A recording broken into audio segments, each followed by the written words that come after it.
here. I got rid of the timer for today's stream because I don't know. It took me longer than 4 minutes today, but how are we doing? There's gonna be a lot of changes to my room when I change over. Me and my mom were working on my room Tuesday. So, also ignore that. Ignore that in the background. Nobody's here. Everybody left as soon as I said hello, which is fine. I just got a notification that a game. I'm here. Hi, Hunter. How are ya? I just got a notification that a game on my wish list is on sale that I've actually been looking at. It's not on sale that much. It's only $15. The original price is $20. Oh well. I'm good. That's good.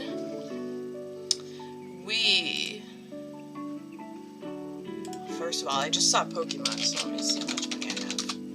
Oh, also, I have this. I actually have light now for my face. If you guys don't like it, let me know. This is literally the lowest setting, but... Hi, Kiwi. This is literally the lowest setting, but my therapist wanted me to get a happy lamp. So I'm going to use it as a light now for streaming, so you can see my face better.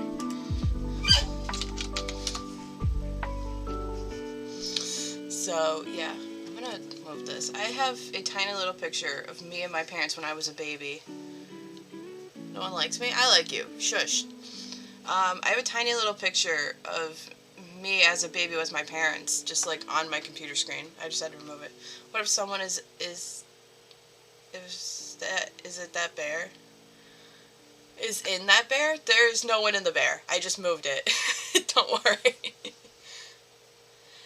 But I think I've talked about him a few times. This is the life-size bear that my father got me. He got this for me a year before he passed on my birthday.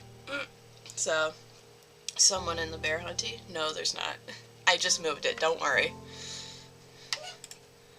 I promise you there's no one in the bear. Like, I can go move it, if you don't believe me. I'll shake him around.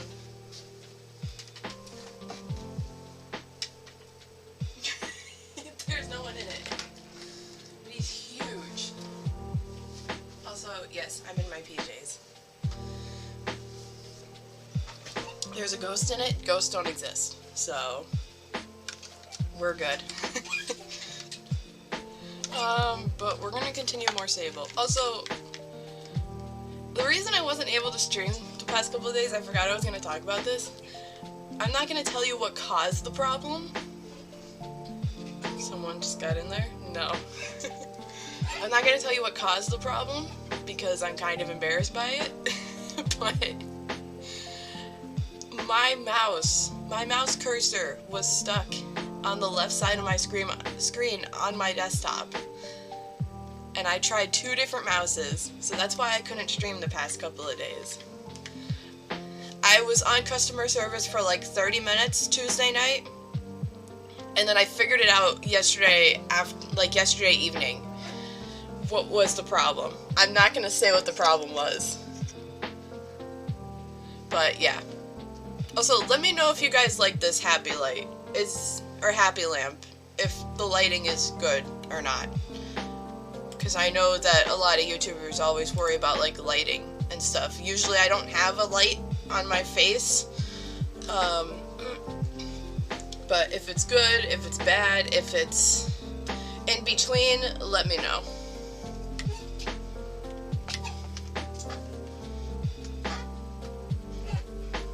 But yeah, that's why I couldn't stream the past 2 days. I cannot tell you how miserable I was these past 2 days because I couldn't stream. I honestly thought I was never going to be able to stream again. And I'm so mad at myself that the solution was so freaking simple. And I couldn't figure it out. I just opened up Spotify by accident. Okay. God,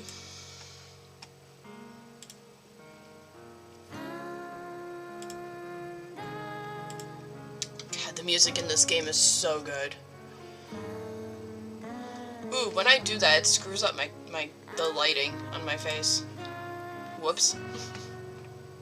Okay, I didn't make a new thing for this because I was lazy. Also, I still haven't been able to figure out the Canva thing. I haven't really been working on it the past couple of days because my computer decided to not work on me. But, yeah, I don't know. So we got 5 people in here. Welcome in, everyone. I hope you're all doing well. And if you're not, that's okay too.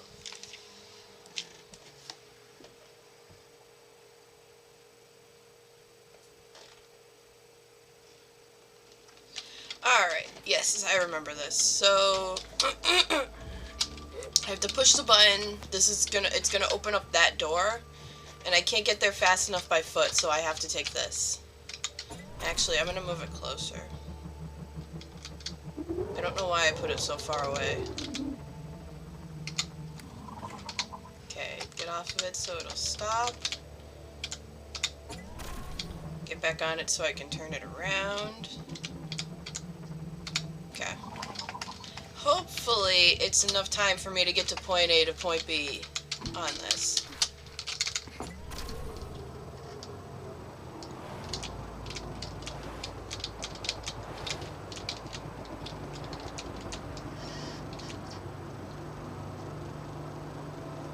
Hey.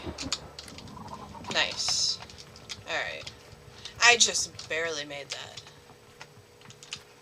I mean, they probably did that on purpose, but yeah. I thought I had to press E to get up the ladder for some stupid reason. Hold on. I'm fiddling around with stuff on my phone. Okay.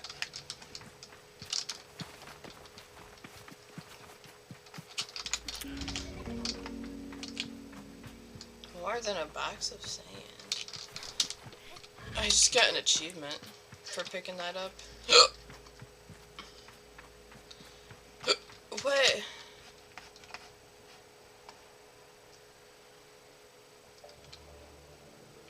I'm confused. Was there no point in coming in here? Except just for this crap? I mean, yeah, I need the money, but I don't know what the whatchamacallits are for. Okay.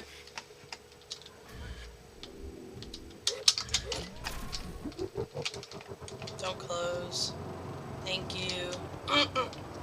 I still had a lot of time left. Alright.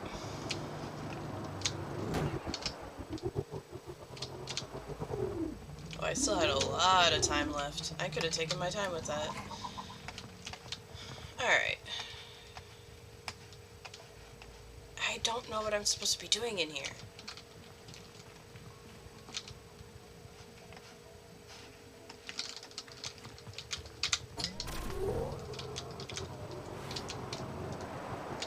Oh wait, I just realized I didn't post in every server that I'm in. I think I missed one. Oh, never mind. I don't have to post in that server. Okay. Cool. Can I... There we go. I posted in all of the servers that I could today.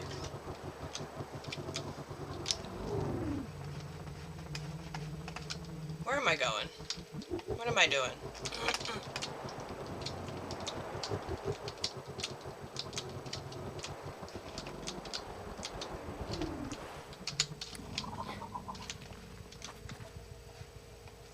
Pineco. I have a Pineco.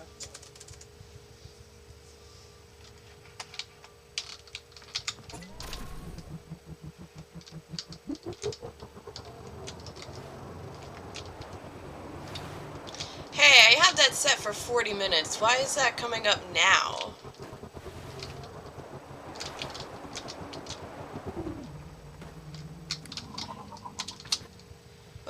drank something right before stream. I mean, I didn't, and I don't have a water. My water's on the other side of the room.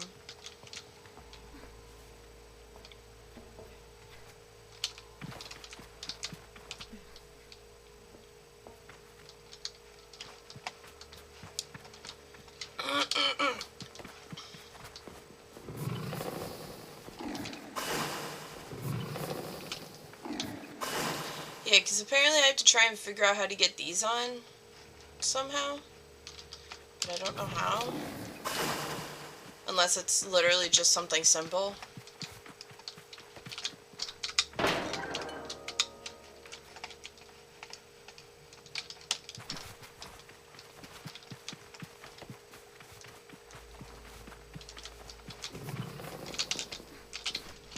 Where are you going?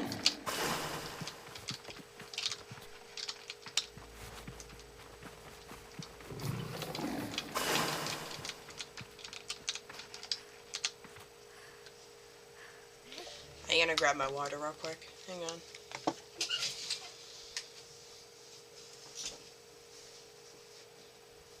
So I'm guessing the lighting is good because nobody's saying anything about it. I can change the color of it as well, which is pretty cool. And I can make it a lot brighter than that. This is the lowest setting. And it's still a little bright. That's why I have that's why it's not just pure white. There's like a little bit of a beige tint to it. I have started doing that again. I'm going to try and do that daily from now on until I catch up with the VODs. And then I'll just upload the day before stream. Either that night or the next day. Because if I do it that night, then I'm going to have to leave my computer on all night. And I don't really want to do that. So I might do it before stream the next day. But we'll see.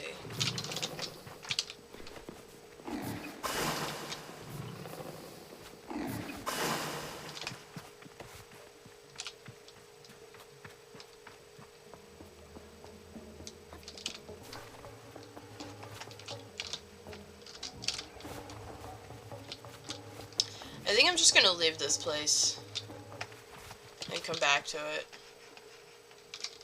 Because I don't know what I'm supposed to be doing.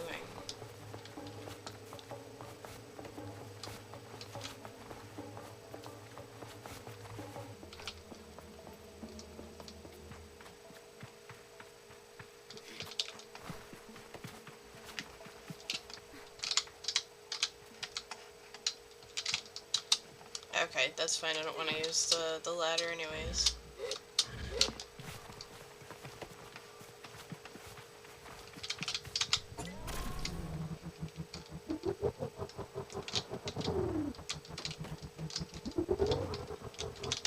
Oh. Are you kidding me?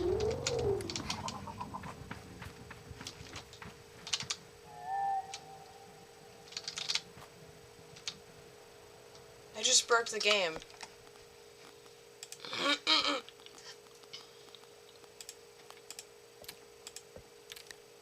I just broke the game.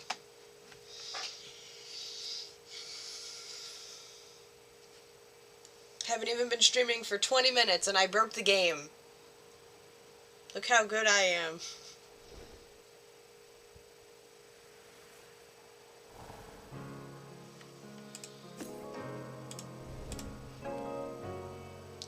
And that means I have to do the thing with the door again.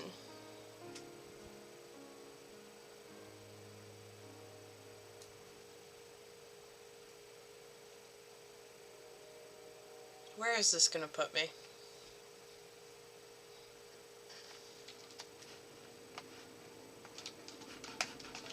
Oh, okay, after I got that. Thank God.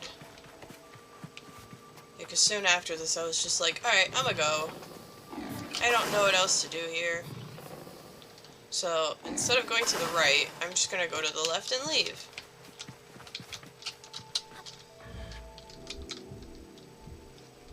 And I'm not gonna be a dumbass and get stuck in the frickin' whatever again. Whatever the hell this is.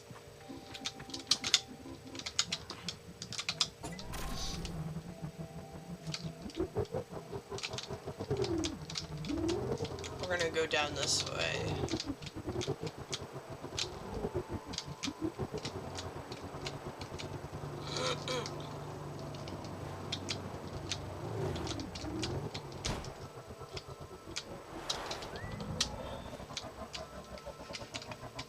Perfect. I meant to do that.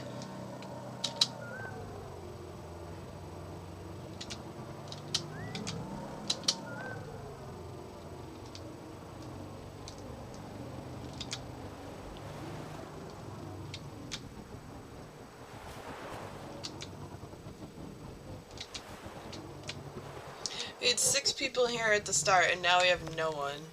I think everyone left.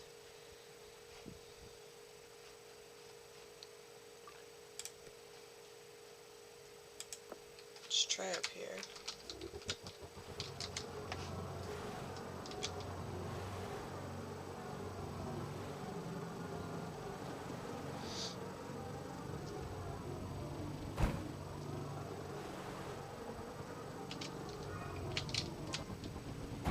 Ooh, I shouldn't have done that. It's fine.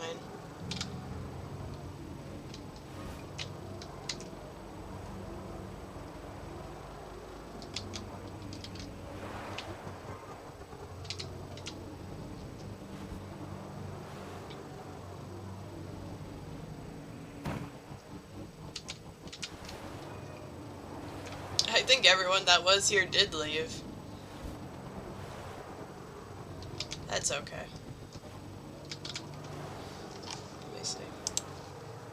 Yeah, even Kiwi left.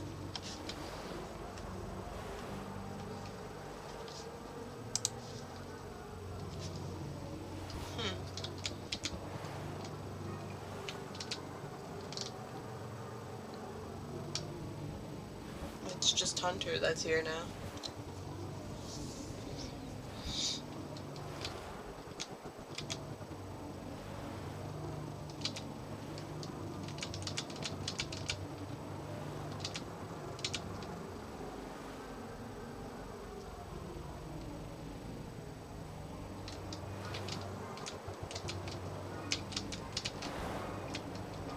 Ooh, there's a building over here.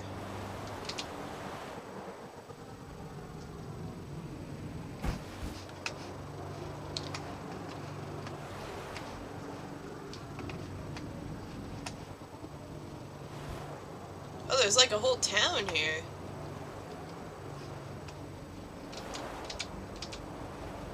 Hello? Is this where my family went to?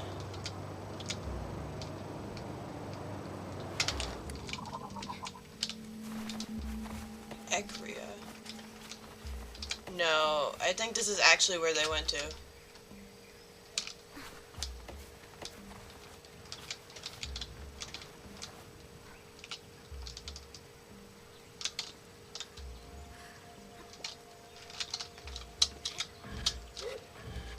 Is this water, I'm assuming? Yeah. Alright, hold on. I gotta swim out of the water. Hang on.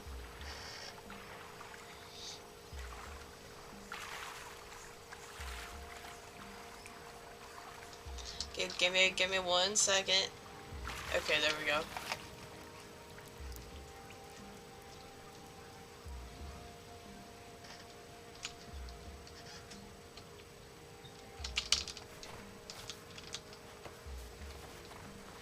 Can I get in from this side?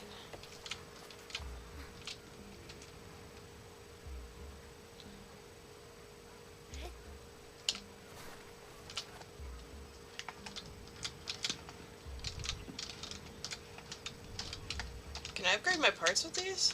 Hello. Need something fast, reliable, both, neither. We've got all sorts of bike parts just for you, Glider. The Gift of Gab? Is that what that said? Yeah, the Gift of Gab. Bikes parts just for you, Glider. That's what I got. Yeah, what do you got? I can't buy anything, but I'm gonna look. Giraffe bike booster. Giraffe bike front. Giraffe bike wings.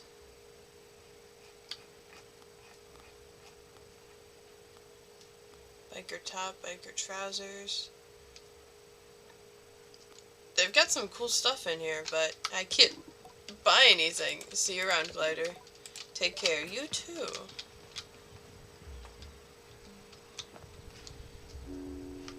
Oh, I thought that was a kid. It's just a glass jar. You, Glider, my name is Maz. I have a problem and I wonder if you could help me. He has a voice like burnished steel despite the softness he tries to inject into his entreaty. Tone of a man more used to orders than requests.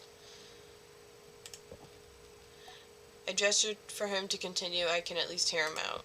It's my son.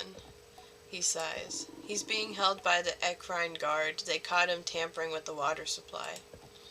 Puts up a hand to reassure me before I can speak any doubt. He's only trying to tap the supply, not taint it. He aimed to bring us a better source of water, one that would benefit us immensely.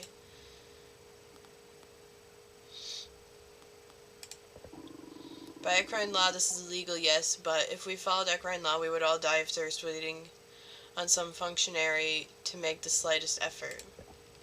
Sighs and crosses his arms, taking a step back. It is hard to tell if he is already defeated or just trying to tamp down some rising hope.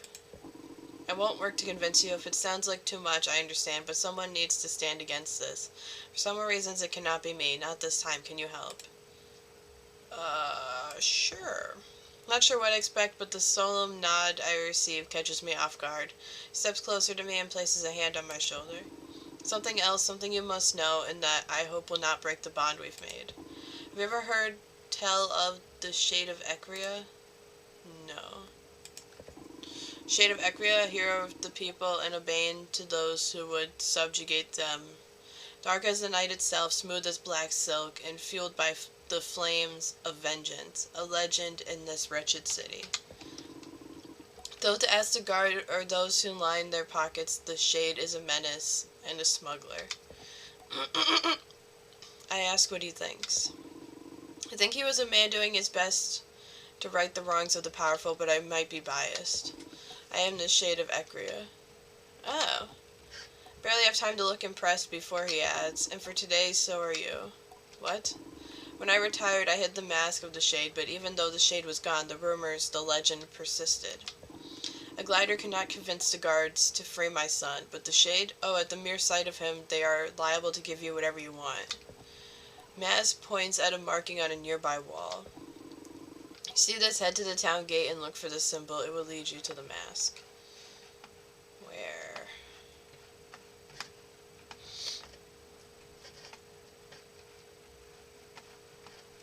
Where? Collect the mask and return to me, then we stage the rescue. Farewell, Glider.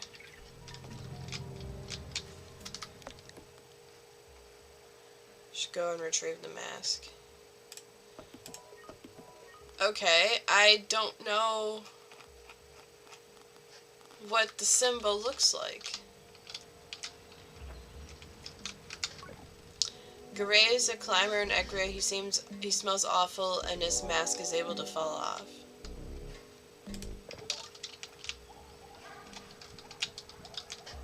Chickens! Oh no, what am I going to do? They've lost power in town. The merchants have started hiking their prices and now I can't afford my tea. I mean, I could help. Or not. Okay. The whole of Equria is on edge. Not good for business, I tell you. Even my regulars aren't coming now. Here's what I got. Stockfig. Undoubtedly my favorite fruit. The first thing I would ask for when we pass traveling merchants with the Ibexi. Fallow pomegranate. What was it? Oh, it's a swadloon. Saw something pop up. I didn't check to see what it was. 3,800.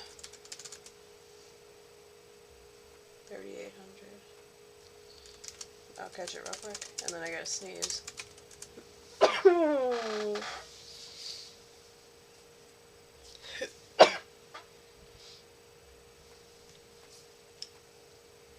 Okay. Let me see how many balls I have. Hang on.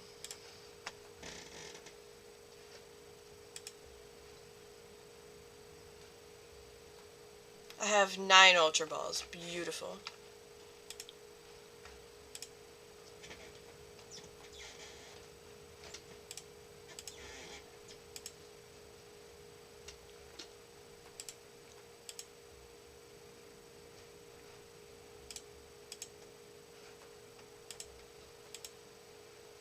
Okay. I'm probably not gonna buy anything here. And I turn off my fan. Also, it's almost 50 degrees out again today, which is insane. I caught him. Nice. Melancholy mushroom. Petrified forest in the wash. It tastes quite nice despite the miserable name. And then shy ridgewort pulp. Emits from the top of the shy ridgewort plant. It is remarkably sticky, very helpful when repairing things. Yeah, I don't think I need anything here. See you around, glider. Goodbye. I don't think I need anything there. Oh, this is the symbol. Okay. This has to be the symbol.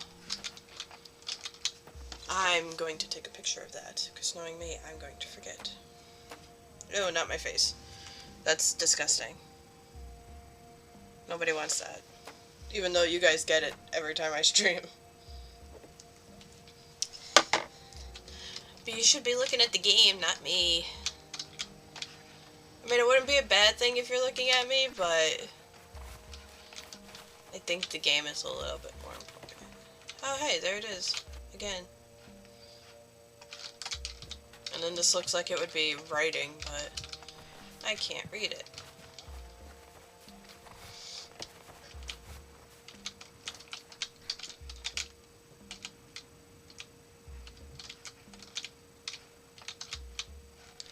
Oh, that must be the sun. This must be the prison.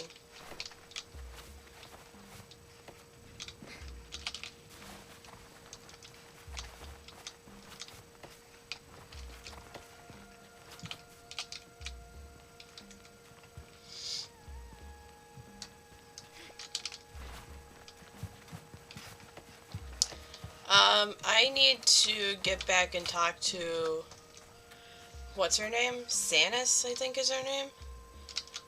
Because I think this is where my family went.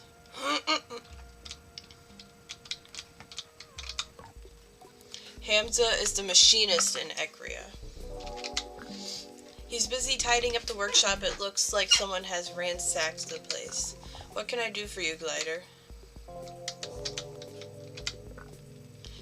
Hamza explains that this happened a few nights ago. He's got no idea who did it. Could this be related to the power going out? Seems more resigned than concerned about having his workshop ransacked. Indicates that he doesn't know who or why someone would do such a thing. I'm not sure I'm convinced by his ignorance, but I let it go. Anything else I can help you with? Let's have a look, shall we?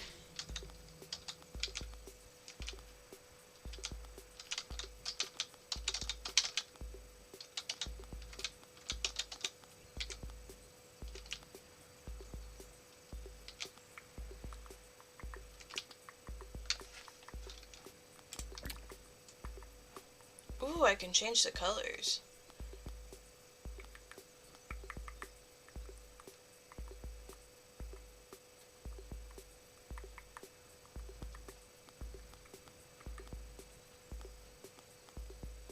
Well, this is the same color as it, so let's go with this one. Else I can help you with? No.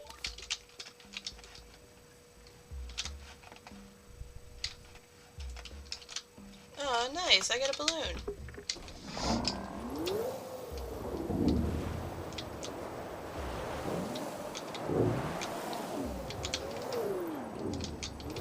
Oh yeah, I'm super glad that I put that on.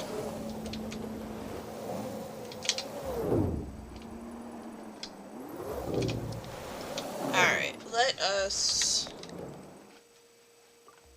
We're gonna head back here because I want to go talk to What's her name? Sanis?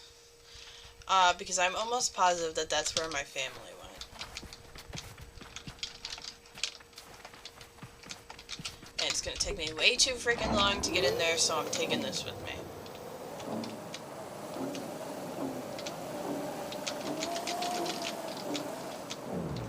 Sorry, I'm playing around with the balloon.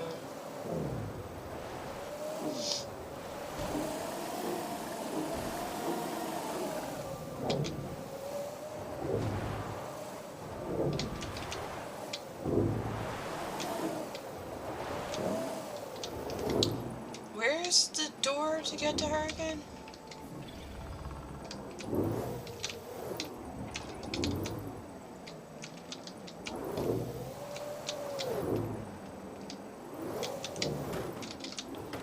Excuse me.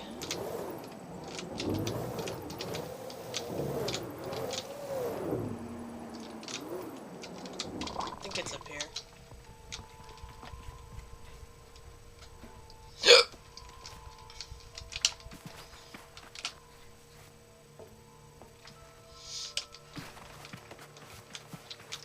Oh, hello. How did I miss this?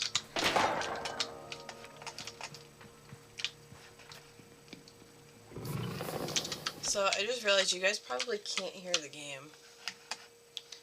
So let me change that. Because the music in this game is very nice, and I want you guys to be able to hear it. Now I'm alone. I think.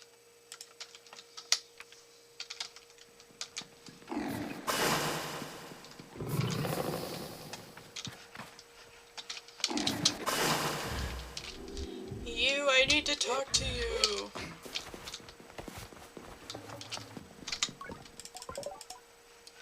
Archived messages. Here are your archived messages. Damn it. I can't listen to the one from my mom.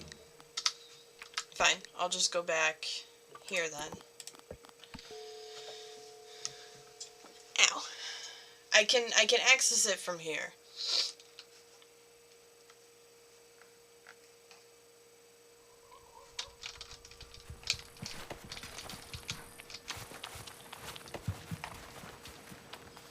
I just need to make sure that I'm right about Acretia is where they're at. Because if it is, then I'm going to wait to do that mask mission until later.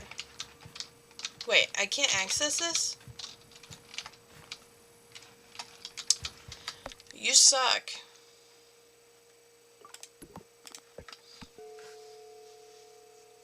You suck, game.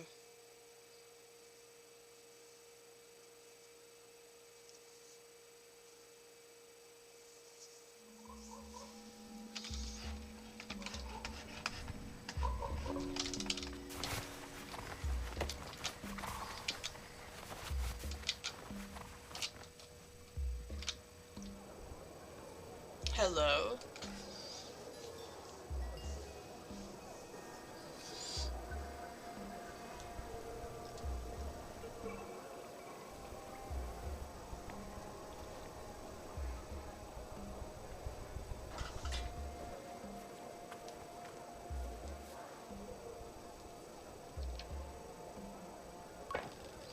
Guard towers over me. I can't tell if I've somehow committed some kind of transgression as he looks me over.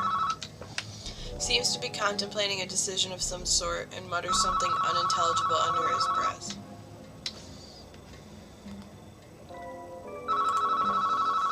He seems to refocus as I speak, as if remembering that I am a living being. You'll do. I have something in mind for you.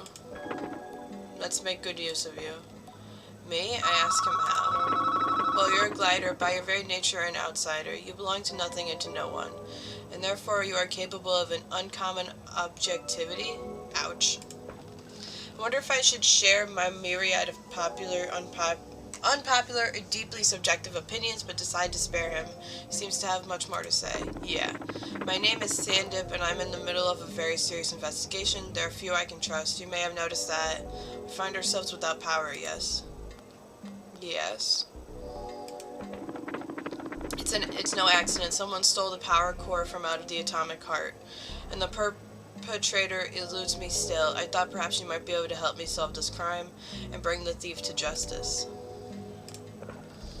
I've already begun to picture myself darting in and out of the shadows, tracking the elusive power thief through the city. In my mind, I am swiftness and smoke, a creature of cunning and dexterity. Then Stand-Up hands me a rusted heap. This is an old power core scrap, really, but if you bring this to the machinist for me, he can fix it and we can get this town going again. Okay. But while you're there, I want you to ask if he has any idea who might want to... Oh my god, excuse me. If he has any idea who might want to steal something like this and why, I'd ask myself, but...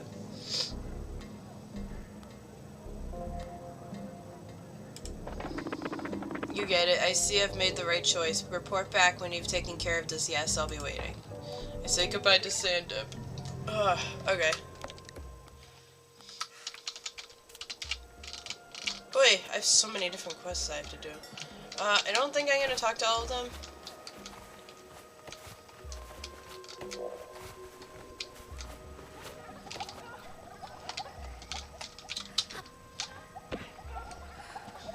Why are there chickens running around everywhere?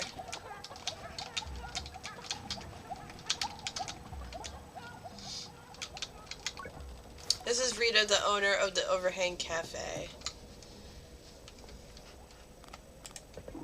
I don't think I'll be of much help to your investigation.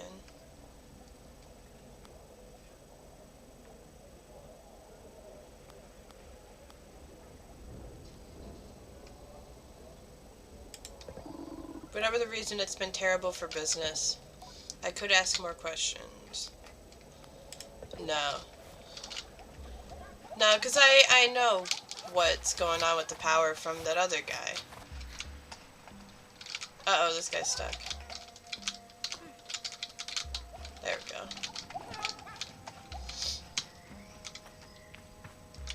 Oh, that was the door I tried to come in.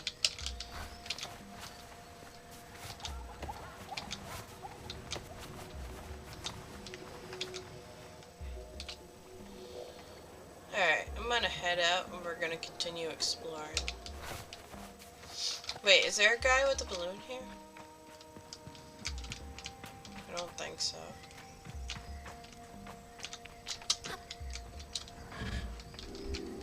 So that's what I should be looking for.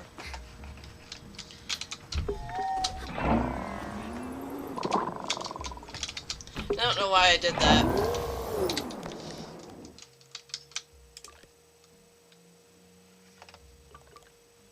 Okay, the blue tower is like an abandoned area of some sorts. I'm just gonna drive around until I find shit.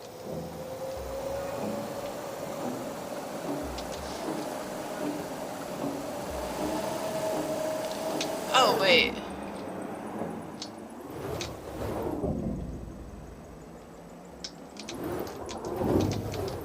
I didn't realize I was supposed to do that. I thought it was somebody...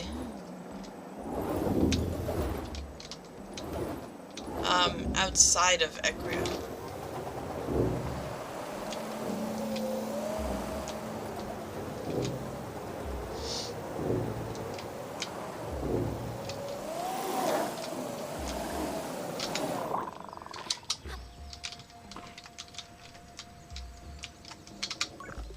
Hamza says hello. What can I do for you, Glider? Hamza smirks, but his expression is warm. They've got you running errands, eh?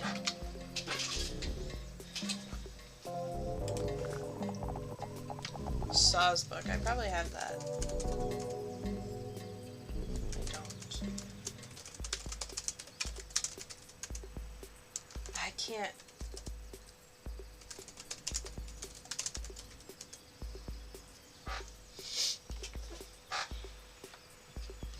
I can relate to that. If I don't keep working, eventually I'm going to have to think about some of the things knocking around in this old little brain of mine. Yeah, that's how I am with video games.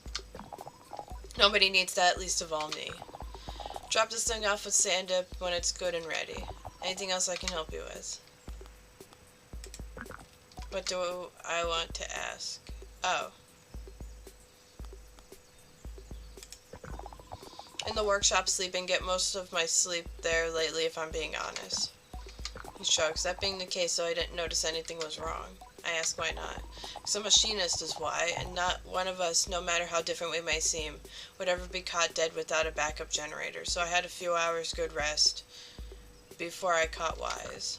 I'm not accepting his answer. What do I want to ask? Crosses his arms and looks down, thinking on it. Power is the lifeblood of everything we do as machinists, and our work exists to uplift the past and secure the future. Power supports the machines, and machines are bound to the people. I nod, listening. If you want to take power from people, then you wish to make people powerless. Okay, he looks sad at this. So I think you'll be looking for someone who cares little for the common person. Okay, I mean, that makes sense. If I had to say. Touches a hand to his chin. Iria the merchant. Tell him I'm listening, and he shuffles his feet, getting closer to me. His voice lowers to a rumble. Iria and her ilk run this town. The markets are their locus of control, and they've got their claws in the food stocks. Now imagine, if you will, what happens when the power goes down. All of a sudden, folks are stockpiling food, and Iria and her lot are hiking up the prices. There's not a damn thing any of the rest of us can do. Should look into Iria, you'll find her weaving her web of corruption from above the beetle market across the bridge. You have to persuade her guard to let you pass, though. I add Iria the merchant to my list of suspects. Okay. Probably check back in with Sandiv to see if the new power core is ready. Okay. Can I go this way? Also, I didn't catch the Sawsbuck because I fucked it up. Wait, did I use an Ultra Ball?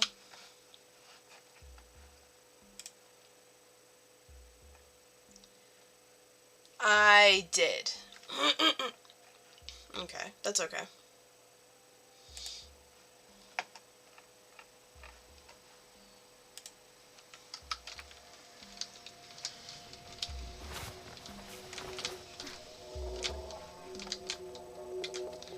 What is that thing behind you? Looks like a little robot or something. Can I climb this? I can.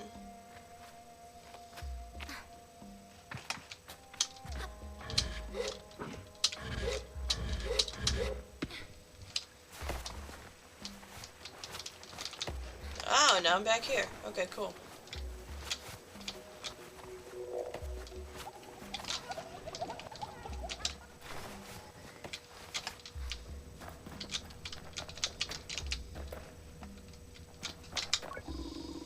Ekreen Lily. Any cuts to spare? Anything would be appreciated, Glider.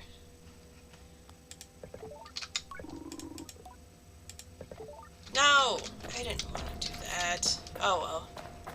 10 cuts isn't gonna kill me. This is a disaster. No power means no filter water. The Oasis water isn't clean enough to drink on its own.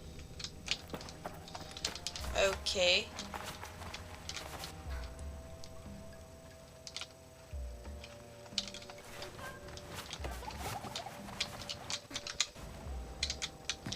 Yeah, I guess I'm just gonna stand up on top of your shit now. Greetings, Glider.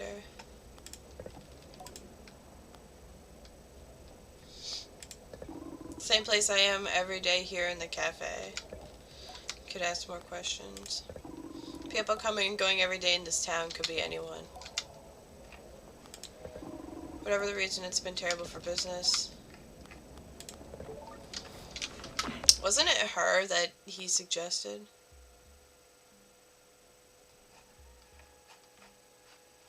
Where would my suspects be?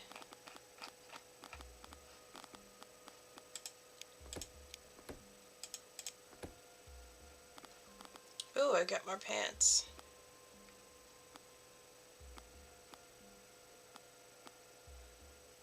Which ones do I have on?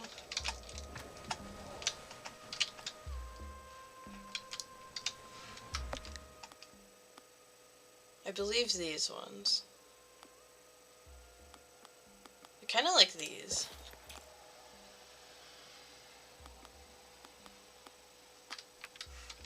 Yeah.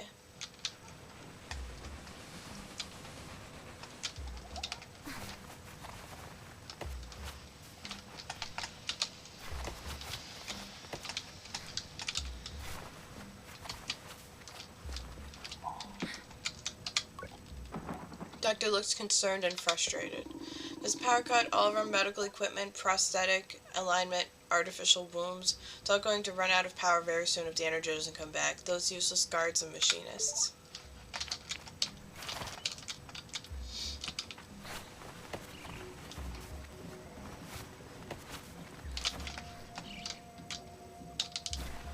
This place is like a maze.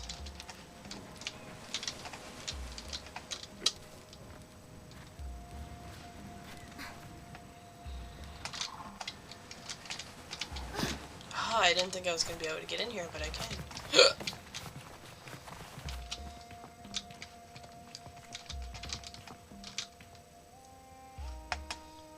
Why do I feel like his leg is hurt or something? Ooh, hello. Hell yeah.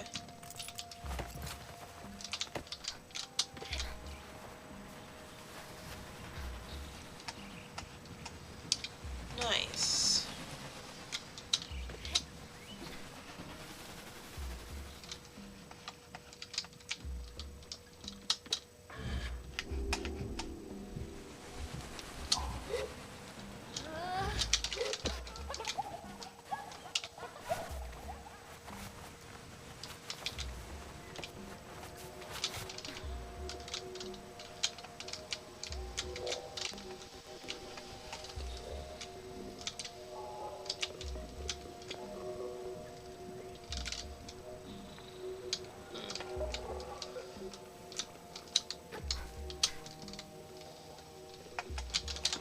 I don't know why I'm climbing on top of everything.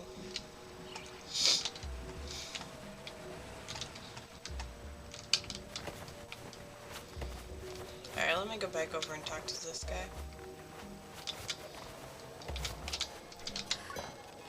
Sand dip rocks from the balls of his feet to the heels and back, please. Good news, Hams has finished his work on the spare power core. I could use your help with it if you have a moment. Perfect, I'd like you to take the new core to the atomic cart and plug it in. While you're there, see if you can't pick up on any clues about who may have stolen the original, yes.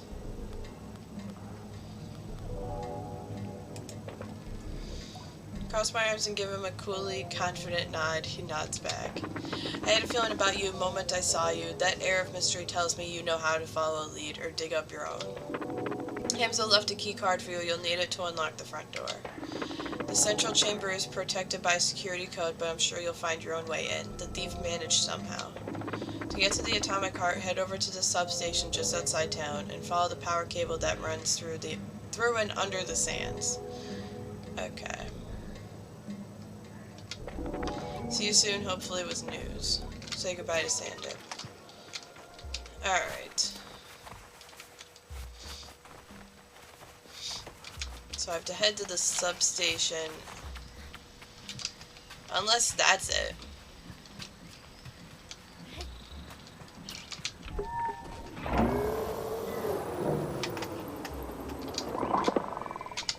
Why'd you come from that direction?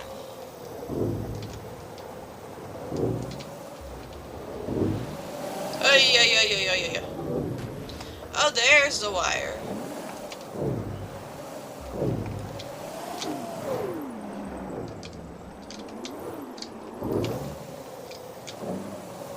So I'm supposed to follow this?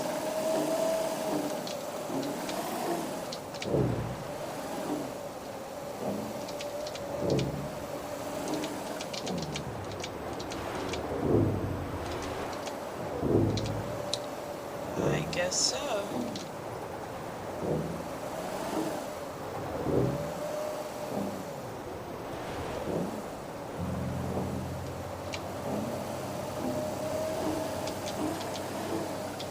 I think I'm going this way.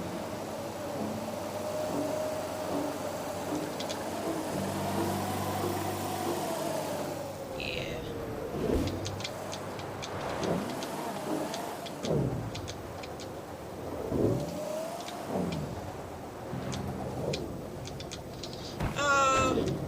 just gonna ride directly on it.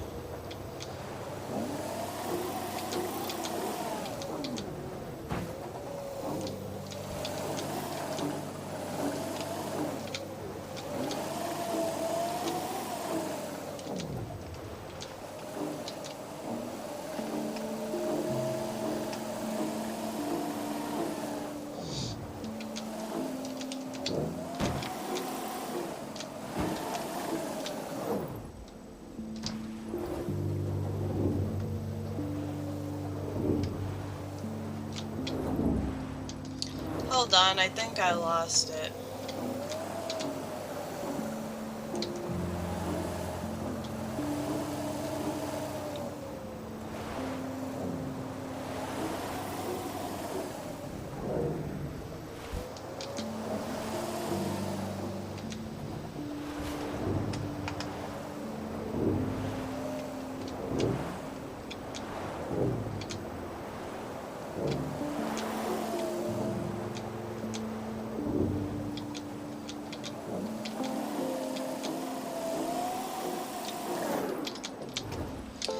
Oh, it does go at an angle, okay. Yeah, I see another, yeah, there's a piece of it. Ah. Ow. Don't get stuck again. Alright, we're good.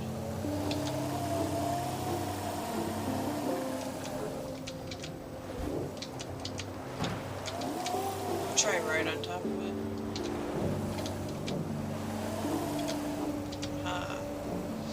I tried doing this before, and I failed, but now I got it. Oh! Okay, I think this is where I'm going. Yeah!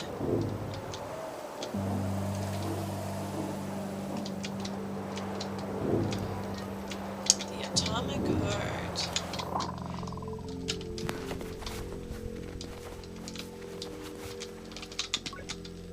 There's a slot for a key card on the terminal. Perhaps this would unlock the door.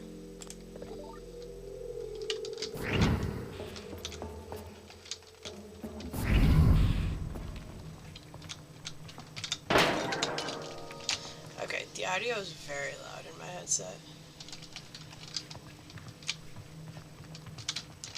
It's not very loud, but it's a little loud. There's the core. But how do I get in? Ooh.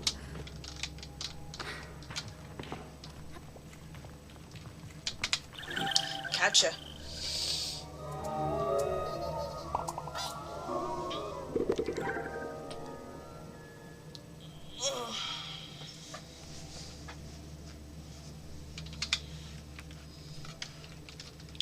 I need one more. Or maybe I need 20. Because I didn't give her the first 5.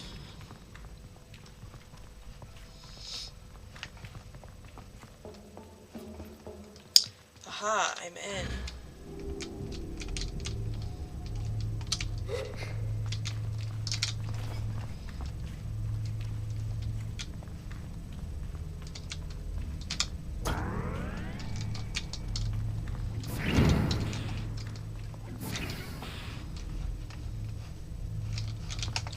So now what? That's just to fix the door, but I think I need to get inside.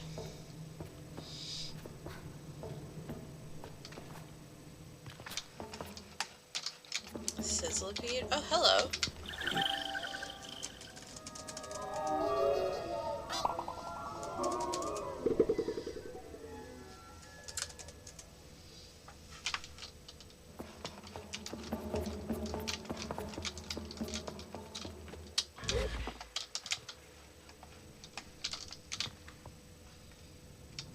How do I get inside?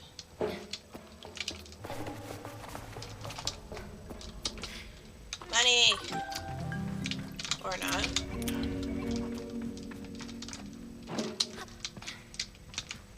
Oh. It died.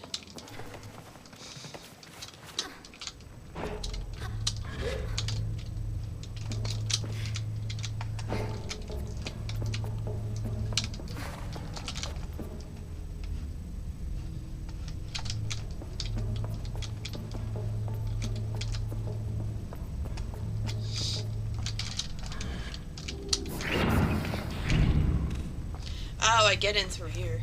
Okay, that makes sense.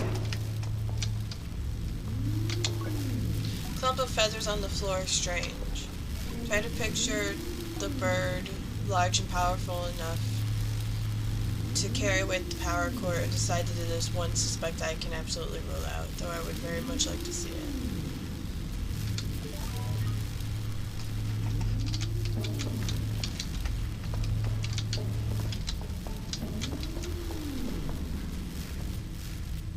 So am I supposed to put this in there?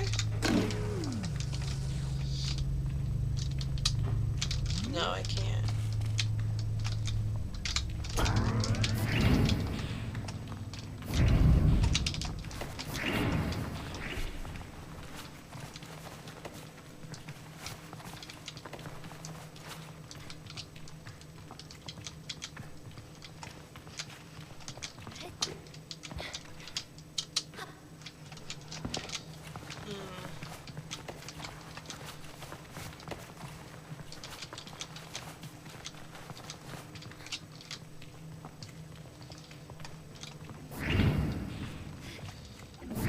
Also, I probably should have mentioned this earlier when everybody was in here, but I have no idea how this game ends. I have no idea how to reach the end of this game. So, I may accidentally be doing it right now and not even realizing it. Plain as day, one can see that the high window has been smashed, and it's wide enough for any grown person to make their way inside, though they'd need to be quite athletic. Most of the glass is on the outside of the chamber. It may have been smashed from inside.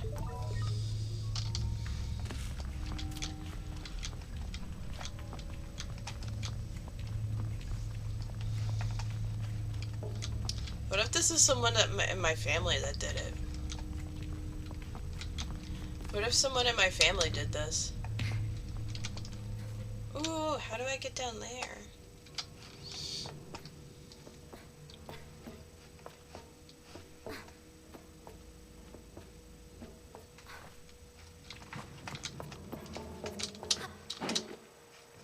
Also, I'm sorry that I'm yawning so much. I woke up like 2 hours ago. I think this is where I came out of before. Yeah. Yeah.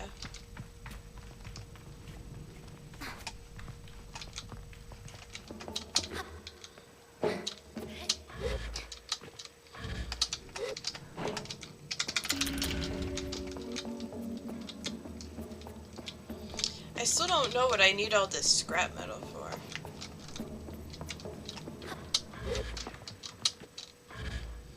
I don't think there's any more clues. I think that's it. So, do I just return back? It's all new power core in the atomic heart.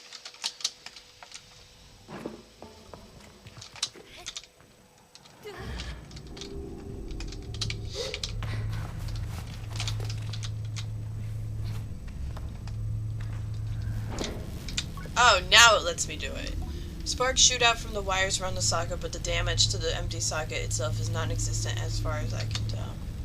Culprit took good care of removing the core. It makes sense. If I were to steal something so valuable, I would be delicate too. But why the torn up cables? It looks almost staged to me. It might be staged, honestly.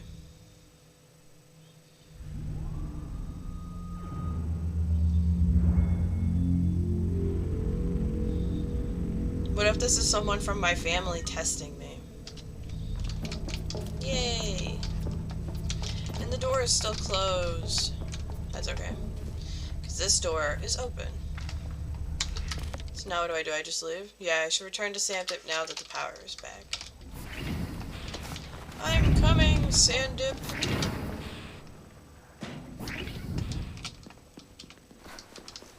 What if Sandip is like secretly friends with like one of my family members? Because I swear that my mom or my grandma or whoever she is to me, I swear that she said that they were going to Acrea. Or Acretia, or however you pronounce it. I swear she said that this is where they're going.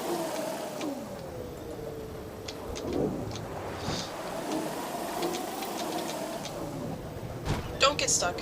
Thank you. I already had that happen once before. I don't want it to happen again.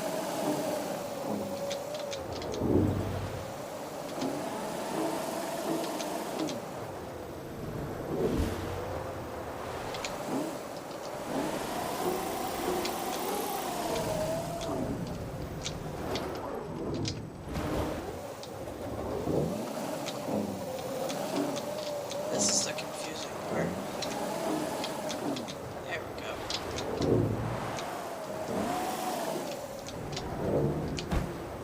I can't fit through there.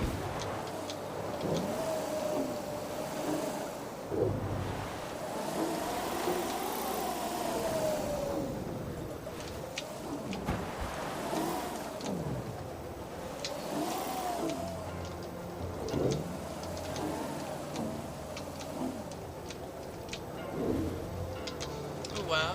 Hi, Little Cool. Welcome to the stream.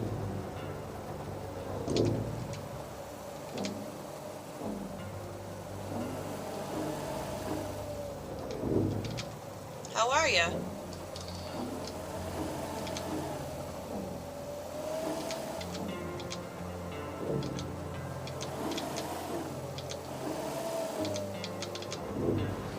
Good, and you? I'm doing alright. I'm chilling, hanging out, playing some Sable, which I may have found the end of the game by accident. I'm not sure. I don't know how this game ends, so...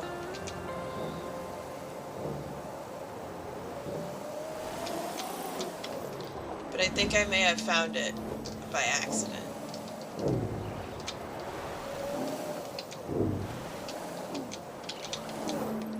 I think this is where I need to go. Yeah.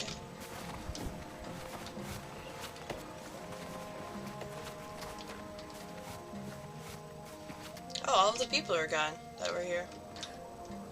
Hold on, I gotta catch my breath first. Okay. Glider, you did a brilliant job getting the power back, and I don't know... Oh, getting the power back on. I don't know if you could hear it, but there was a tremendous noise. The whole town was delighted. Nice, just joined the stream because I saw you streaming on Discord. Yeah. Well, thank you for joining. The town was delighted. It was super easy. Your work is appreciated and you are valued. Now. He leans in. How about our little investigation? Any useful evidence?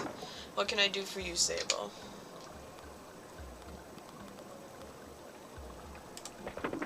Who do you want to discuss? Merchant Iria. Iria is very powerful. We'd have a very hard time building a strong case against her. What's her motive? Yeah, profit from the panic. Yes, people have definitely been stocking up since it happened. How did she do it? I don't think we know how she did it. Keep digging. Who do you want to discuss? Okay. So I guess I have to run around and talk to more townspeople.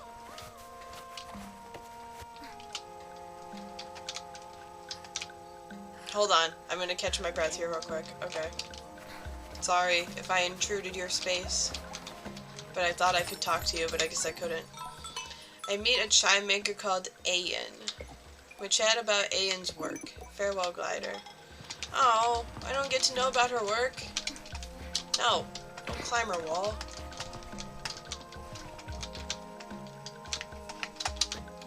Oh, that's water.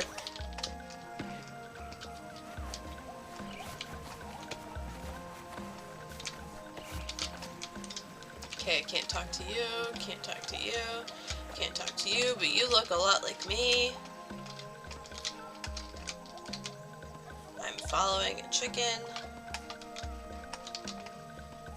I can talk to you. Look at the swirling pools of water, the glistening surface of liquid dancing and reflecting light. Inspiring. I can't tell if he's talking to me or himself. I leave him be. Suzo always said artists were an odd sort. Artists aren't that bad. There's that symbol again.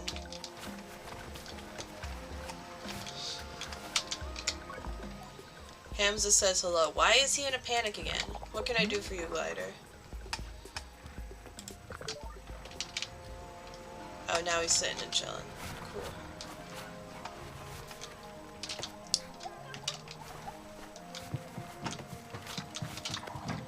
Boats. Ooh, I sunk the boat.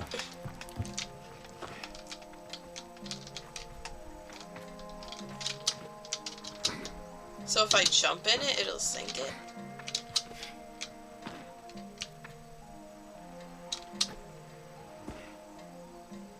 No.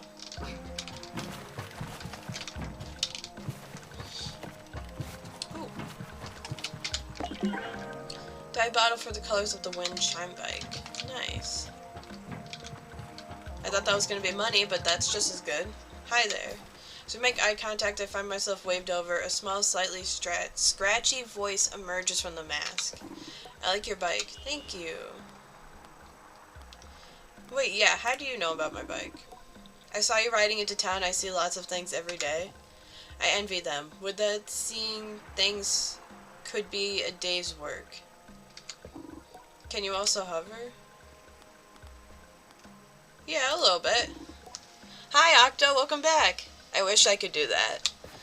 Child sighs and looks wistfully off. How are you? Well, patience, your time will come. I tell them to be patient, that their time will come. I think on how excited I once was to learn all of this, to open myself to the perpetual, and how when the gift of the gliding finally came, it was at the cost of a goodbye that was so difficult to make. Oh, cool, thank you for the follow. There we go. Why did you cut off? Good playing Beastworm? Nice. I was playing that a day or two ago, I think. I was playing it very recently. I just don't remember exactly when. I know I'll do it someday, but that's in forever. I need it now. I look down at them. I know that if I were so young, I would be thrilled at the opportunity to meet a stranger with a bike, endless freedom, and the ability to move in new and exciting ways inaccessible to me. Made progress? Nice. What is this game? This is Sable. I'm not entirely sure,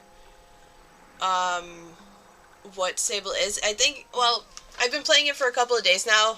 It's an open world game where you're supposed to like run around and like collect different masks and everything.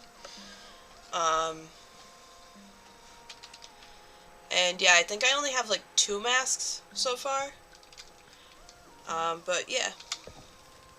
I asked them why they're so intent on doing it now. Because I want to go over there, across the oasis, I can't. I ask why. Because I saw a big, beautiful, lovely... Wait, no. Because I saw a big, beautiful, perfect, lovely flower right in the middle of it on a big rock, and I want it so, so, so, so much.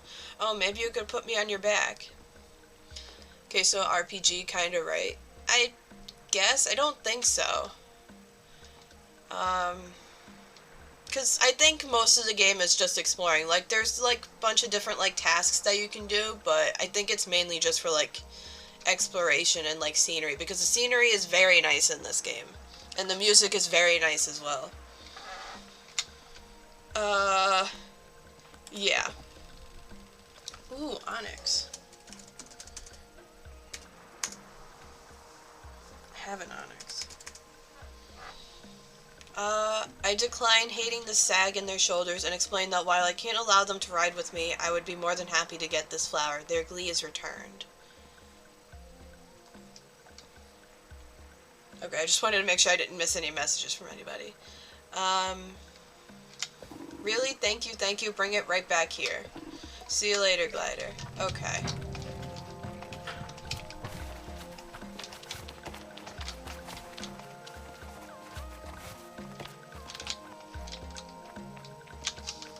I'm back at the start now.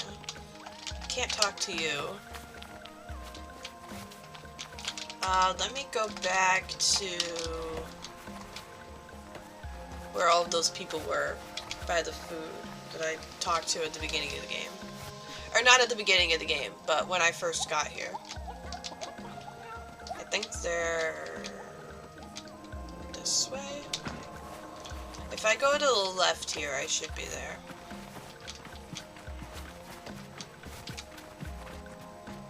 Open world quest game, huh? Yeah, pretty much. That's what it seems like? Yeah. Let me look at the tags on Steam real quick, actually.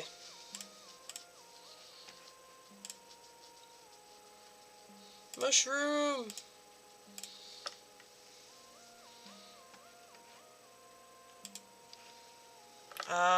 Hang on. Store page. The tags are exploration, open world, adventure, and puzzle. So, yeah. I think it basically is an open world quest game.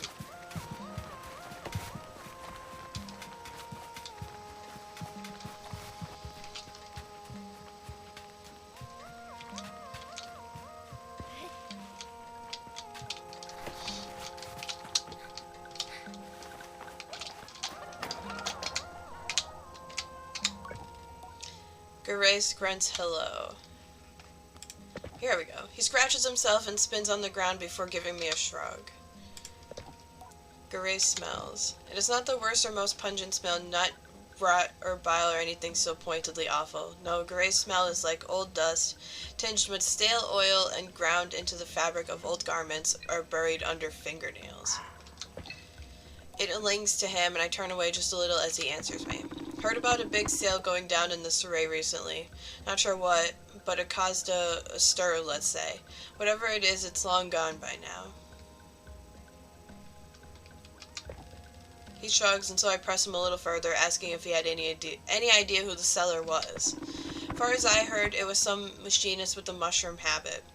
Not sure how true that is, but let's say it's come up a few times. Could this machinist be Hamza? I had him to my list of suspects.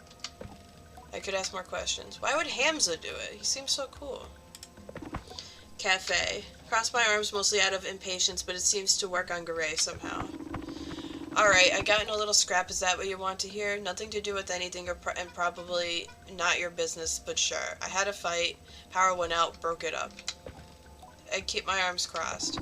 End of story, I got nothing else. I could ask more questions. Okay. Stares at me for a few seconds and I mistake it for consideration before I realize he's looking at me like I'm stupid. I don't name names, and even if I did, beats me who did this, but more power to him, I say. There is a pause and then he laughs loudly. You get it? More power to him? Yeah, I get it. I tell him I get it. He chuckles and waves me off.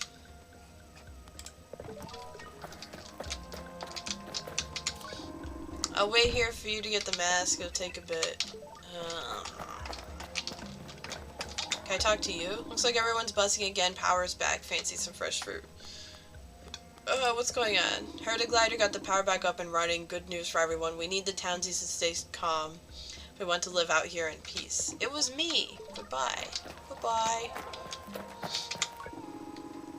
I thought the tea prices would come back down. Now power is back up, but the merchants still haven't lowered the price. This is a disaster. Okay, but can you help me find who turned off the power? Can I talk to you? No. Careful, there's a chicken running around. I would still like to know why there's so many chickens here. Alright. I don't know who else I could talk to.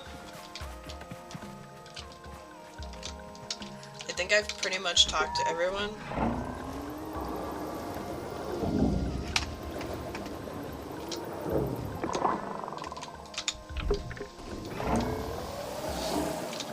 Let me go back around this way. Because I can go in through Enzo's shop. Wait, what's this?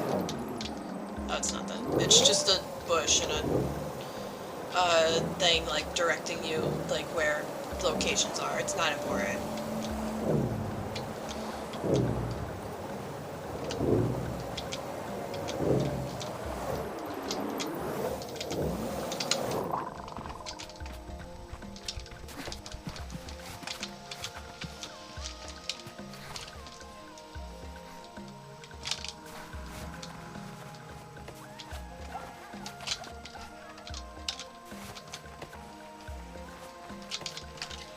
Alright, so where do I go to talk to this girl? You were the one who told me about her. Hold on, I'm out of breath. Okay. Who do you think did it? Rio, the merchant, I tell him I'm listening to discussions. Ilk run this town, the markets are the locusts. Oh, what happens when the power goes down? All of a sudden, folks are stockpiling. Look for Area. You'll find her weaving her web of corruption from above the beetle market across the bridge. You'll have to persuade her guard to let you pass, though. Alright. I'm gonna take a picture of this so I don't forget. If my phone will turn on. There we go. Okay. Because I forgot the last time. Alright. Weaving her web of corruption from above the beetle market across the bridge. Where's the beetle market? Well, this is the bridge. Oh hey, I can talk to you. Your courier will always work. Iria's deliveries might have slowed down again, but all the other business is back up and running. Jody. You're with Iria. Above the beetle market. I'm assuming this is the beetle market, so it would be above that. Yes, there's a huge giant beetle in the front of it, so I have to go up here. No! Not literally climb the wall. Sir, are you okay? You keep running into the wall. Oh, okay. I tried to help him, but he just wants to keep doing what he's doing. Alright, we're gonna climb the wall now. No, we're not. There's a roof there. We're gonna climb the orange wall that's here.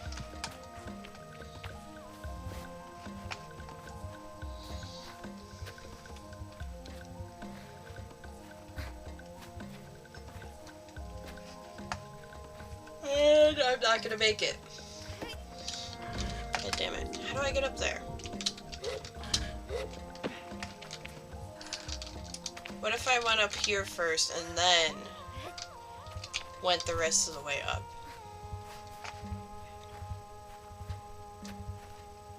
No, because this stupid thing is here. What if...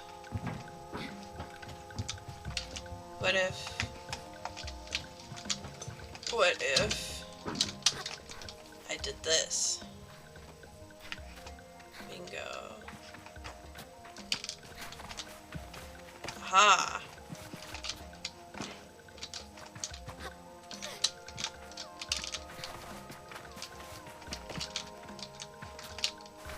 But I don't see her.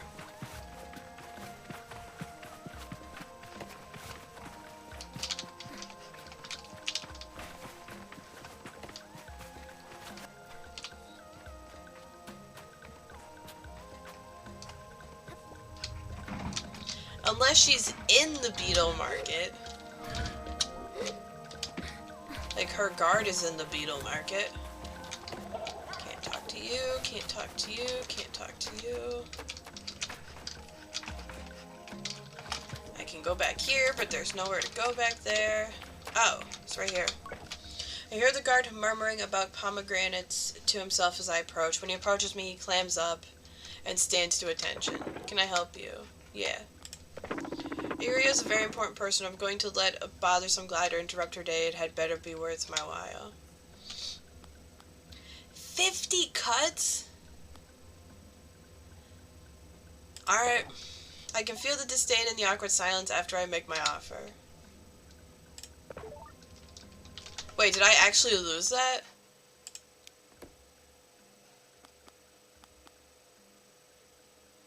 No, I didn't. Okay, thank God. Guard seems to perk up at the mention of the word. Yes, have you tried one? They sell them in the Serai outside of town. They are unbelievable, magical, each seed a burst of watery coolness. He continues to espouse his clear obsession with the fruit, and I notice my own mouth salivating a little. Cool. Okay, let me take a picture of that. I'm gonna go get him some pomegranates, and then maybe he'll let me in.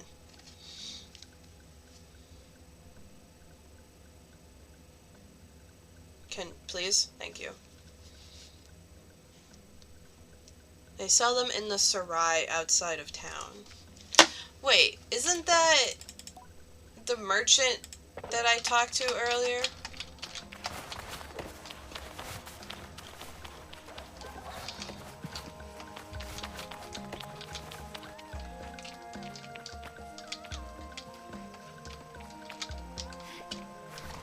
Hang on.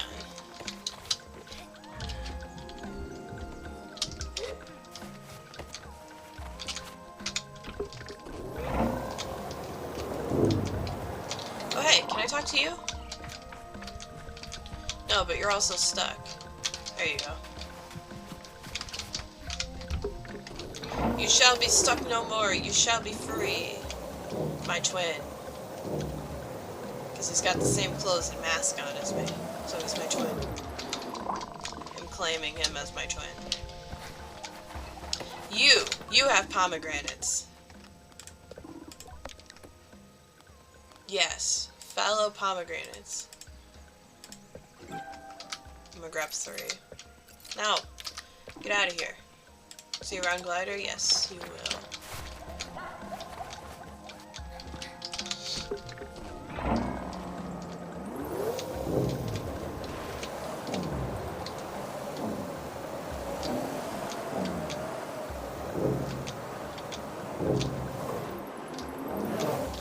I thought they were stuck again, but they're not. Ooh, I almost got stuck.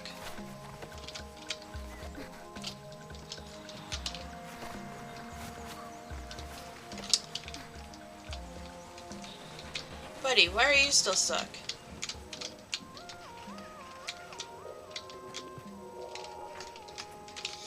Okay.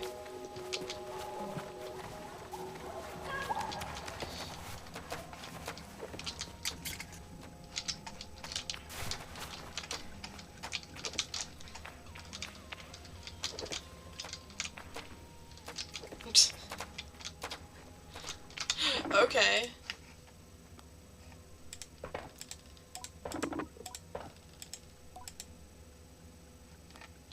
I just bought...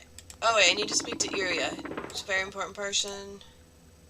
Offer a pomegranate. The guard seems delighted by my offer. Oh, Rohana, this is beautiful. He snatches a pomegranate greedily from my hands and indicates that I can pass now. Move along, glider. Hell yeah. So apparently I only needed to buy 1. But, oh well.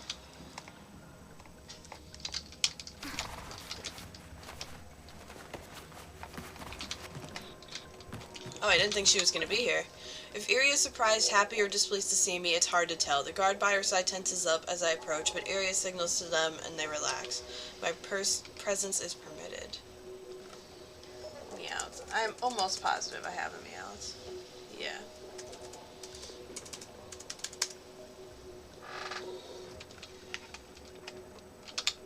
For now. So you got past Yanis. Was it a pomegranate or just good old-fashioned cuts? It doesn't really matter, I suppose. Well, you're here now. Yes?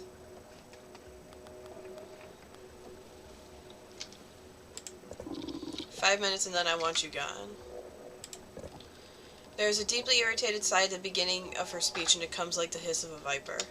2 reasons I can imagine. 1, because they've something to gain from bringing the town to its knees. Now a sharp, annoyed inhale. 2, because power cores fetch a substantial price in illegal markets.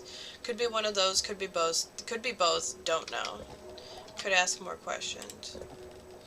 Feel her eyes narrow on me and imagine the drag of her tongue along her upper teeth. She dislikes me very much. Hey, I'm just doing my job. I will ignore the implications of that question, friend, but I was here in the market. Ask around if you'd like. Any of the guards will vouch for me. I could ask more questions.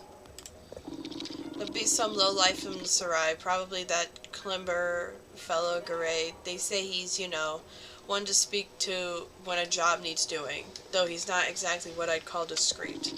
Fellow like that, he won't be the brains behind it, but if I were a scummy little nobody, he's the person I'd hire to get the work done. I'm told you can find him under the bridge outside the town gate. I add Garay to my list of suspects. I could ask more questions. Goodbye. Wait, can I talk to your guard? No.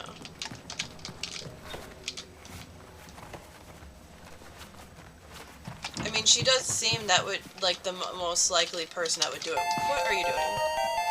Hey, level up. Is that PogChamp? No, it's a little cool.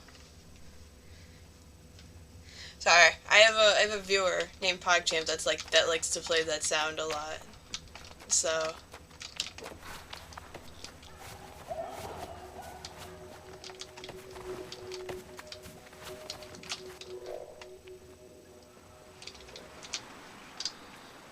I don't know if there's anyone else that I can talk to.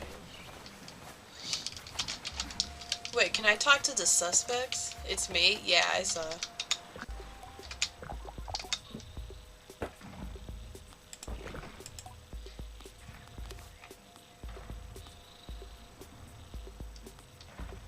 This guy said he was sleeping. Garay won't tell me where he was. Oh wait, no, he said that he was doing something. He's trying to break up a fight or something?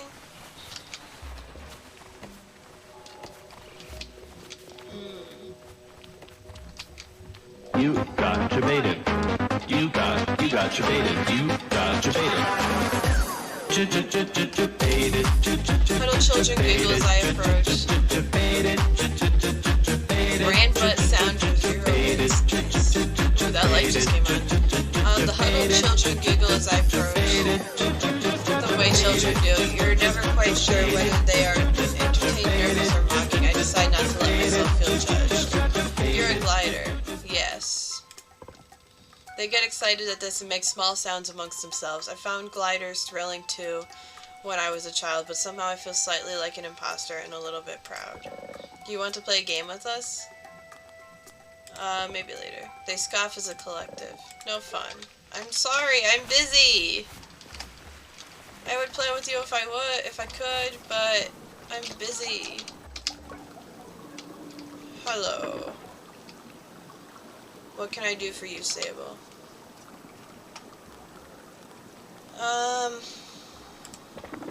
What did you find when you searched the heart? Oh. Yeah, the window was smashed. Tell them that the window to the control room of the heart was smashed open and that it's presumably how the culprit got inside. What did you find when you searched the heart? Feather on the floor.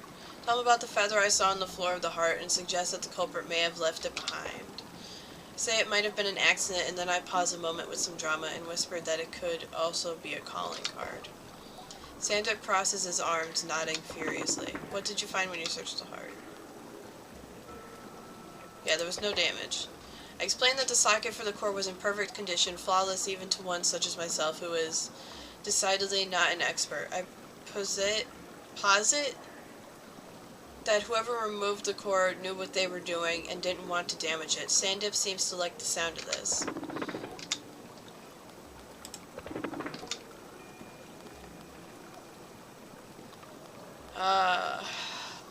I honestly think it's that girl. Yeah, Iria. Very powerful. Profit from the panic.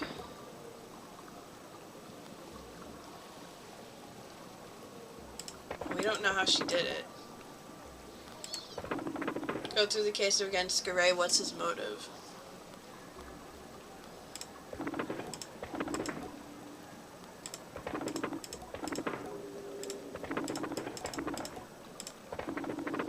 Can't imagine her doing it herself, and she has an alibi. Who do you want to discuss? Let's go through the case against Hamza. What's his motive? Ooh. Does he owe money? We don't know about that.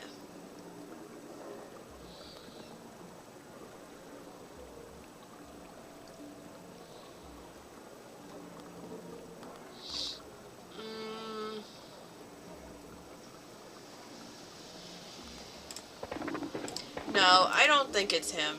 I think it's her. Let's do this one. Could have been a group effort. What's the motive?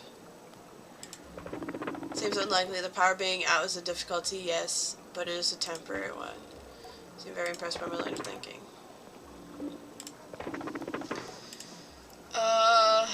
Someone paid him to do it. Bad reputation, accurate. People say he'd do anything for money. This is a good lead.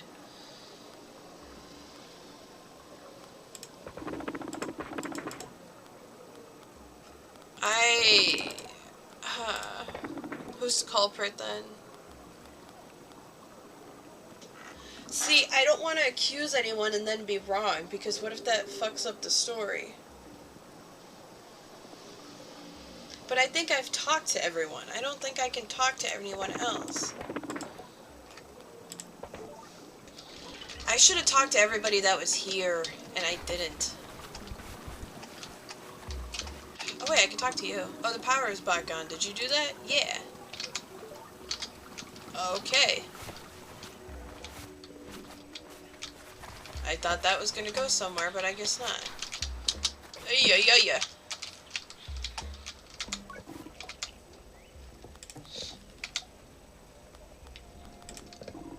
People coming and going every day in this town. Could be anyone. Reason's been terrible for business. Ah, it was Garay in your cafe when the power went out. Rita shakes her head, which makes the answer a surprise. Oh yes, he was definitely here. Getting into his usual trouble, showing up drunk, barking an insult at some poor patron. Before I know it, I've got to break up another fist fight. This seals it. Garay's got an alibi. I thank her for the information, apologize for the inconvenience. It's not a problem, but if you see that old fool around you, tell him he owes me for the broken glass. Okay. I didn't know I could ask her and get an alibi for him.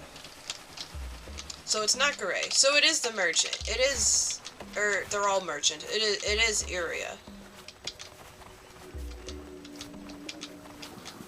Can I talk to you? No. I'm gonna say that it's her. I honestly think it's her now, after that.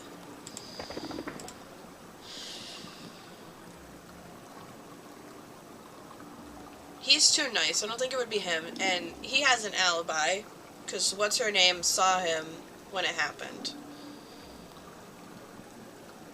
He doesn't have any reason to do it, so I honestly think it's her.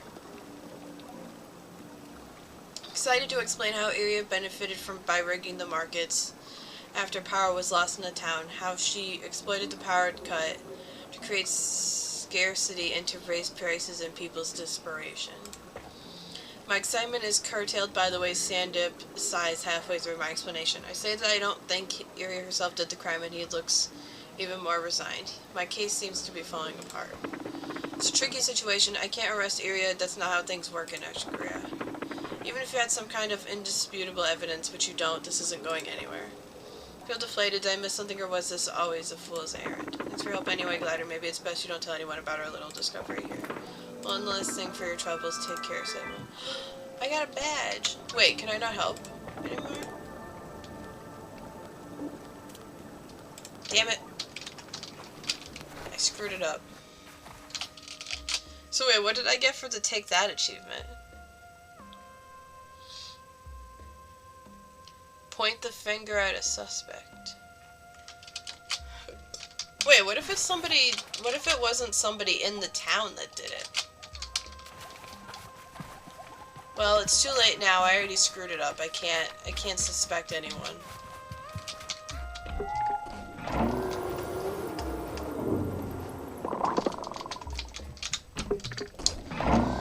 Alright. Oh, I'm at the max height. Okay. Let's go over here.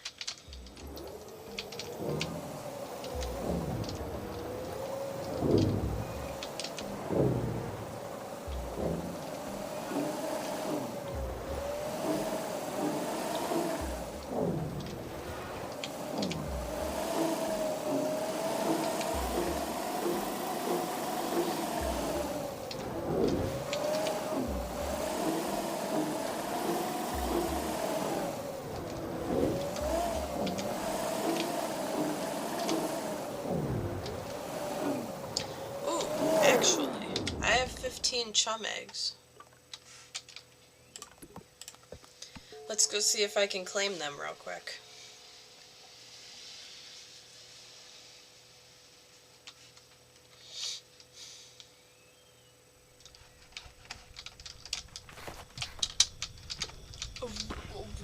What are you doing?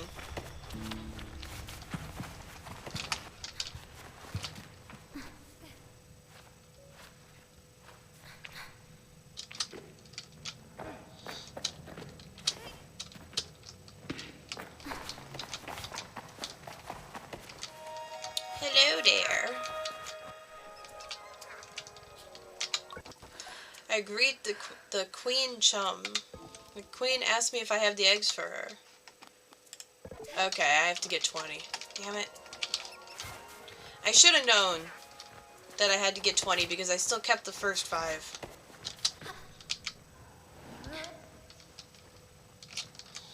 Alright, so I need 5 more.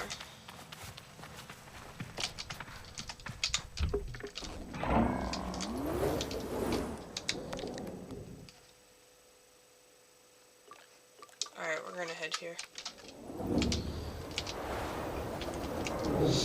Oh, yeah.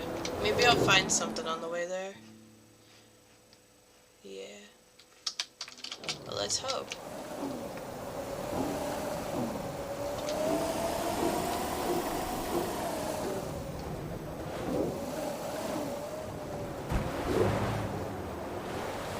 But, how is everybody doing in chat?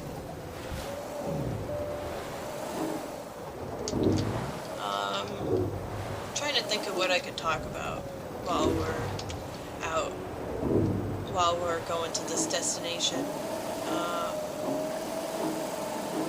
I don't want to just sit here in silence. Maybe I could like look around and try and find.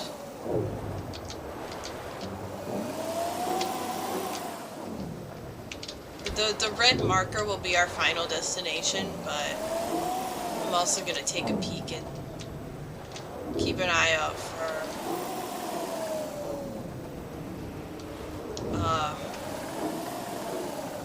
other places. Is that a new place or is that an old place?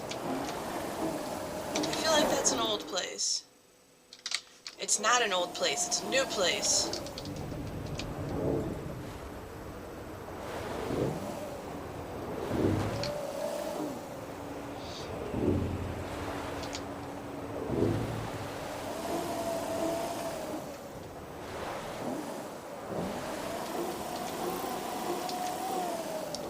What is it, is the question.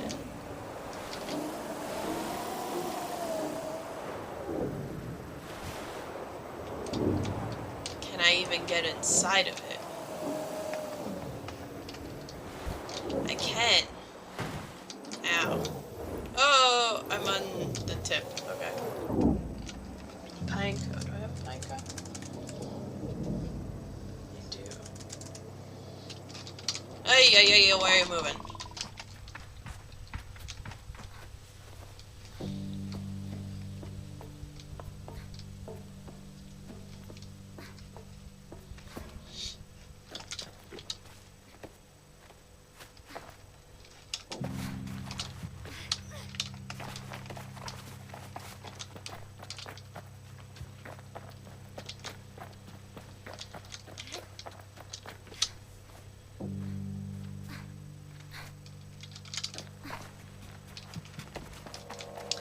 Balfron connection.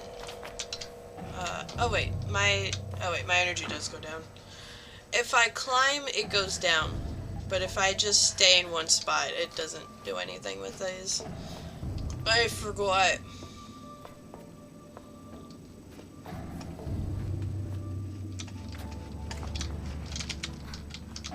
It's also been a couple of days since I played this, because I wasn't able to stream the past couple of days, so...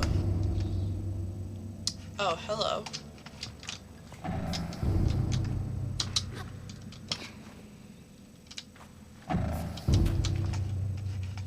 Why did the music get all spooky and intense all of a sudden?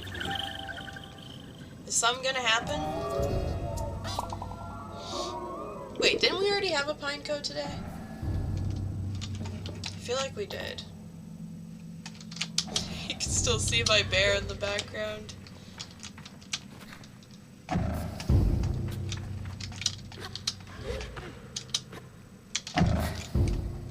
Whoa, okay. Okay.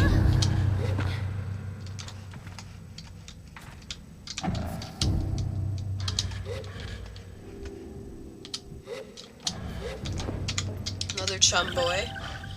Chum egg.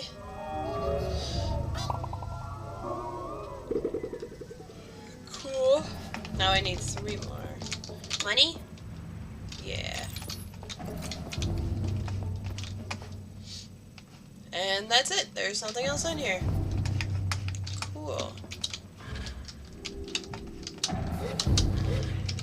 Well, at least I got another chum egg and some money, so I guess it was kind of worth it.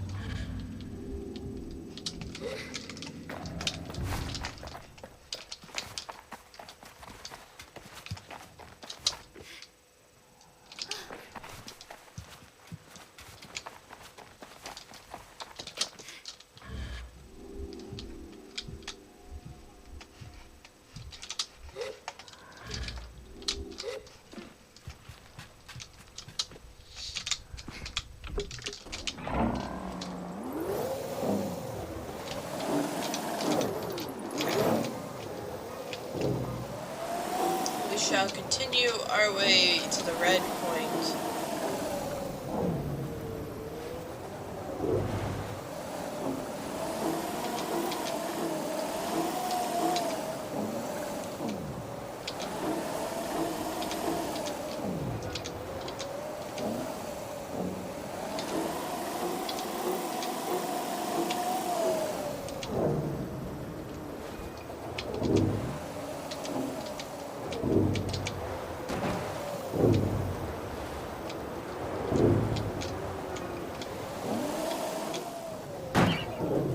Yeah.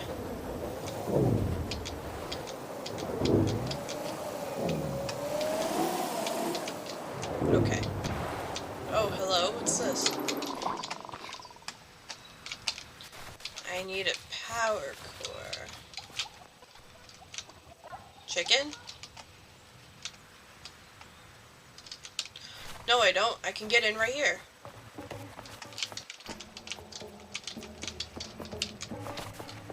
Okay, there's the power core. Oh, I need the power core to get to the other side, I think. Okay. That makes sense. Yeah, I guess in a way it does make sense, because this game has a bunch of different puzzles in it, so... We'll just say that it makes sense. Atomic priesthood?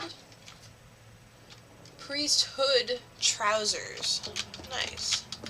Wait, what do they look like?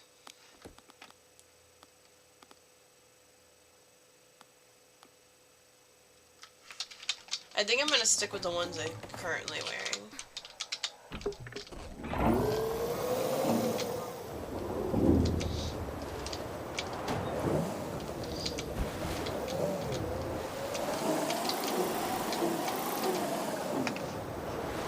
Okay, that's just a big rock next to me.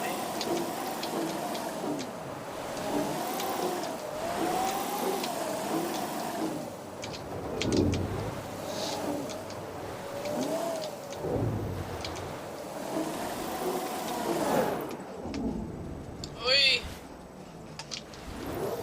I need to keep an eye out for balloons.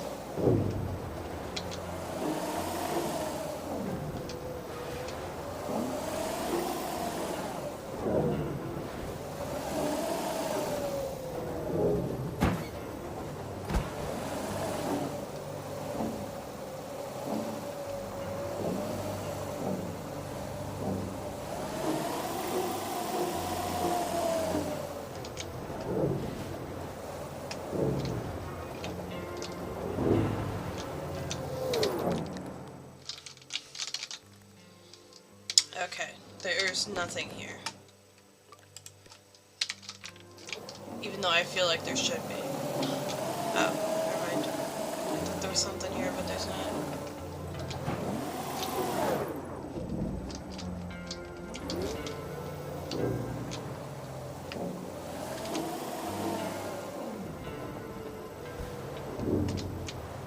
I'm just gonna explore this area a little bit, see if I can try and find something.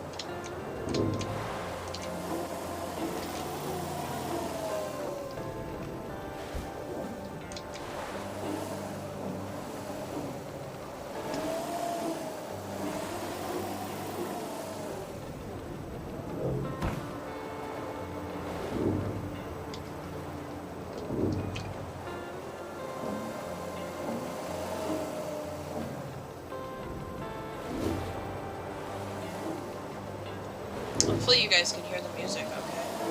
The music is like super quiet right now.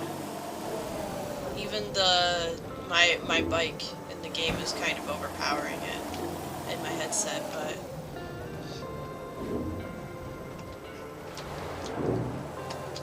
they got some nice music playing right now.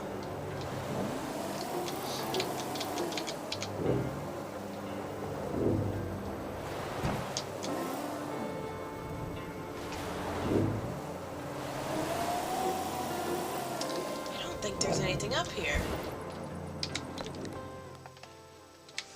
Yeah, 'cause now I'm just heading back to where I was. Is there really nothing in this corner?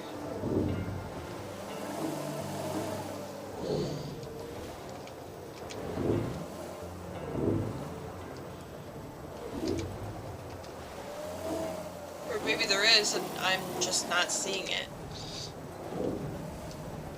Oy, oy, oy, oy, oy, oy. Fix yourself there, Sable.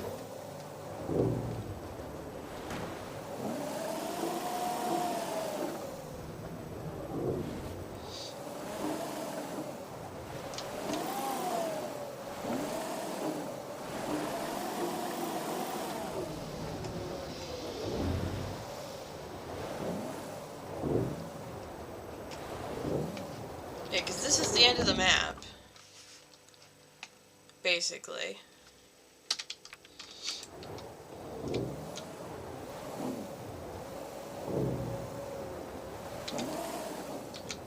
Why they would put something all the way against the edge, I have no idea.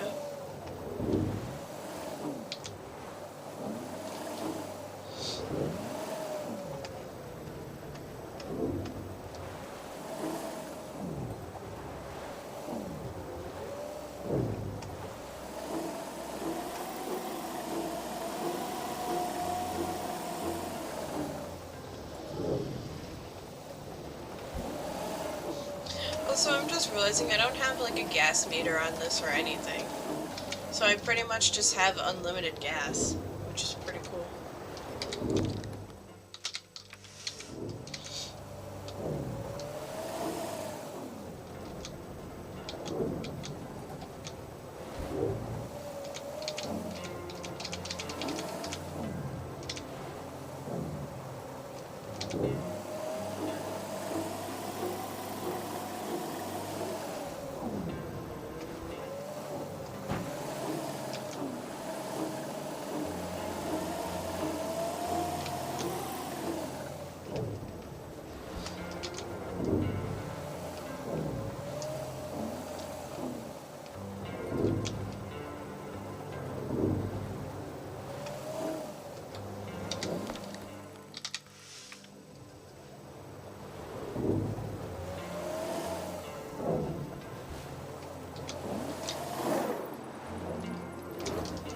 There's probably nothing over here, but I'm gonna check it out.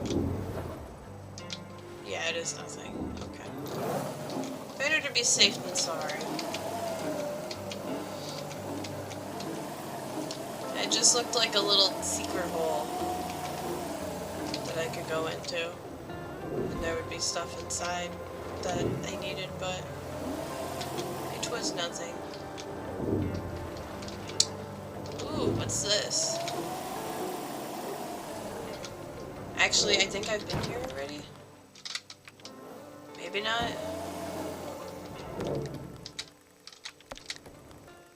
Whoops. Get out of here.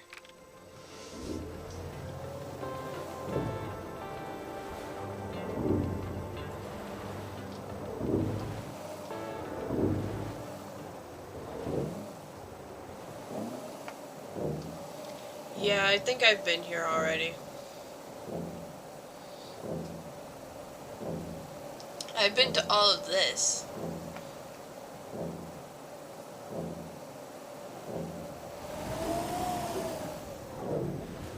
Actually, I wonder if I could just get inside of this one building here.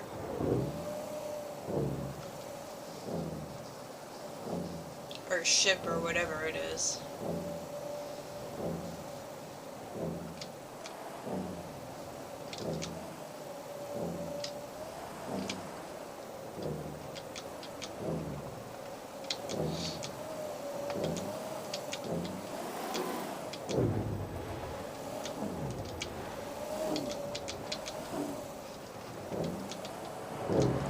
No, I think I've been here already. Oh, yeah.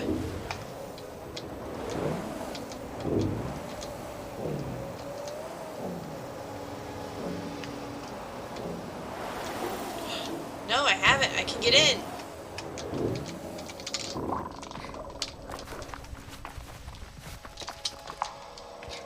Trellix Pillar.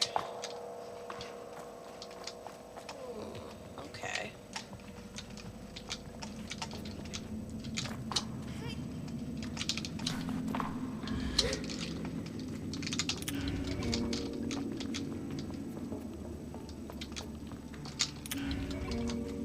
Oh, hello. I think I need 2 more of you guys. Yeah. 2 more, and then I can go talk to the Chum Queen.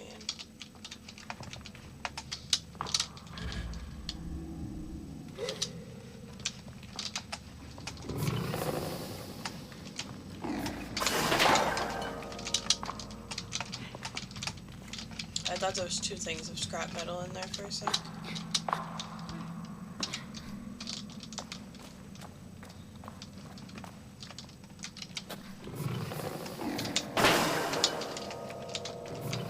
I know where I am, game. You don't have to tell me twice.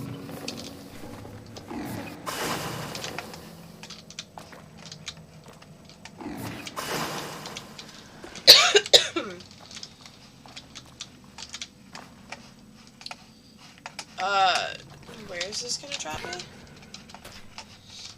There's a ladder here. Binacle. Do I want to catch it? Yeah, I'll catch it.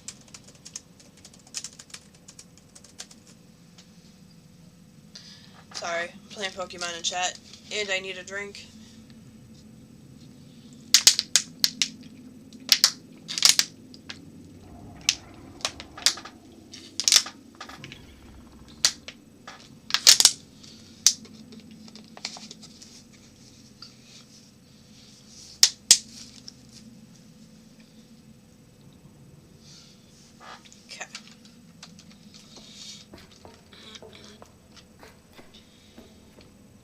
Sandy's playing Fallout now. Excuse me, Mr. Laptop, what are you doing?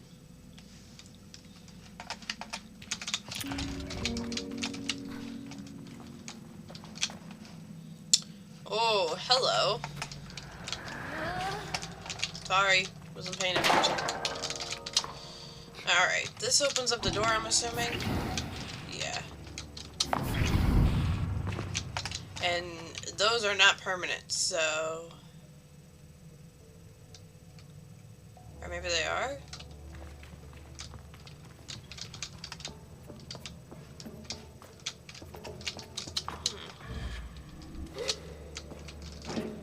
Yeah, I got the binacle. Okay, I need a power generator.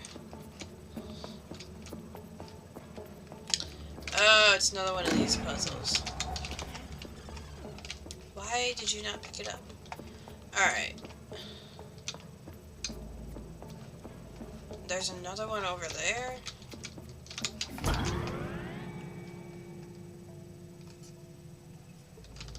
There's one up there.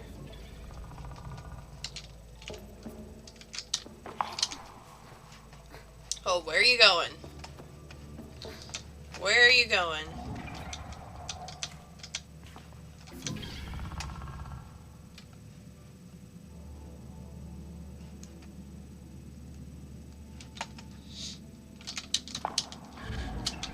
So does this go in here?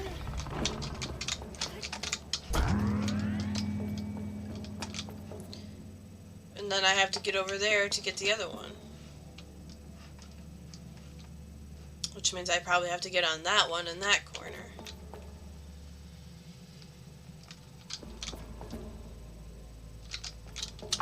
That just goes right through the banister. Nice.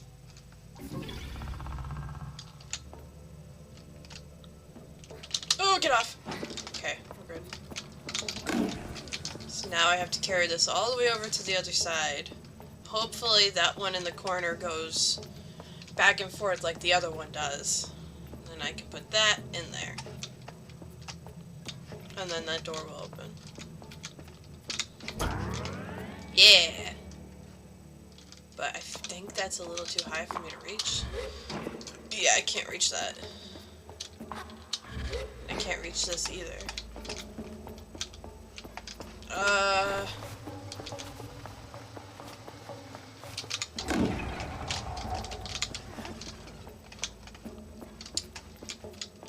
Fuck. Which way does this go? That way.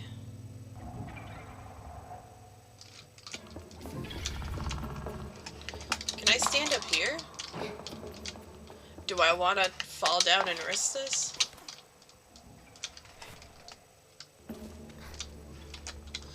Okay. I don't think I can stand up there. Oh, phone's ringing. I don't think I can stand up there either.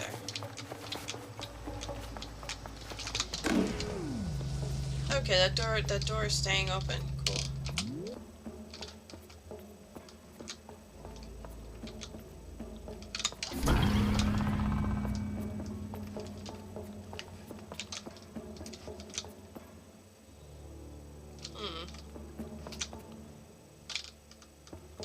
There's something up there that I can get.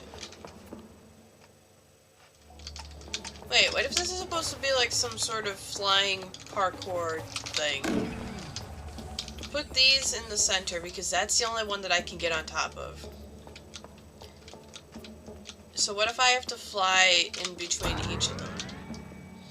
So let me put this in the center. That should be good. That's perfect. I couldn't have made it any more perfect.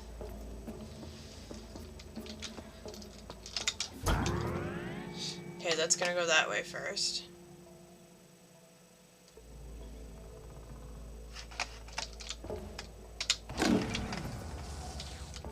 Okay, that could be moved over a little bit. And that's too much, but you know what? It's fine. Because I should still be able to reach this.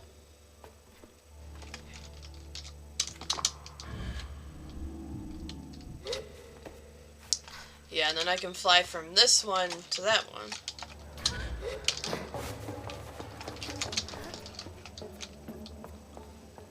I just have to time it right. And knowing me, I'm not good at that kind of stuff. But I'll figure it out.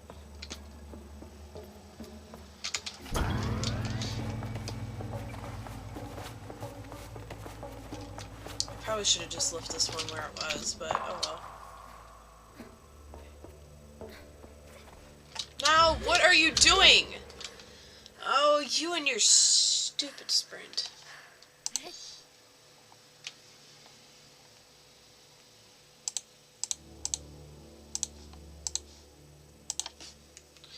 Alright. Can I get up? Thank you.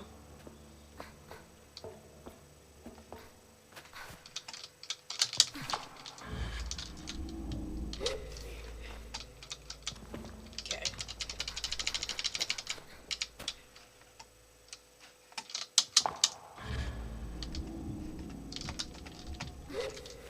Hey, let's go.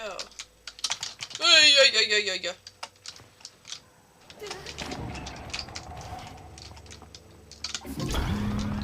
Nice. Trellix Pillar. What did I get? I got an achievement called Trellix Pillar. Open the door in Trellix Pillar. That's pretty obvious, actually. Alright, I'll go through the door in a second. There's something up there that I can get.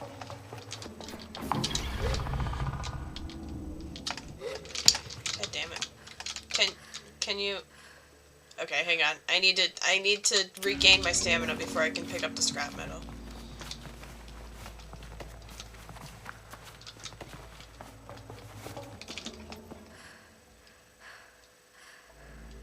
This I have to wait for my stamina because I need to sprint and get across.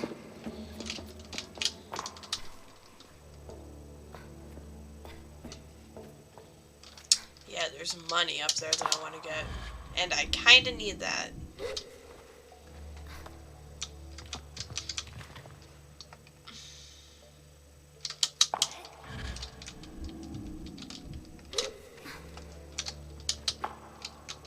Oh, yeah. Nice. And now we are going to go through the door for Trellix Pillar. Another, Saris. Or Saren. I say hello to Saren. Sable, your security clearance has been updated. Please proceed to the whale to authenticate. You have unread messages, Sable. Here are your unread messages. Come on, Sing. You know what you're up.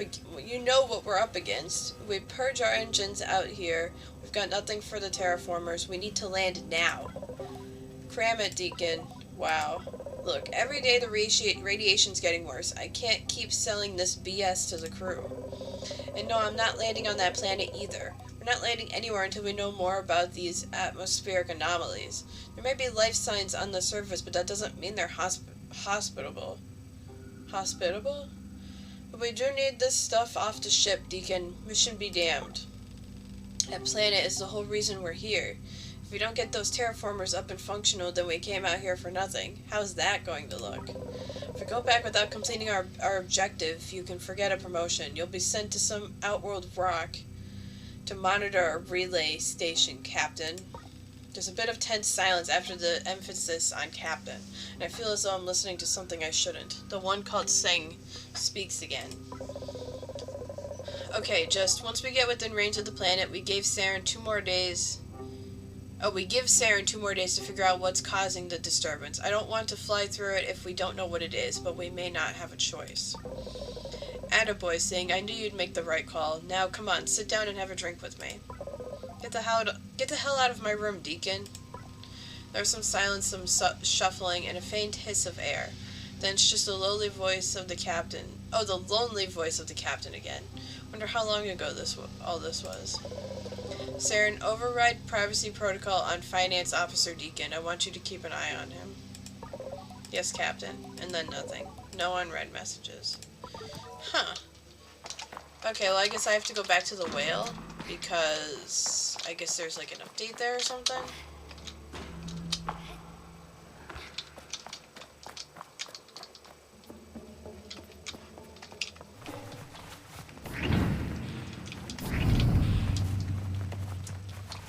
But actually, yeah, I could probably just head straight there.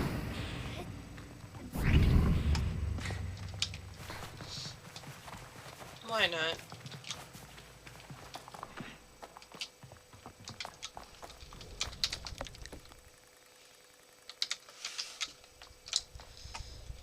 Alright.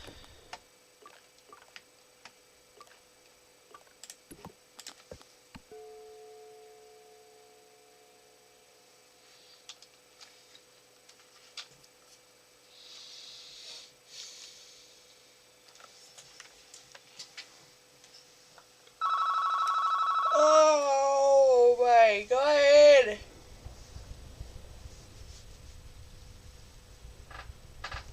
Why is the phone just ringing? It's like I can see who's calling on the printer that's right next to me, but it says, and it said that when it came up with the incoming call, it said that nobody was calling. Why?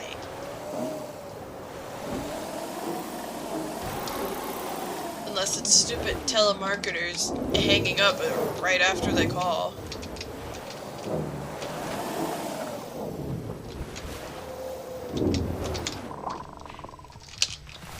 Alright, Saren, I'm at the whale.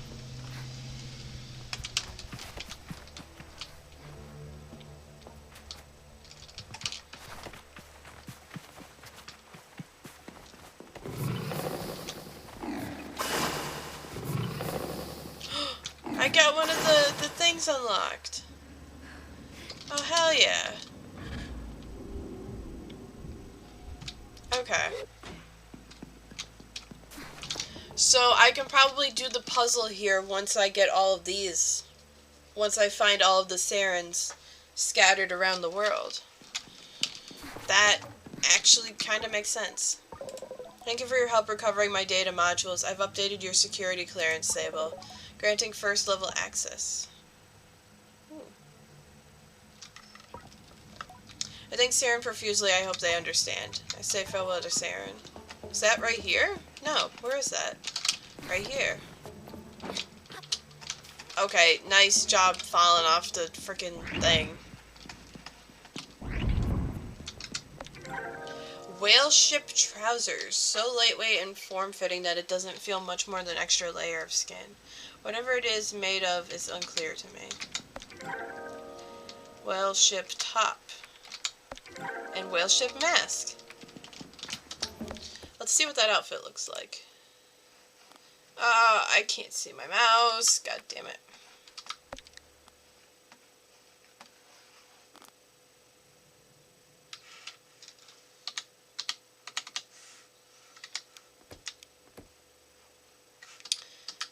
I'm not gonna worry about it.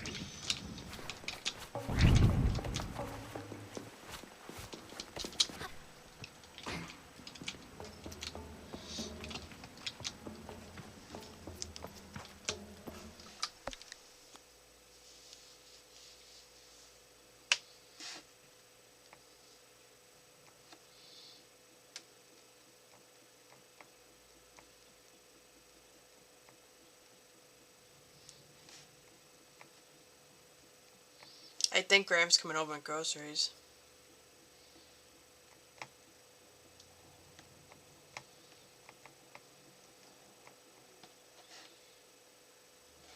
I'm just gonna leave that typo in there, it's fine. It's not that important.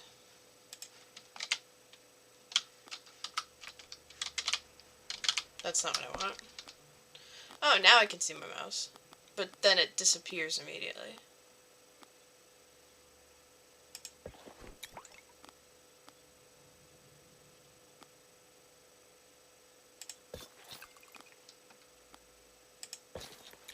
It just looks like I have a diving suit on.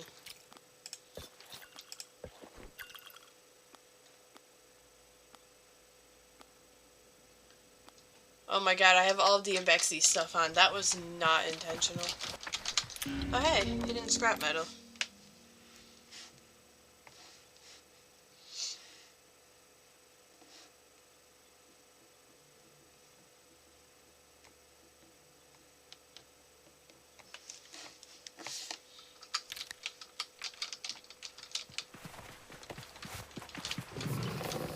Oh shit, I didn't even see that there wasn't a cargo.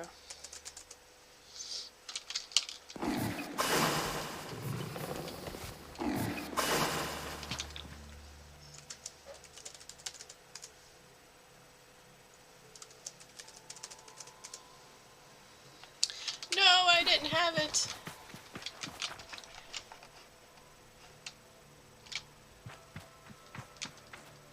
So I'm assuming that there's another thing moving after that. Once I get all of the Sarens unlocked, I can explore the whale. I'm assuming that's how this works.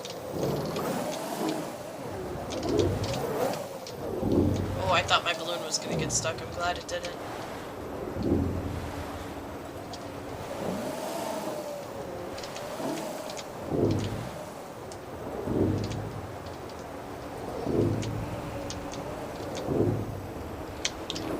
Dune Rider. Oh, travel 550 kilometers on the bike. Nice.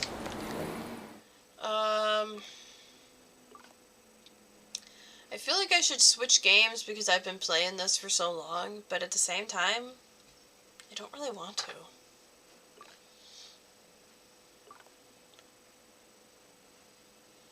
How many chum boys do I have? I think I have 18. I think I'm just gonna ride around and explore until I find new things.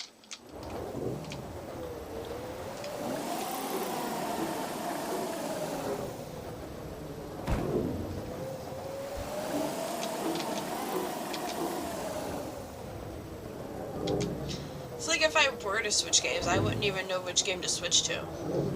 I've been wanting to play Pixelmon, but I don't really want to play Pixelmon right this second.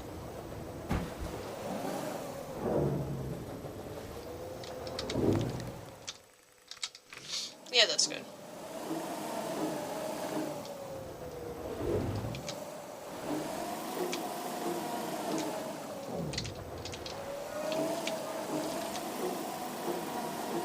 More of Saren's terminals. I'm doing everything, game, okay? I'm just running around and looking for stuff.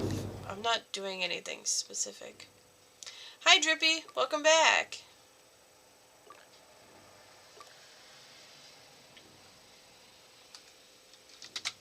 How are ya?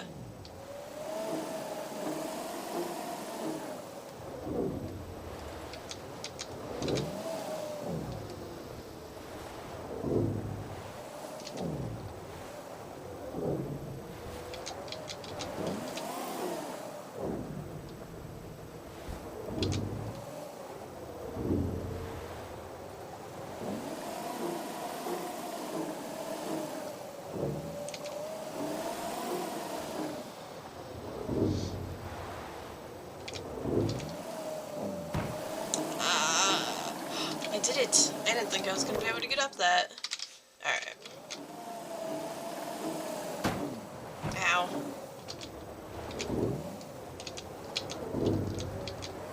I'm going to try and stay up here.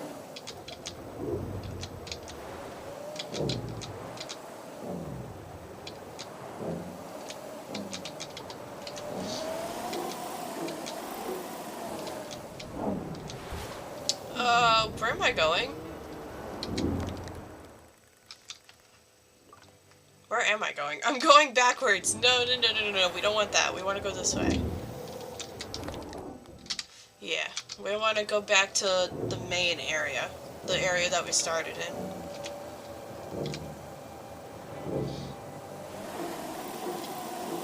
Don't hit it. I just barely avoided that.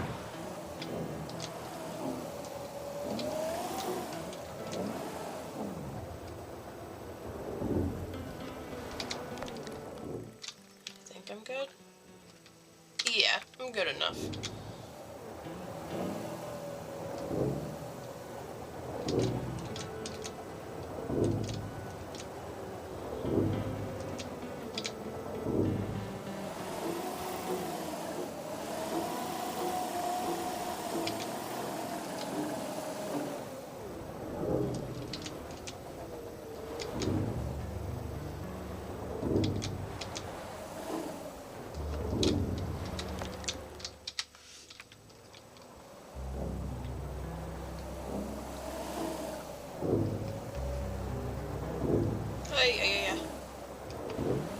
I'm lagging a little bit.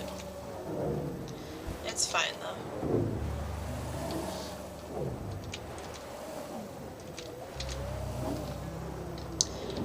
I started... I was looking up stuff for the new Bendy game the other night. And I guess there's multiple endings to the game. So... I'm on my bike. What do you mean? I started replaying the game again. Last night. I only played it for like an hour. I only got through like the first part of the game. But yeah, I did start replaying it.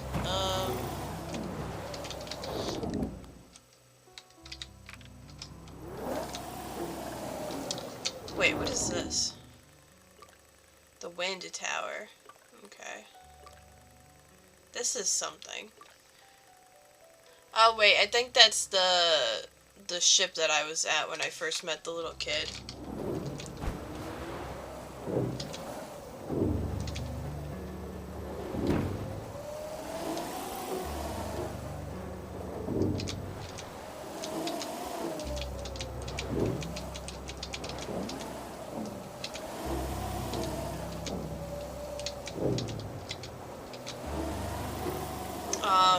I also want to try and work on getting all of the audio logs and everything as well.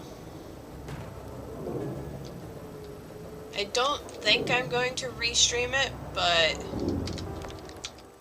if you guys would like me to, let me know. I wouldn't mind streaming it again.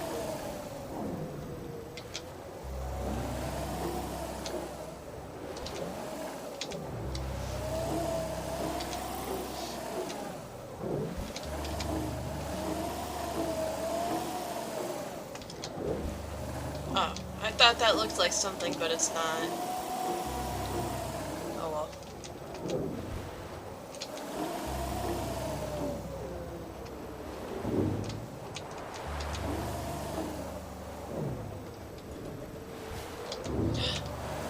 Another balloon! Wait. That's not home. Okay, how do I get up there? That didn't sound good. Can I get up there? I don't think I can climb that.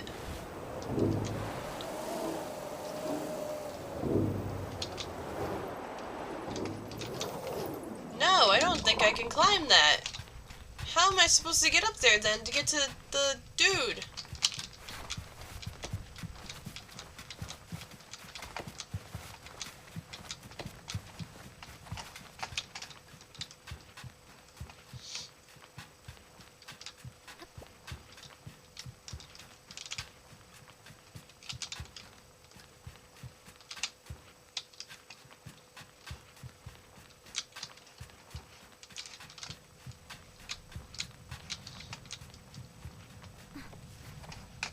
I'm gonna try it, see how far I can get up.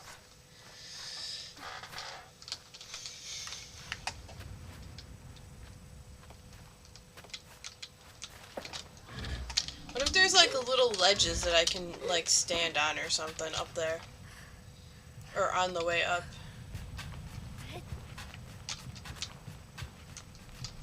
Let me try again.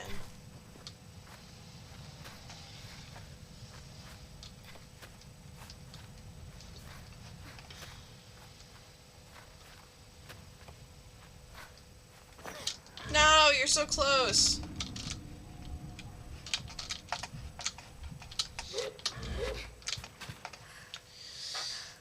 Alright, I gotta shut this light off.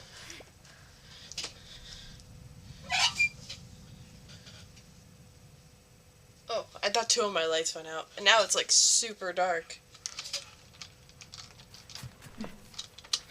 Hold on.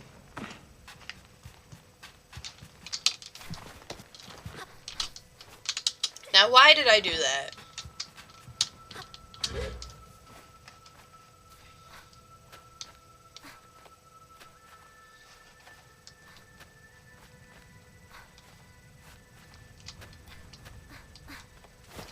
No, I should be able to stand on that.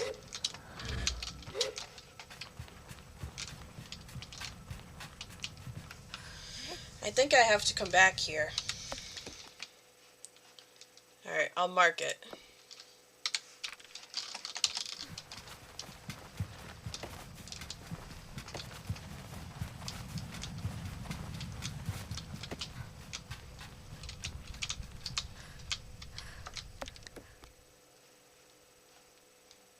I think I've been to that. Yeah, that's probably the Dunboyne.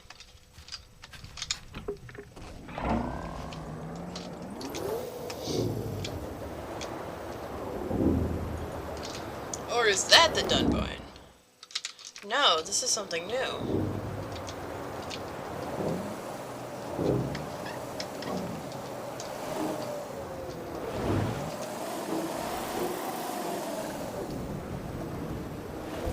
Well, let's go check it out.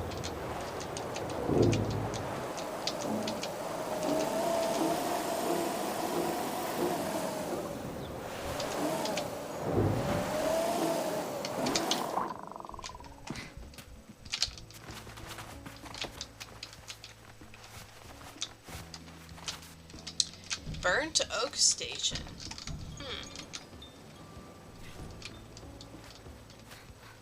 Okay, don't mind me. I'm just gonna climb up this rock real quick so I can get on your roof so I can get inside.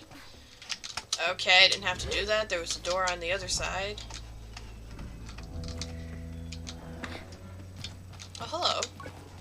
It is a challenge not to view scrappers through quite a romantic lens.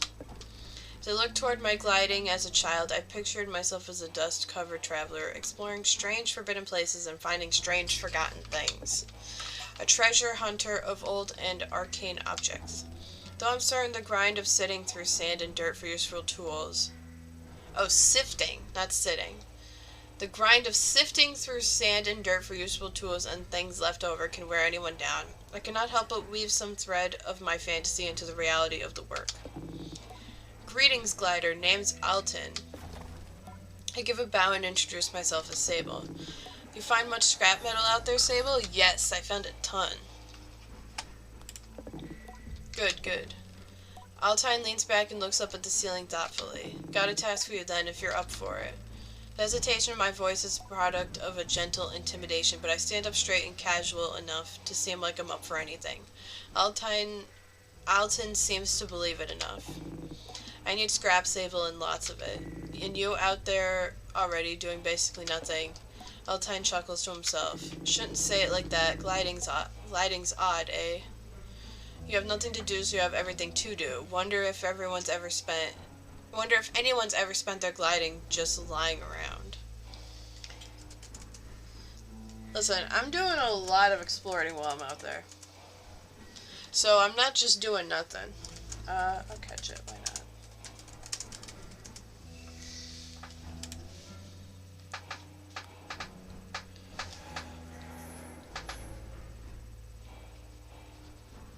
Yeah, I feel like that wouldn't count as a gliding if you're just lying around doing nothing. Also, I'm gonna turn my heater on real quick.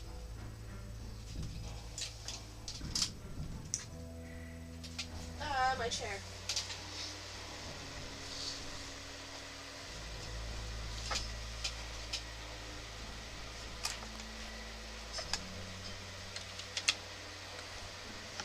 I don't need that. Okay, I'm gonna check something real quick.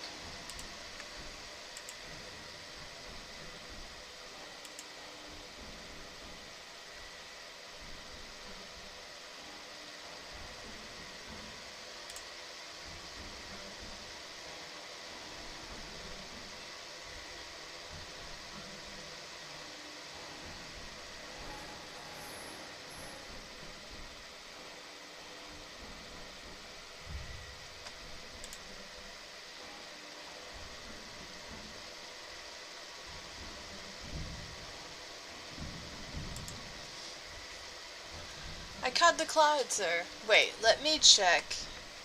How many Pokemon do I have now? I have 238. Damn. And I have no doubles. And I have 31% of the catchable Pokemon. Damn. There's still a lot of catchables that I don't have, though. I should probably do my Poke Daily real quick.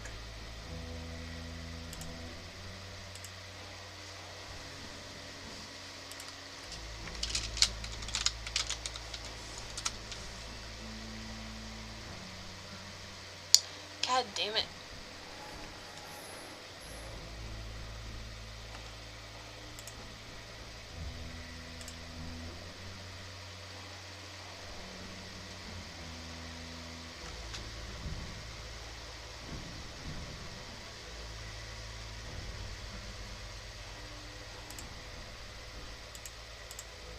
Okay.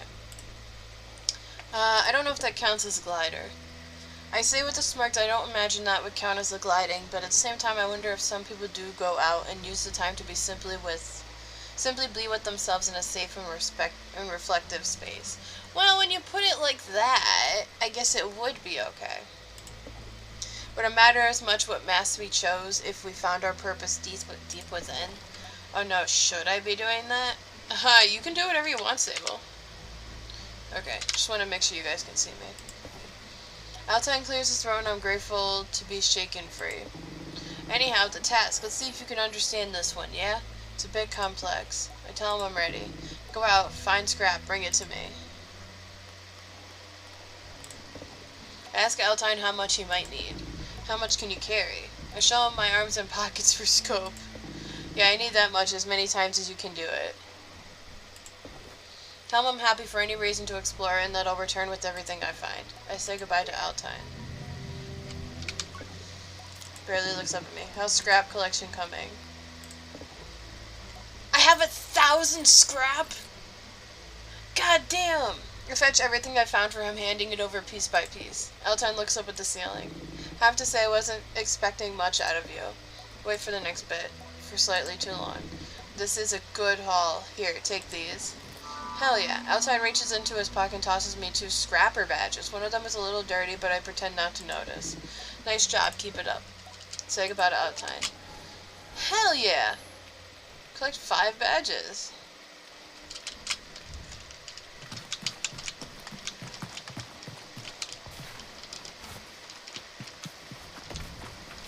I just got an achievement.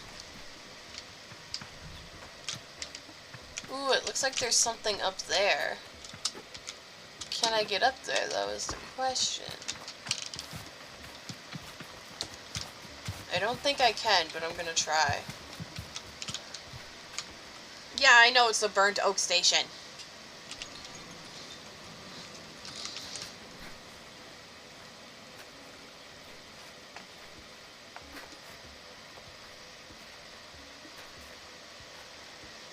Please make it. Please make it. Please make it.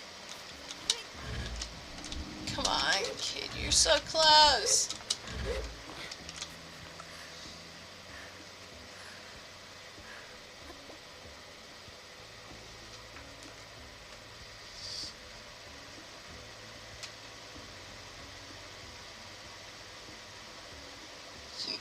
Alright, I was looking at chat real quick. Just looking at the automated stuff that I got going on.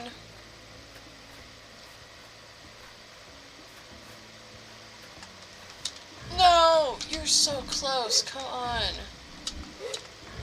Alright, maybe there's a way that I can get up if I look around.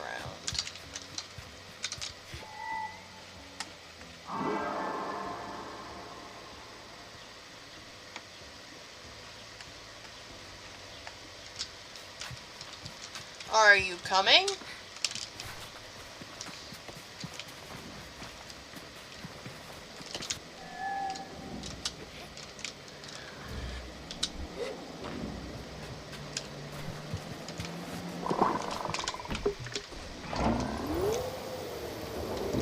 Buddy, are you broken?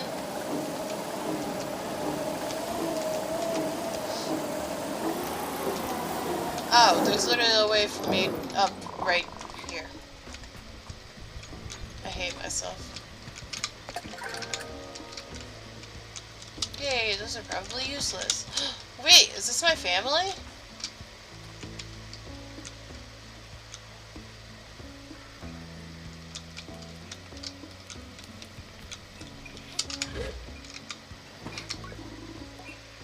Glider, welcome. Come view my wares. Smashing. Have a gander at my goods. Beetle bike.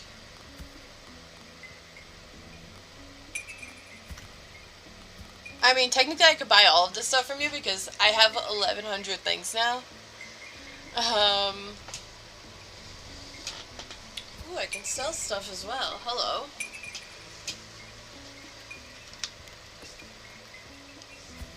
I could sell the butterflies. Why do I have...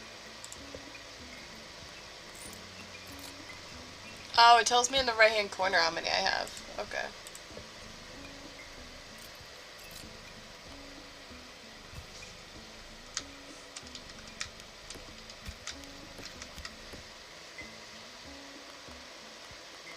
And then I can buy back the stuff I sold to him. Yeah, I don't want to do that, sorry.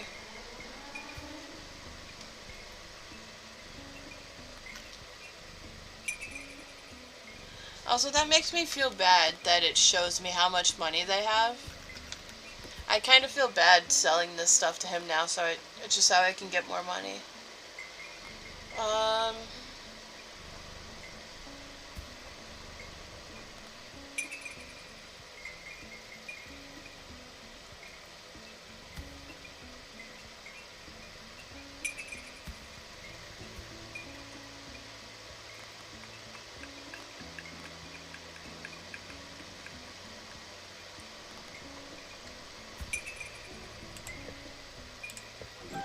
Yeah, I'll get that.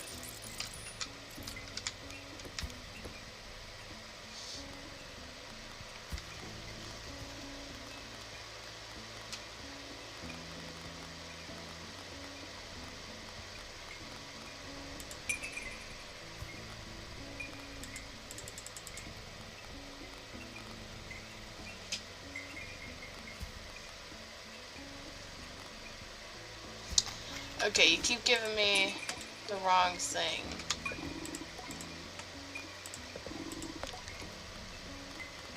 Okay, I guess I can't see what those are. Cool.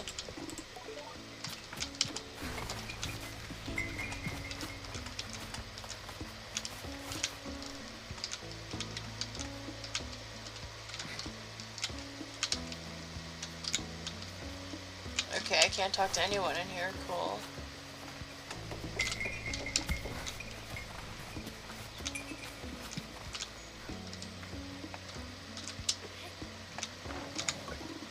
Well met, Glider.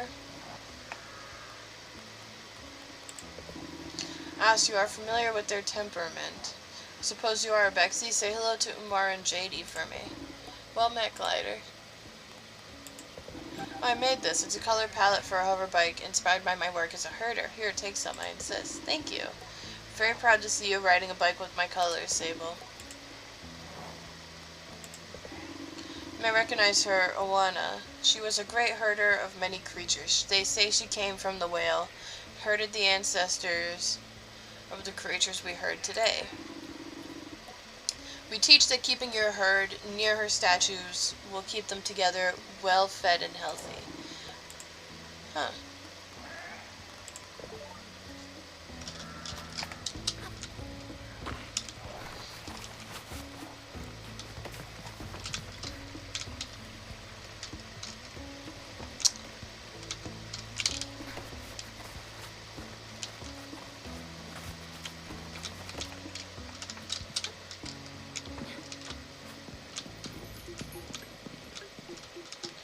You look like a fortune teller of some sorts, but I can't talk to you.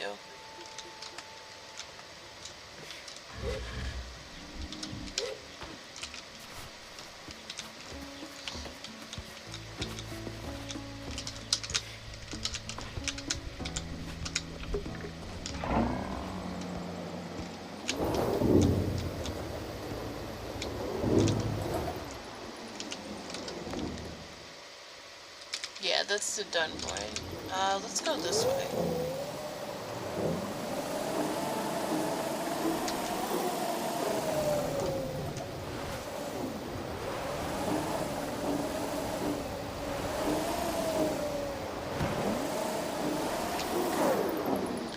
Actually, what I need to do is I need to figure out how to get up there to that balloon. So that way I can get the mask.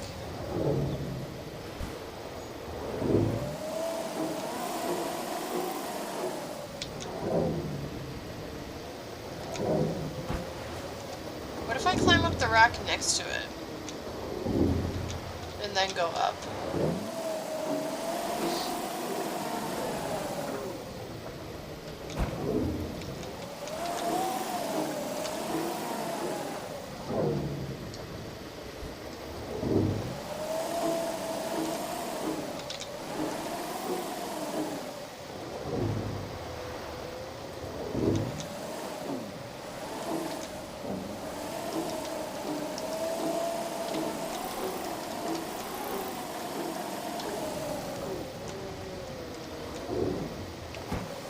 Yeah, what if I climb up this first?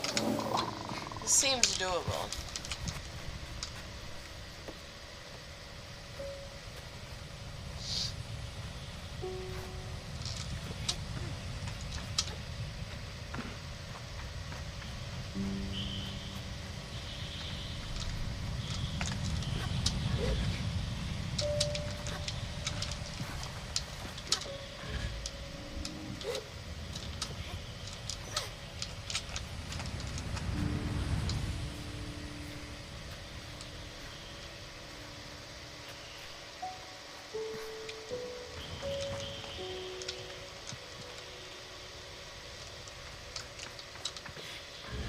I think this is the way to do it.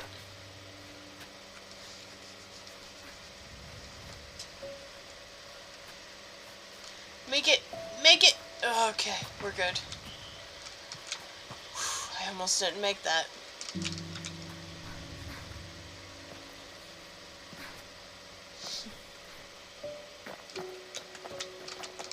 Oh yeah, this is the way to do it.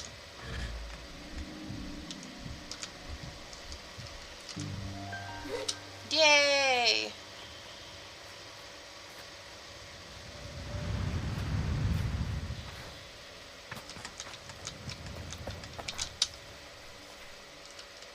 Give me a map! Let me get rid of my pointer first.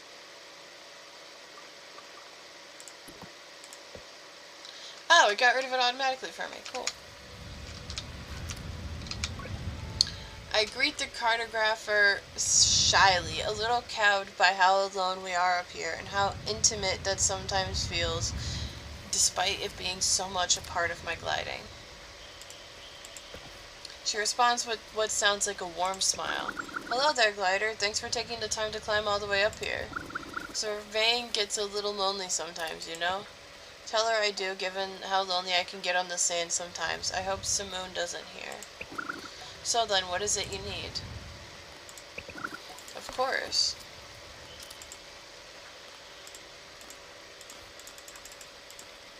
Oh, why is your stupid menu broken?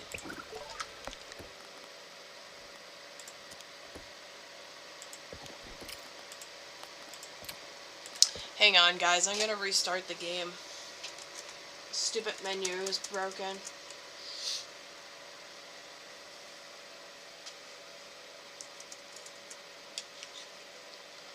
Oh, I forgot that I had to actually hit exit the title.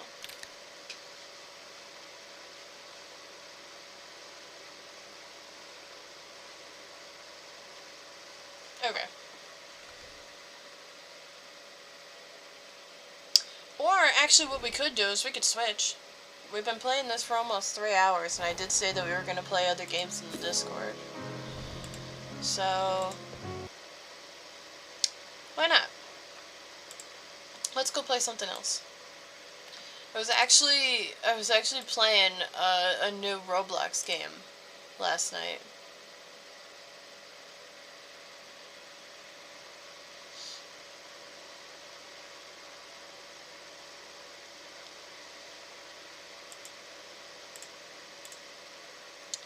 Sorry, I was looking at something real quick. Oh my god, why does it say that I'm playing Roblox? Did I not... Why did I change it to Roblox? Have I been playing Roblox this entire time?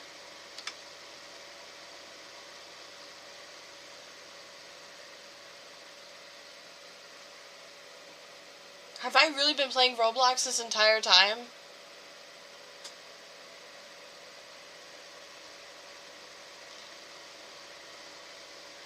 Oh no. Oh no.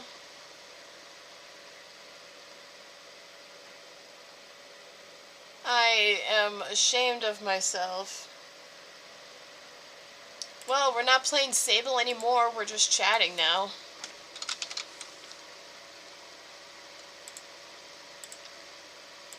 Oh my god. If that was on Roblox that entire time...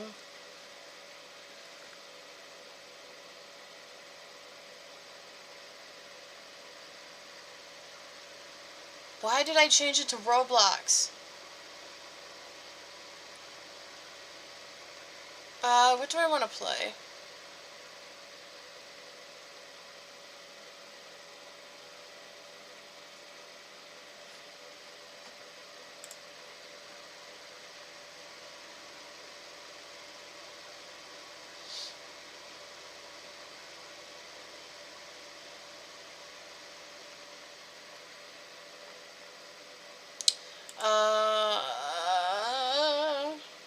I think I've been wanting to say that we were gonna play Pixelmon.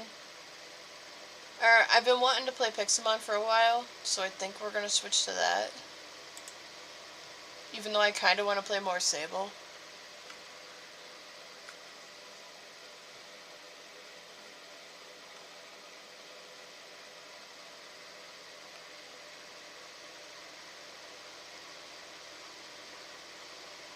God damn it, why didn't anybody say anything when they came in?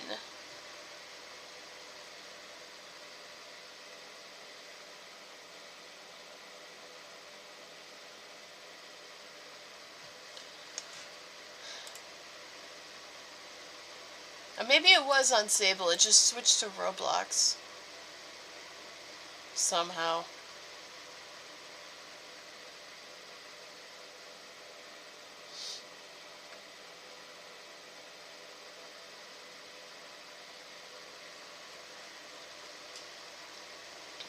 I'm gonna run down and get another water real quick and possibly a snack. I'll be right back.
Aurelia's back in the item shop.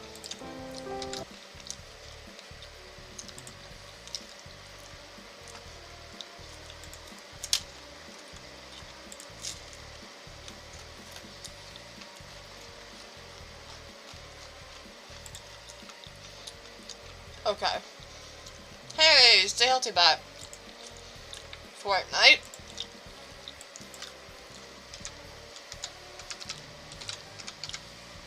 Fortnite. Fortnite. Fortnite. We're playing Fortnite. I'm changing my skin. And back bling.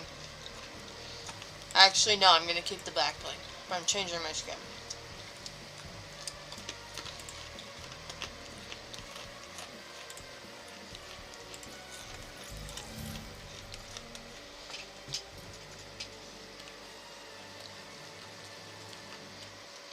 Hi, Kiwi. Welcome back.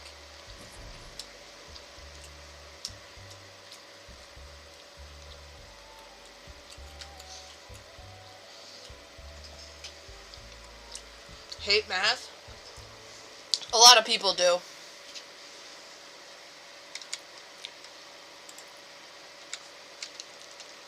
Hate butt? Butt's butt. I thought you loved butt.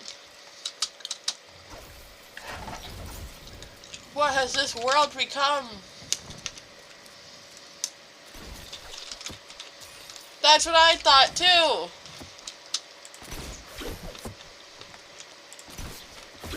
Ah!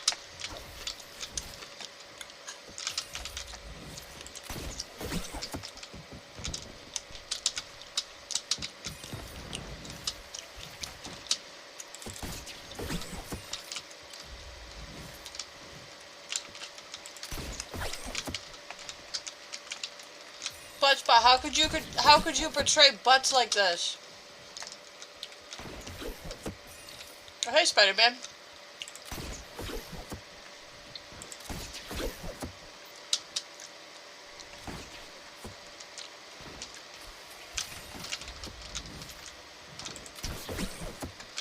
How many hiders are left? 2.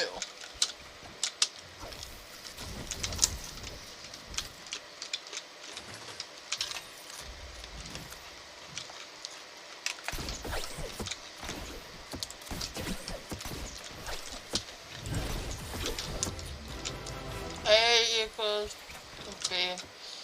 A C B, I do not understand. That does look a little bit confusing, so I can understand.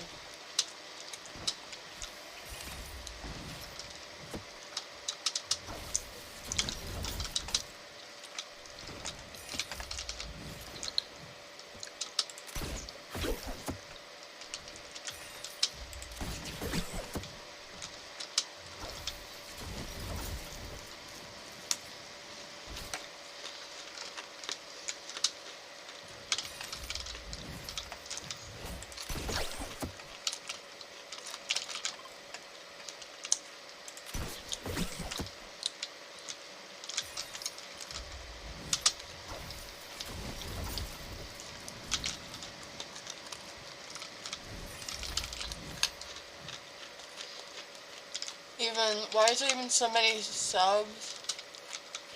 Oh, so many sets. Popper sets, super set, power sets, subsets. I have no idea.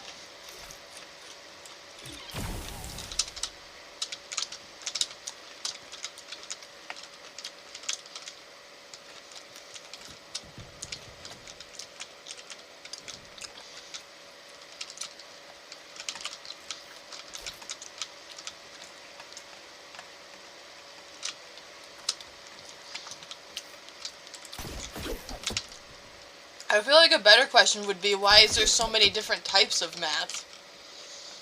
There's trigonometry, there's geometry, there's calculus.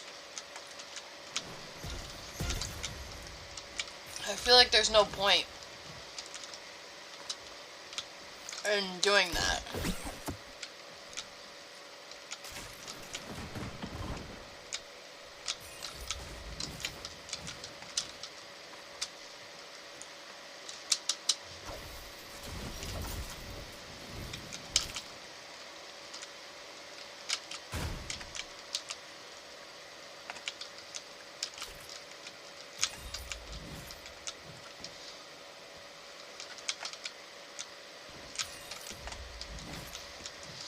Also, I find it kind of funny that I'm not even looking for props. I'm literally just running around and getting XP coins.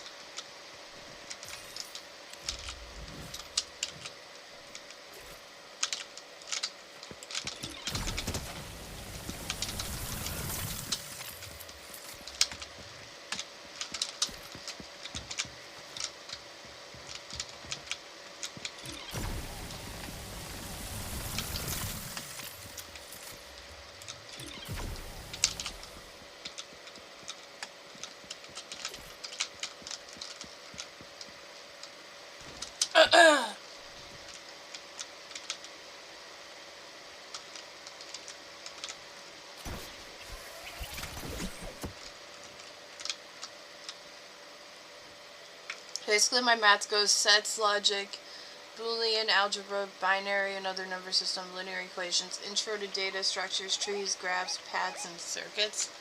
Huh.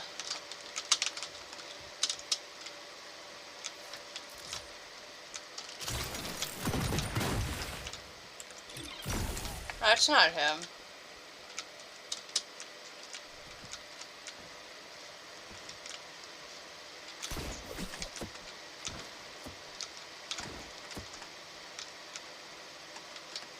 Hello, there's a little hidey hole back there. I will never understand why there's so many different types of math. Oh, hello.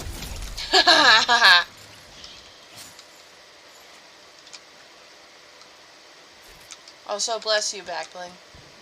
Nobody likes me at all. That's not true. Shush it. Listen, I'm the one that nobody likes, alright?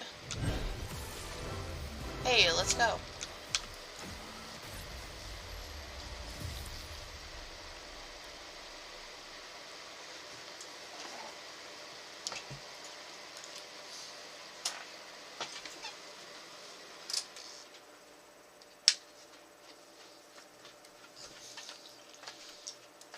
The one no one likes?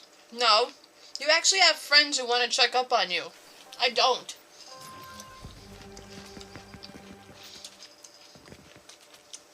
I don't want to hear this nonsense. Reach out and make friends when no one reply to me or is helping me. Well, that sucks, but there's people to talk to in the Discord. I mean, not really, it's dead most of the time, but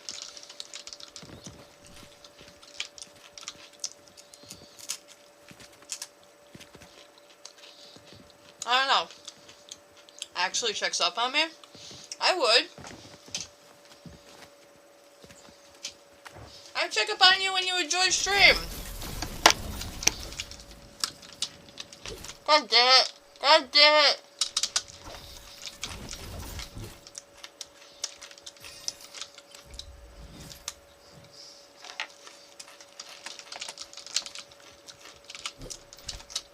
Fuck.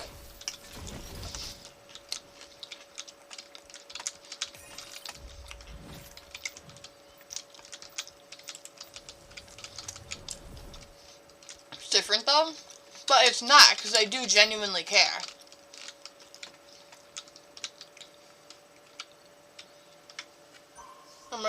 I'm a viewer, you're a streamer.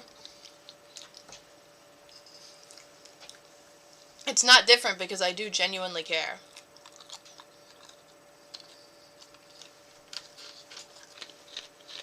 Oh, so I thought we were friends. Are we not friends anymore?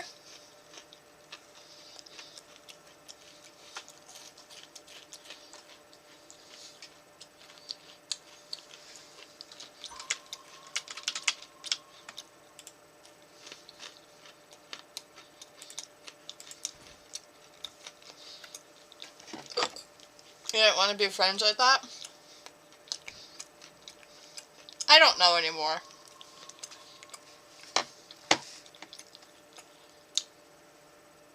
Oh, wait. You were the one who didn't want to be friends. I still wanted to be friends. But I didn't really have the energy to try and convince you to be friends with me, so I just kind of gave up.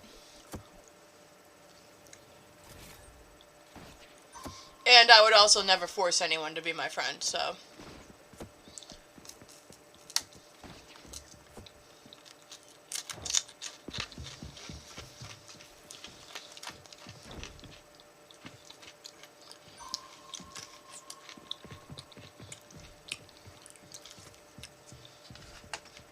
Buddy, you're gonna get me killed, I swear.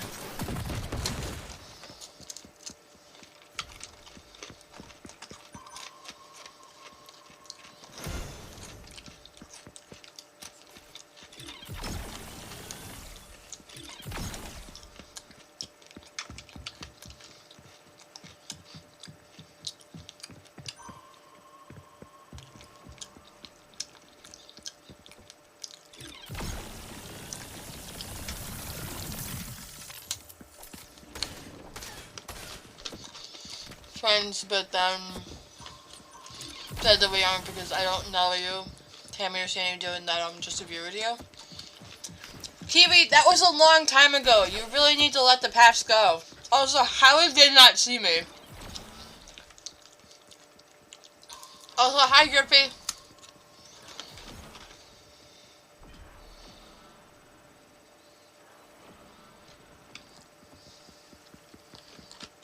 Fries. I like fries. Hi, just kill me. I don't care.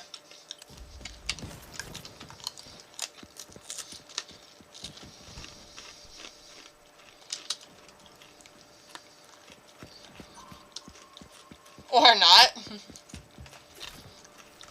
Okay, bye.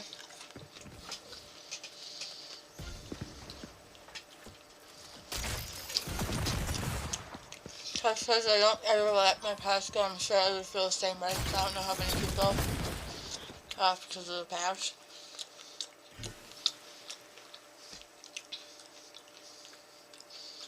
I don't know what to tell you. I didn't mean it. I mean, I probably did in the moment, but you eating fries? No, I'm eating pretzels.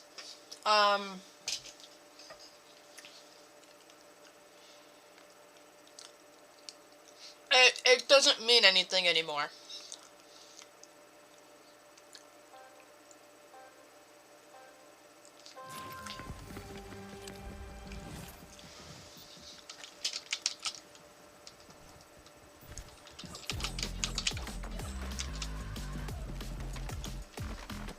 Here's me sometimes like I don't know what you even think anymore. I said that a long time ago, okay? I didn't know you. I didn't know you back then like I know you now, or I had a different opinion of you back then.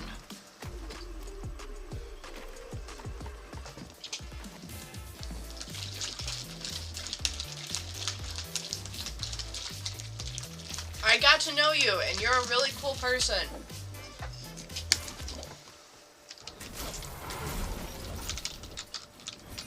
Why am I using the default glider? Area dose?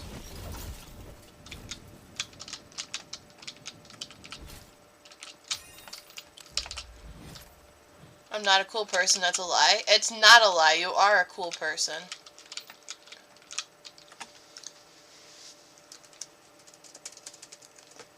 I wouldn't lie to my viewers. I wouldn't lie to anyone in chat. I'm not, but you are.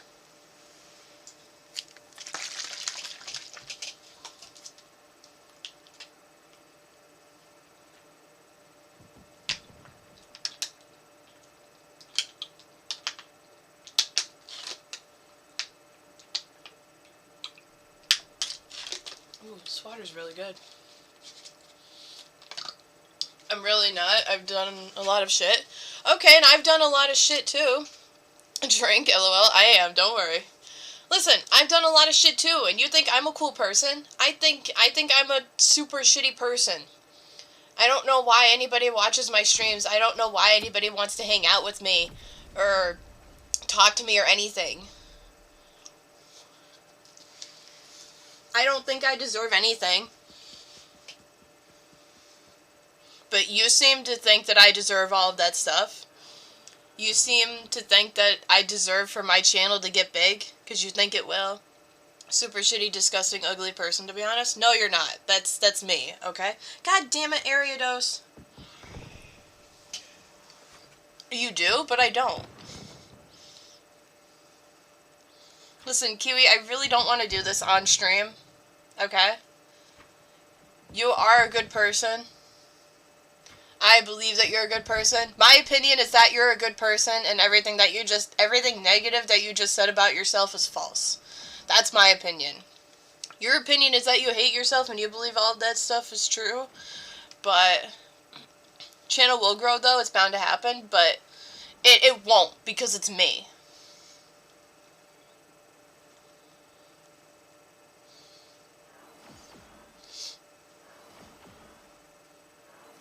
Because I'm not meant to have people in my life. I'm not meant to have people to talk to in my life. And I try and talk in the Discord and get people involved, and nobody talks, so I just gave up.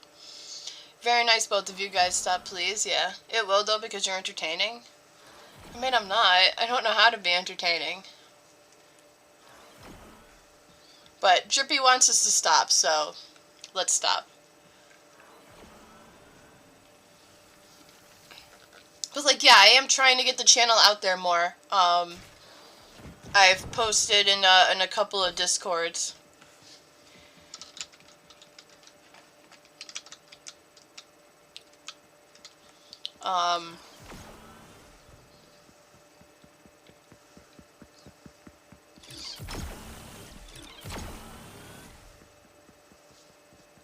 And, yeah.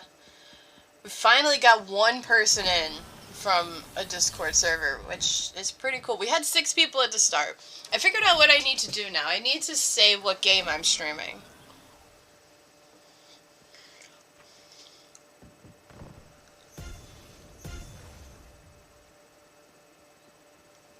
Also, I feel like I could get a lot of people in here from the Discord servers if I say that I'm starting with Fortnite. You guys can keep go. Oh. So Jack was in a cabin quiet and not sharing his Irish accent with little known viewers. Look at him years later. He's one of the most popular people now. Okay, but Jack is amazing. You can't compare me to Jacksepticeye. I am nothing. No, you guys can keep going. Oh, okay. You can't compare me to someone like Jacksepticeye. I don't live in a cabin in the woods. I live in a house in a city with my grandma and my brother and his girlfriend and my niece. You do, Jack, because both of you are amazing, but I'm not amazing. I don't live in a cabin in the woods. Yeah, I'm depressed and I'm lonely, just like he was, but I'm not allowed to have anything good in my life. And having a huge audience to stream with would be something amazing in my life. That's like my fucking dream, to have like a ton of people in chat to communicate with and just to hang out and talk to. Just to like not even have like a gaming stream, just a chatting stream. Like that's the goal. To have enough people in chat where I can just sit here and not play games and just hang out and talk. That's the goal. That's my goal for the channel. But I doubt I'll ever get to that point. You are amazing? But what about me is amazing? And don't say I'm nice, because there's a shit ton of nice people in the world. Don't say I'm caring, because there's a shit ton of caring people in the world. Guarantee you'll gain like 200, 300 followers by the end of this year? Nah. I mean, my goal for the year is to get the channel bigger, but nah. I'm gonna keep pushing the channel out. I'm gonna keep trying to get people to come back as regulars, but and like, yeah, if my channel does get big, then that's amazing, but I don't want to get my hopes up, say that it's gonna happen, and then it doesn't happen, because I feel like that would destroy me more than saying that my channel isn't gonna grow big, and then it doesn't happen. I'm like, see, I was right, it didn't happen.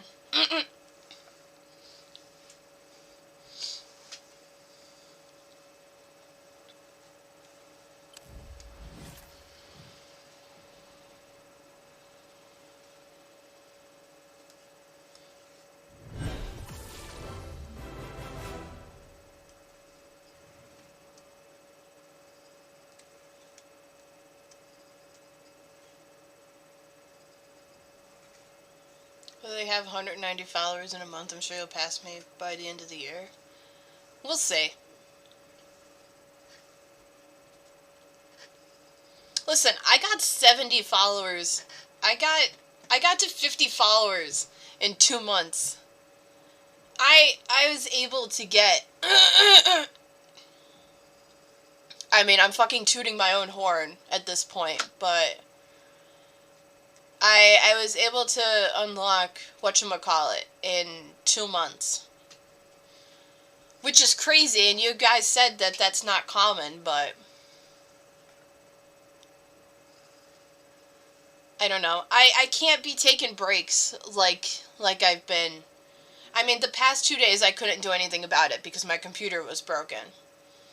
But unlocked it in 3 weeks. Damn, nice.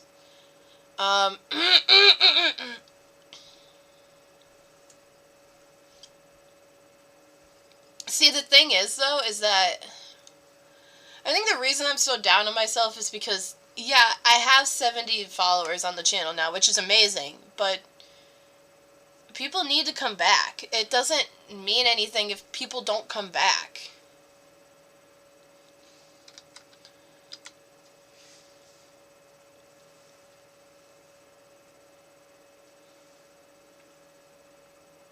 We only have like a few channel regulars out of all of the people that followed me.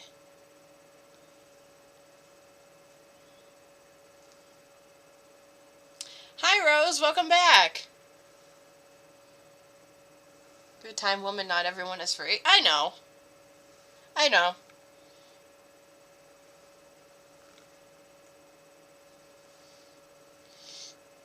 I don't know. How are you?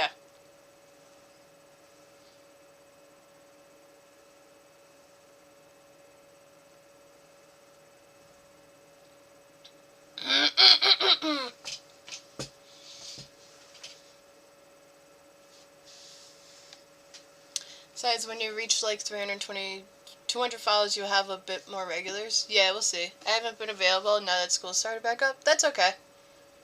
I mean, you don't have to be here. Don't feel like you have to be here because you don't. If you have other shit to do in life, then go do it. I would prefer it. But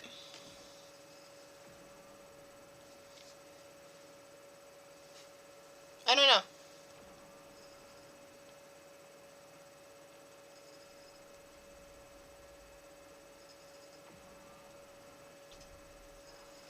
I sound selfish now. I probably sound like an ignorant asshole who's just doing this for the views and for the money. Stay up school and watch Korean every day. No, Kiwi, shush. Rose, go to school, get an education, learn, be smart, do amazing things, become the amazing human being that I know you can be. And, yeah. I don't know. I'm not good at motivational speeches. Skip school and work and just watch Grid. Kiwi, shush!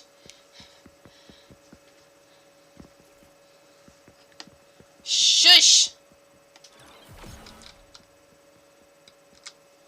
There's 2 other people besides me hiding.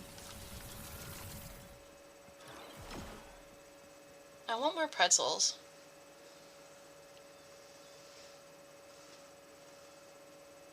Don't listen to her.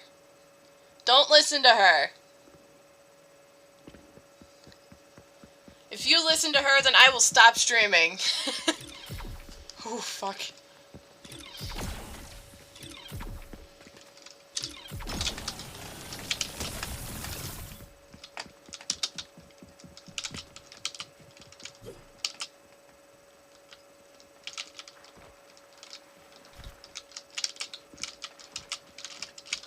No.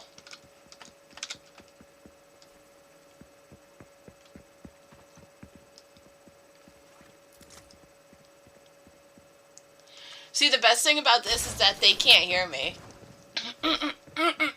I don't have a ping. I don't have a ping because I'm not a prop.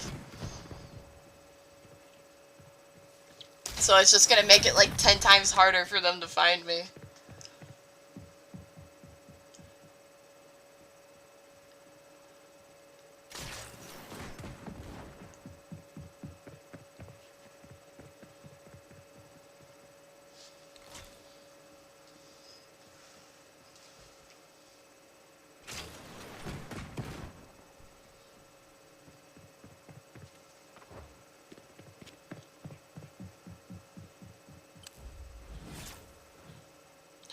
$14,000 XP! Hell yeah! Okay, I think I'm hidden now.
Just joined the Discord. Nice.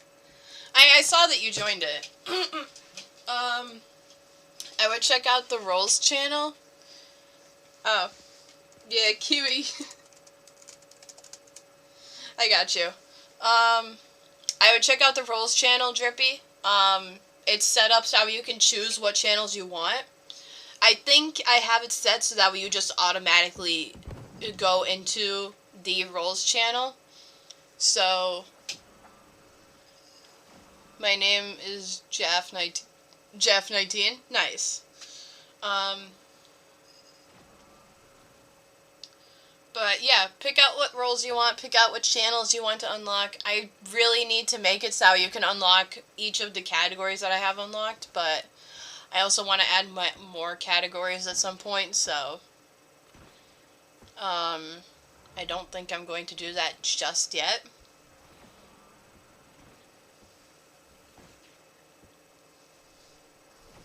But yeah. Haunter, do I have you? My name is the Doctor? Yeah. Wait, are you in the Discord, Kiwi? I thought you left.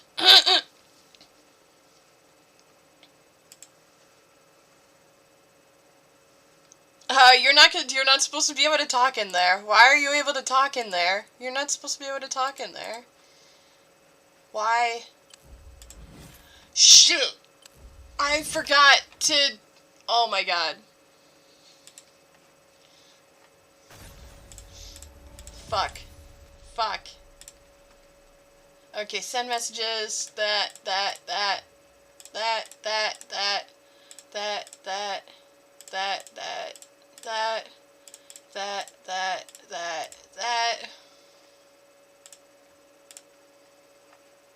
Fuck.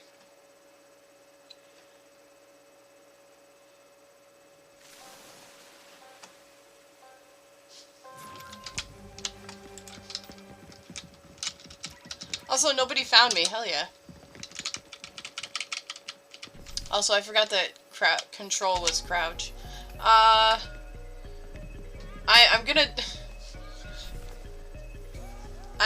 gonna delete those messages, Drippy. I'm sorry.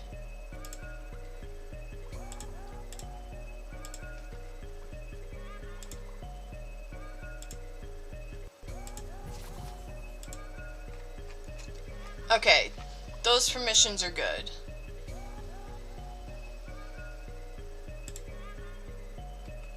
Wait. can VIP access the welcome?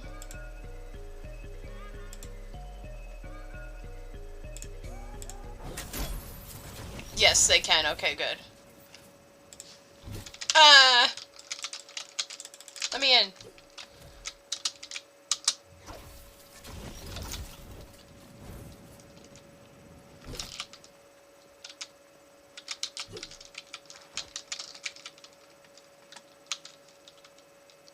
Me said, I'm sorry.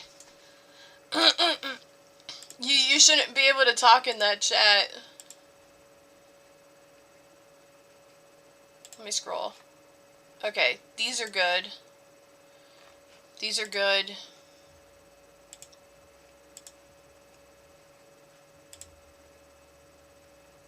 This is good. Crew, we're not gonna make the crew be able to send invites, but the VIPs can.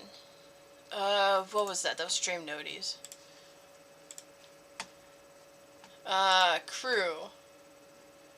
No. Shit, I don't have VIPs done. Okay, VIPs. Boom, boom, boom, boom, boom, boom, boom.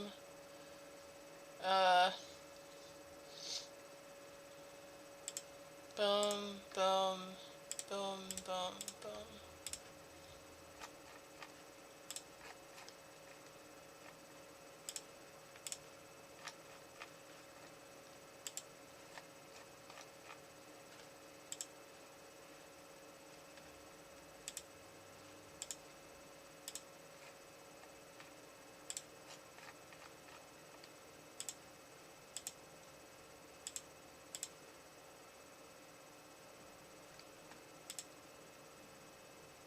Okay, I'm gonna have to fiddle around with the Discord off stream. Let me just make sure that crew is good. Okay, this is a private channel. Okay. I don't think PogChamp would purposefully screw up my Discord, so I think I can trust him to not touch anything. So I think we're good. And then I'll fiddle around with the VIP stuff off stream. Deleting Facebook soon? Oh, that sucks. There's too much drama on there?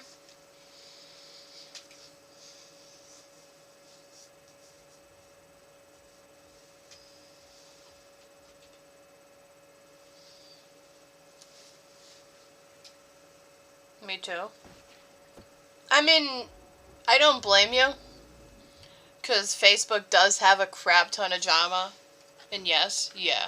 I should probably do the same, but it's also a good way for me to keep my family and my friends from school, whatever, like, up to date, even though I never do anything on there. I actually almost deleted Messenger from my phone. Or not Messenger, but the Facebook app.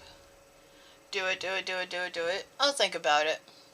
Well, wait, no, because if I do it, then I'm not going to be able to post on my page, because my page is connected to my main profile, I believe. Or maybe it's not, I don't know. Too much chaos, past memories, and just not too much happening? Makes sense. Kiwi, if you want to re-add me on Discord, you can. Or you can join the server, it's up to you.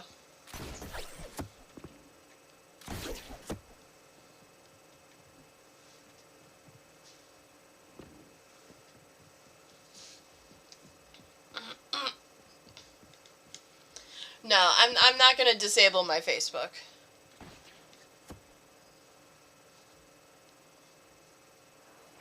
Think about it? Okay.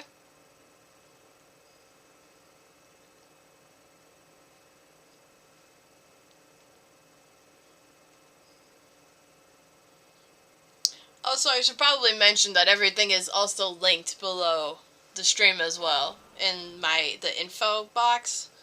The Discord, the Facebook, and the YouTube is all linked down there as well.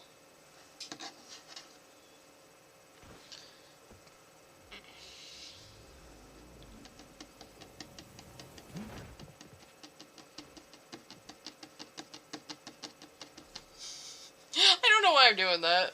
But that's probably picking up on the mic.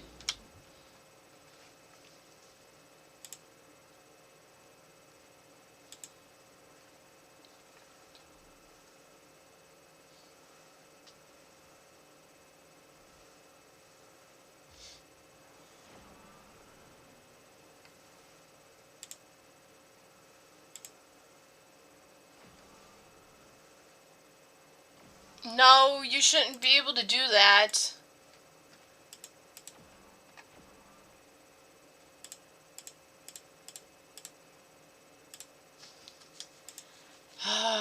This is why I have rules on my Discord.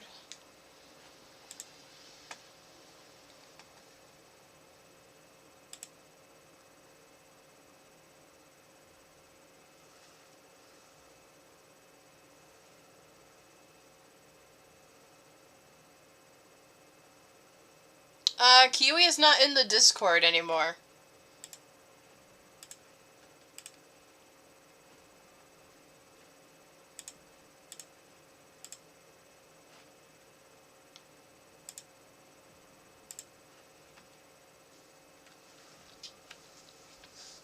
I don't add just anyone, usually I keep my closest friends on Discord. Okay. May go in, Kiwi. But she doesn't have to join if she doesn't want to.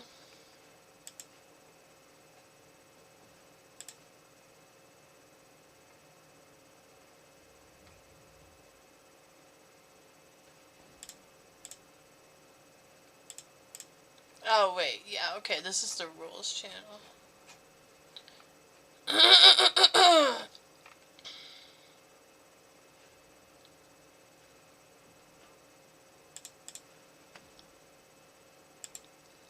Or roles.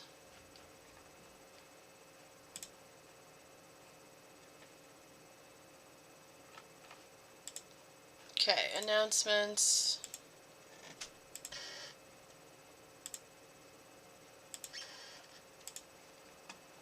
You know what, this is actually a good thing for me to do this now. Okay. What channel is this? Important stuff. Boom, boom, boom. Boom, boom. Yeah, you get out of your reactions.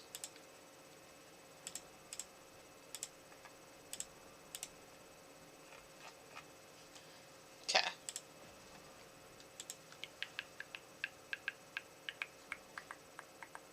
Oh no, this is schedule. Hang on.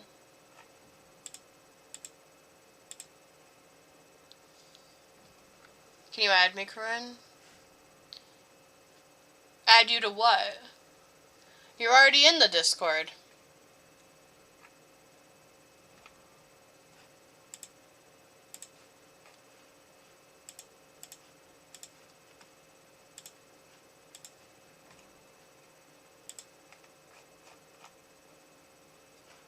Okay, that one's done.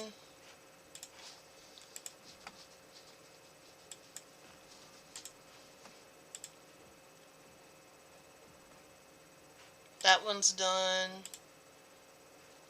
And that one's a main one. Okay.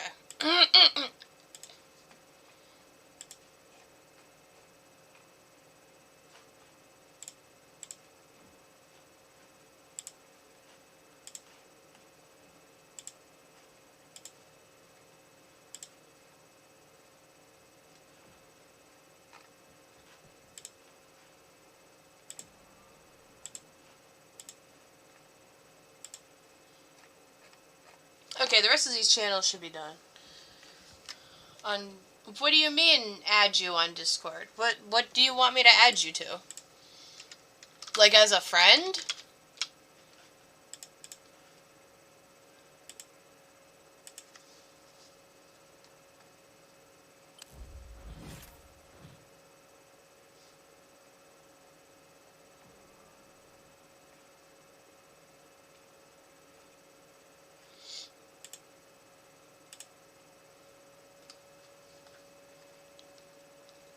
Yeah, please. No. I only have, like, people that I know personally, or, like, mods and stuff as friends. Wait, why do I have clips? Oh, whatever. Okay, everything else should be good.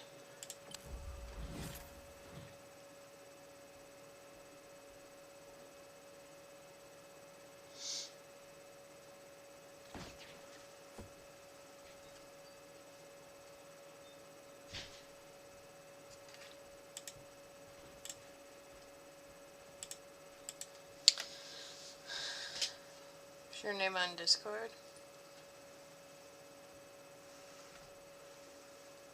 Drippy, I don't think she's gonna add you just because, I mean, she said earlier that she only has her close friends on there. Which makes sense. I'm probably the same way. So I completely understand, but... I mean, me and you can hang out and talk in the Discord whenever. As long as I'm not sleeping. There's one other person hiding. Other than me. Bet. I'm not gonna talk in the Discord while I'm streaming. But... we'll talk on stream while I'm streaming. But like when I'm not streaming, we can chat in the Discord whenever.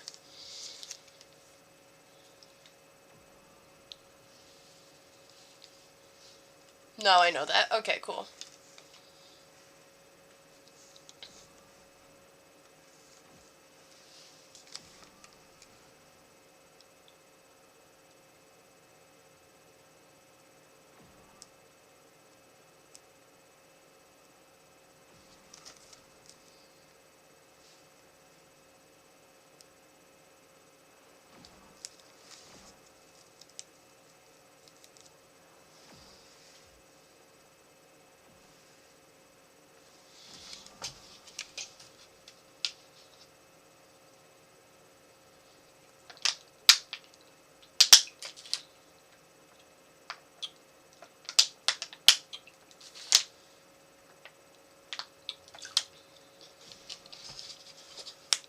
Also back from deleting friends on Discord because we barely talk.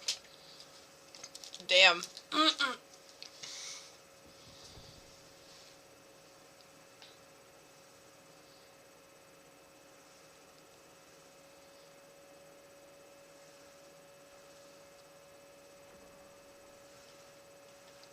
If I did that, I would have no friends on Discord. So it's probably better off if I don't do that. Talk to me, Kiwi. You guys can talk in chat. Shelder. Do I have a Shelder? I don't. Oh, that's a very common Pokemon.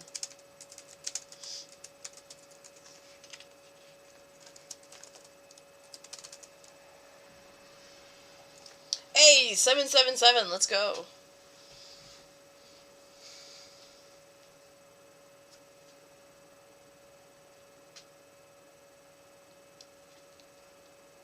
Ew.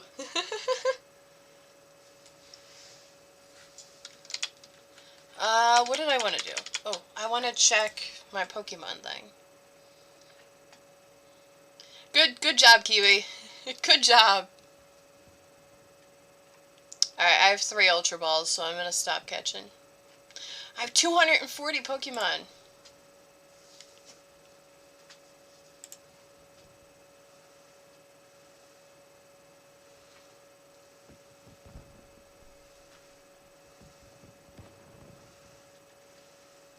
Nice.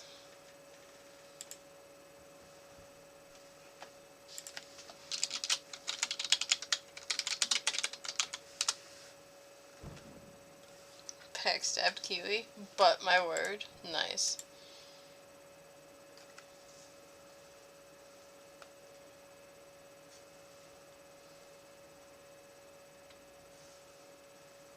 I caught Shelder! Nice. I just realized I've caught a lot of new Pokemon today.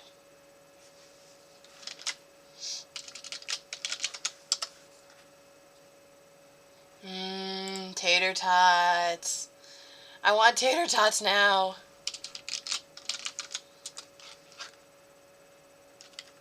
Pokemon farted.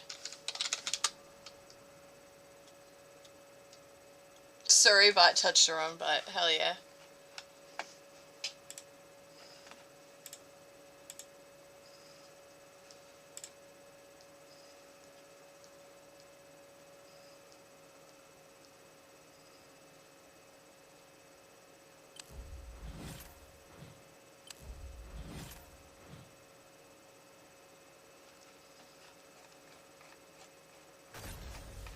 Hey, let's go.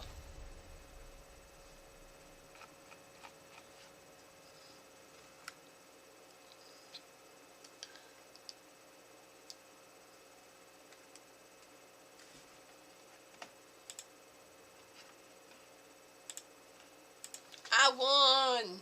Only social I'll just have are InstaSnap, TikTok, and Discord? Okay. I have everything.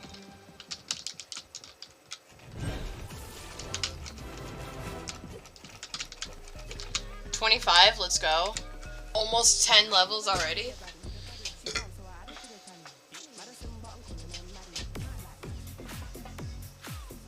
Can I have permission in Discord chat, please? Permission to what? Screw around with the Discord?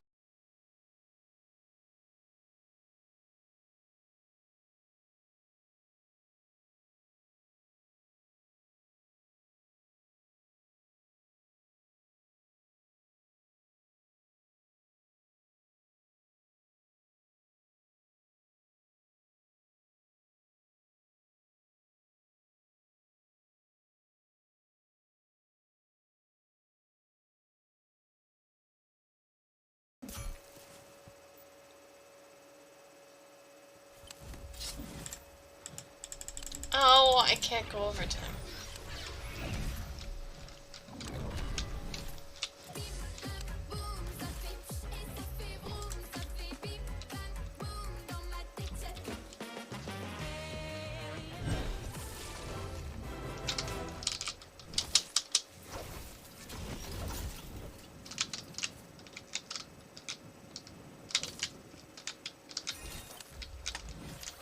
I'm gonna go do my rounds. God damn it, how the hell did I miss that? Also, that's so weird that you can't latch onto the fence.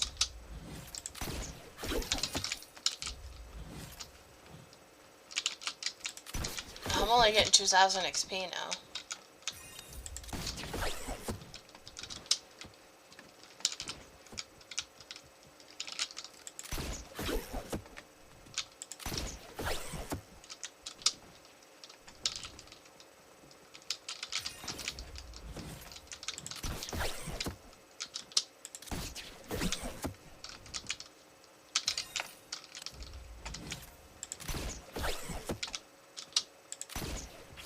God damn it, how do I keep missing?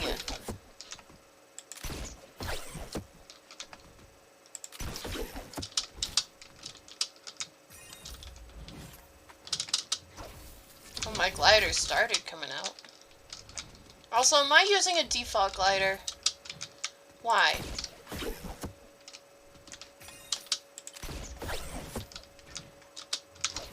Ooh.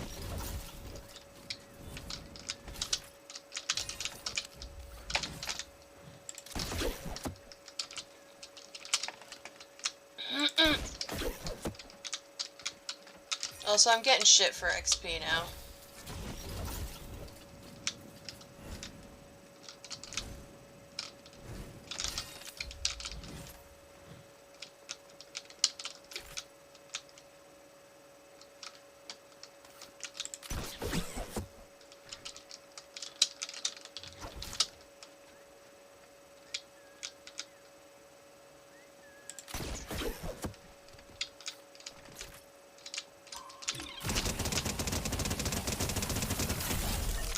Why?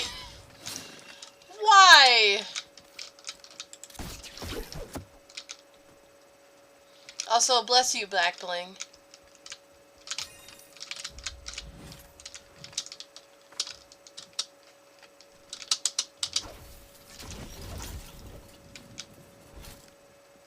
Did I just see something running away?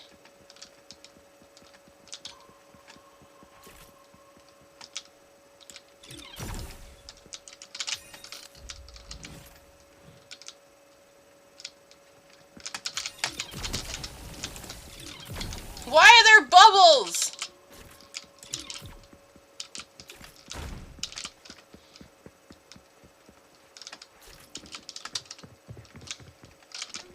You asshole, why are you taking me on a goose chase? Die!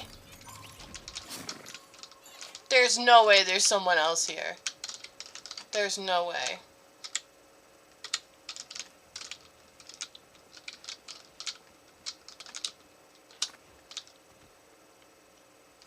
Yeah, no, it was just them. We don't have a goofy command. Drippy. If you would like to look at our commands, though, you can check out this.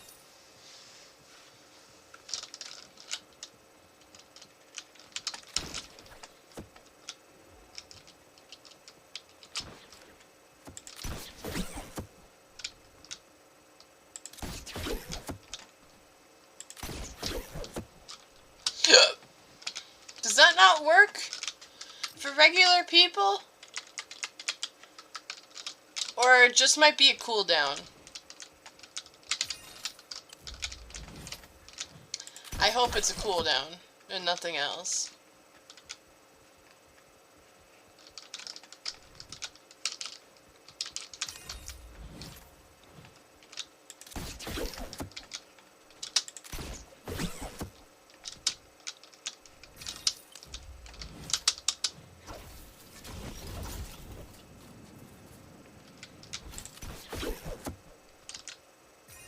Try it again, Kiwi. See if it works.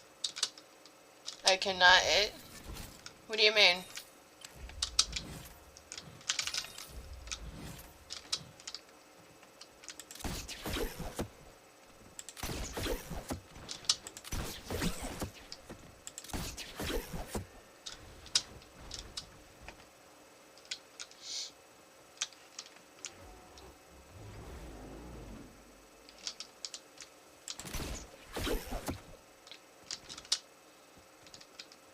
It cannot, not can it? What?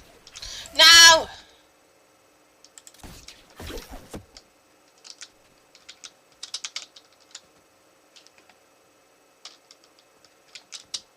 Y'all are confusing me.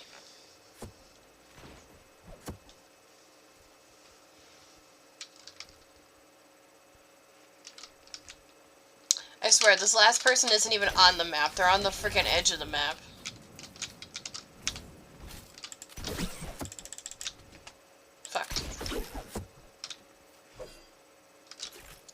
I'm sorry, what is that? It might be another island, actually. I cannot see it? LOL. What do you mean you can't see it? In the Discord?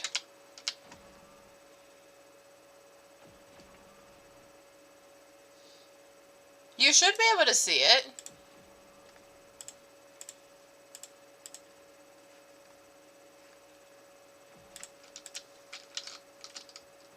And you're on the list on the side, so you should be able to see it.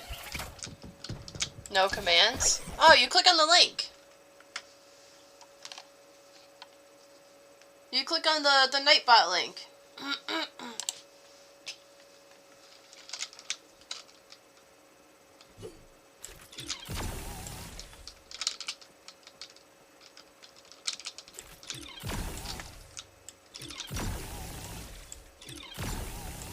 I did that? Okay. And then the list of commands are right there.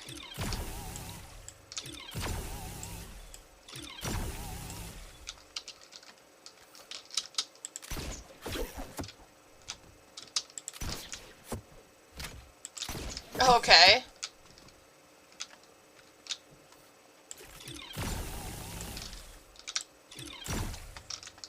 Oh, you can't go over there.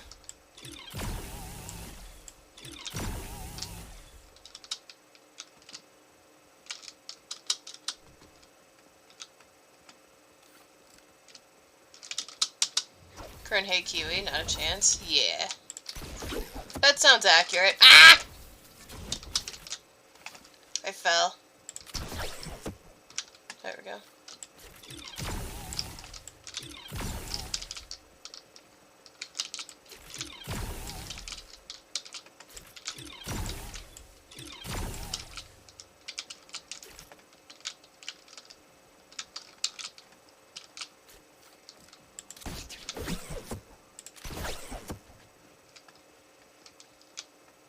Hey, they found him. Nice. Ooh, why is there such a big delay on stream? Oh, because it keeps freaking buffering, that's why. Hold on.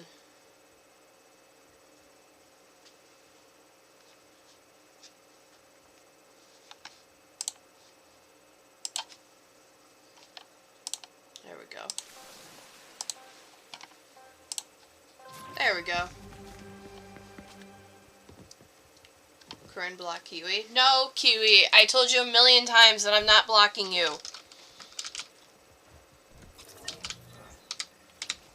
Alright, people are leaving, I'm gonna go. If I was gonna block you already, I would have done it by now.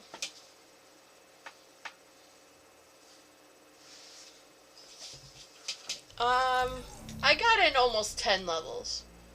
Yeah. I think we can switch games. I think that's really good progress. I was at 17 when we started. I'm up to 26 now. Says it is certain, so don't lie. Well, 8-Ball is a piece of shit. So, yeah. 8-Ball doesn't control my life, does it? No.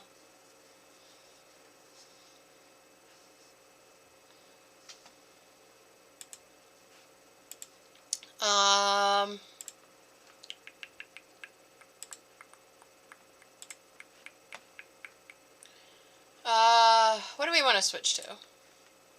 I didn't even play that for an hour, and I got almost 10 levels in. Hell yeah. Kiwi, ask out Corinne. Ask again later. Kiwi, ask out Cobut. Why am I always Cobut?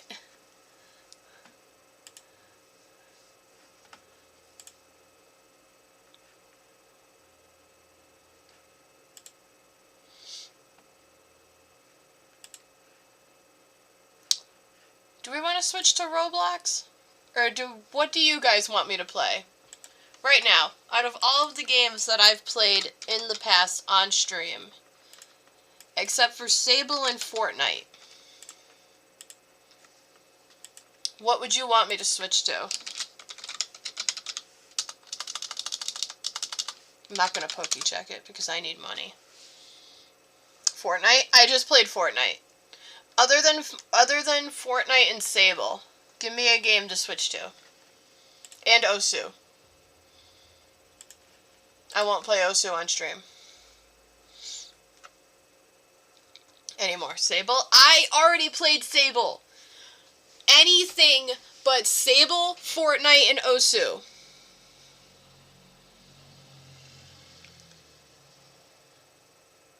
I swear to God, Kiwi.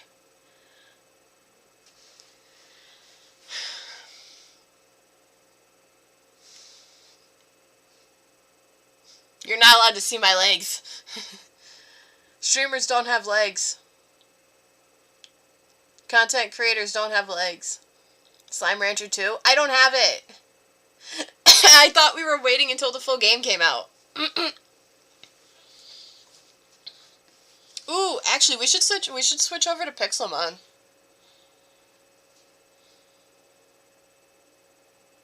But I don't really want to play it.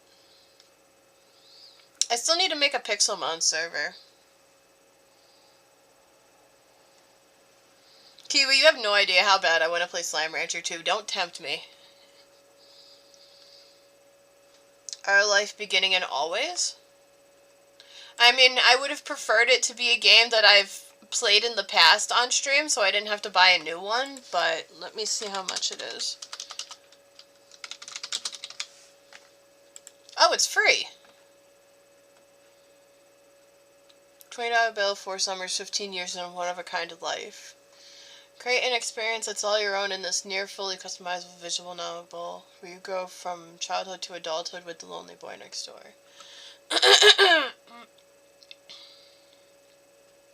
I don't really care for these kinds of games, though. I mean, I'll play it just because it's free, but...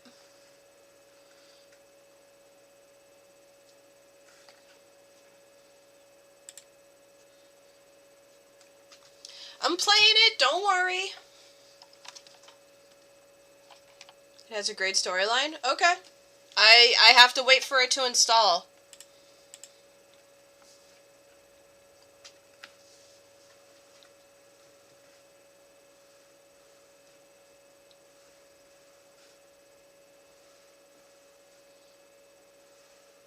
Play it? I am! Calm down! I have to wait for it to install.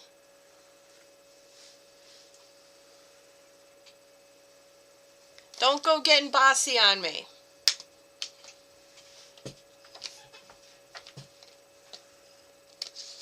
There we go.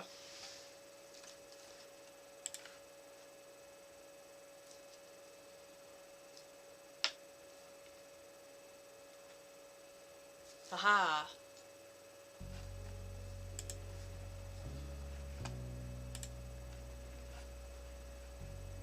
Girl, I'm always bossy? Okay, well, don't.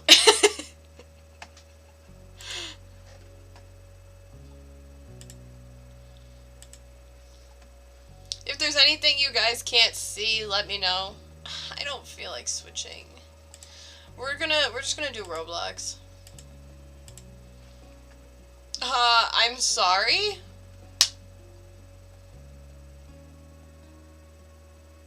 Okay, there we go. Freaking Twitch Studio Overlay just decided to have a heart attack on me? Wait, you guys can't see the game. Why?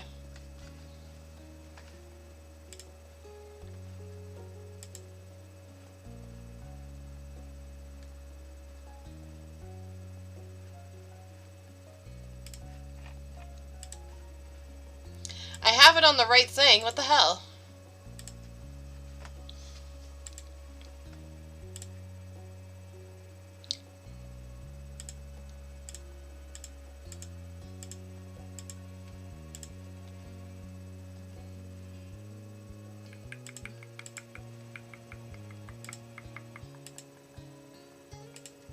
Will it work if I just do entire screen?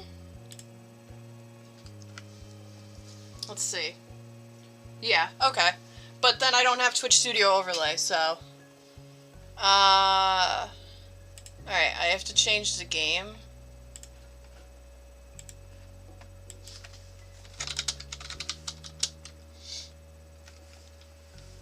What's the name of it?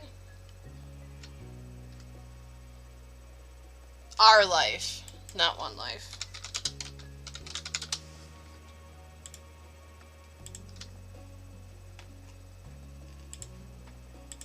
Okay.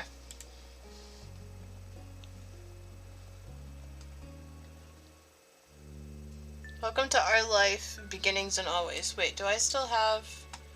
No. Okay, good. There are various ways you can customize and interact with the game. This tutorial is an overview of how certain features work. You can read the full tutorial from the main menu to learn about everything in detail. Nah. If it's just a story game, I don't see the point. Start off, the game is divided into 4 time periods called steps. Step 1, childhood. Step 2, adolescence. Step 3, young adult. And Step 4, adulthood. Okay.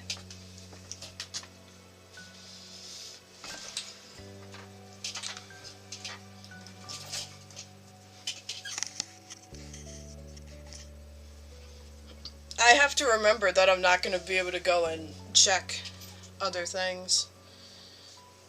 I think that camera angle is okay. Actually, that camera angle might be better because then you can't see my bear in the background. Our life is further divided into sets of vignettes that take place during specific periods of time. Those are called moments. Moments can be played in any order or skipped entirely. You move on to the next step whenever you want by selecting that summer is ending.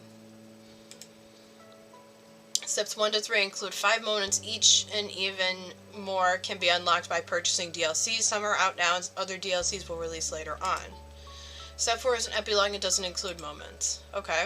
A lot happens over the years that go by, especially in regard to the character you play as.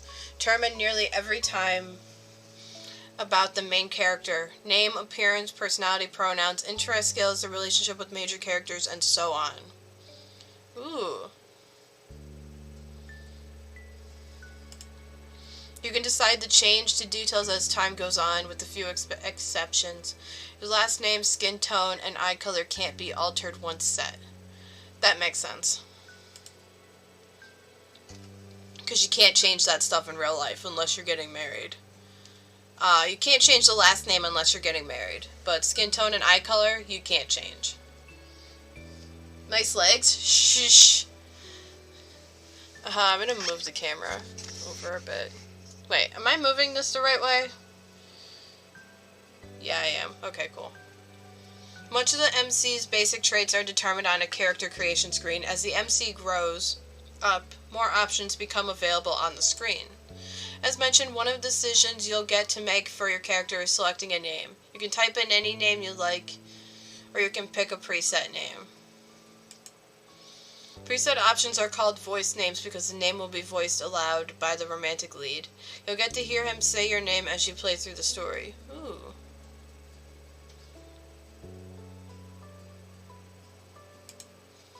Only the default name Jamie is included in the base game. Hundreds more can be added by getting a free voice name expansion DLC. Full collection of names is separated out as a DLC because of how large it is. Not interested in that feature, you don't need to get it. Each name in the DLC belongs to or was selected by someone who supported this project. Okay. On the character creation screen, there's a cute doll you can decorate to get an idea of what your MC looks like with the different traits put together. Okay, can we start the game? Not all the things you decide about the MC appear on the doll. The script referencing what you've decided for the MC is the main way those decisions influence the game. Our life is a first-person perspective, so your character doesn't appear next to other character sprites. You only see the MC as a decorative doll and in special cut-in CG images. Cut-in CGs only appear if certain choices are made. It's possible not to see any during a playthrough. There's also a second type of special MC-based screen, the interest comfort screen. Unless you get DLCs, the game has one love interest, Cov Holden. He grows up with the MC, and the interest thus comfort screen is crucial for determining how that plays out. Interest level sets how much you like him. There are 4 levels: disinterest, fond, crush, and love. Love is only available starting in step 3, and if you are at fond or crush in step 2. Comfort decides how you generally react/think when it comes to him. There are 3 levels: nervous, relaxed, and direct. Level of interest and comfort will set the type of dynamic your character has with the love interest. What you did in the past will influence the present. Feelings can change over time. You get to pick your interest/comfort near the beginning of every step. Comfort can switch between the 3 levels as you please. Your interest level can only stay the same or increase. Current level of interest will become the new lowest option on the screen in the future. For example, if you decide to be fond in step 1, disinterest will not be available on the screen in steps 2 and 3, which will make fond the bottom level option for your relationship. Interest level has an impact when it comes to physically interacting with Cov. While growing up, things are rather simple. If you get along with one another and have a close relationship, you can choose to touch him, and Cov will occasionally interact with the MC in lighthearted or comforting ways. I'm assuming that Cov is my best friend. There's no Corinne, I checked. Damn, that sucks. But starting in step 3, touching can become more romantic or suggestive if you're at crush or love. I mean, that also makes sense because Corinne is like a very uncommon name, so I think that makes sense. To make sure things go nicely with that, there will be an extra choice to determine initiative level and a bonus mini tutorial that goes along with the choice to explain feature in more detail. Basically, if you decide you like Cov, the game won't force you to act on those feelings. You can always choose not to get together with him. What? You can always choose not to get together with him. Choose not to accept or give romantic gestures, etc. If you do decide to date Cov, though, you can't break up with him later. Ooh, damn. Okay. Interest/comfort gets the basics down, but it's the choice that appears throughout the normal game events that decide what actually happens between the MC and Cov. And it isn't only the MC who is impacted by your decisions. Cov grows, blah da da da da da da. Oh, Cov grows and changes over the years. How he's treated and what he experiences helps shape who he becomes. Step 2 and 3. Oh my god. Cov's personality, appearance, and interest will vary based on what happened in the previous step. It's something of a mystery exactly how your decisions end up changing him. You can try to guess as you go along, or if you prefer, you can also just design your own ideal cove directly using the Cove Creator option that pops up at the beginning of steps 2 and 3. Making the choices you want always more important than making a choice because you feel like you have to in order to get a certain result. When a choice does appear, usually you'll see that hovering the cursor over an option shows a certain color, yellow, blue, or green. The colors aren't related to specific points or effects. They're only there to give a bit of insight on the tone and emotion of the choice, since text alone can potentially be read in more than one way. Blue tends to be casual / straightforward, yellow more emotive / reactive, and green less certain / uncommitted. Okay, that I need to remember. So blue is casual, yellow is emotive, yellow he's reactive, and then green is uncertain. I've already forgotten. Actually, maybe I didn't. I don't know. Though there are hundreds of options in our life, not every choice menu falls in line with that pattern. Oh my god. You can always choose not to get together, meaning you can choose to not date him. Yeah. Picking just one color every time doesn't give a gameplay benefit. Only stick to a certain type if that's what you happen to like. Otherwise, switch between them freely. Always pick yellow, never pick yellow. Pursue romance right from the start. Never romance love interest. Be disagreeable or amiable. None of them will lead to a bad ending. You're welcome to enjoy the events and shape the story without reservation, and then if you like, you can play again to try something new. There's only ever more good content to discover. Hope you have a nice time with our life. Thank you for playing. Finally! Holy shit. Oh no, I have to completely customize my character.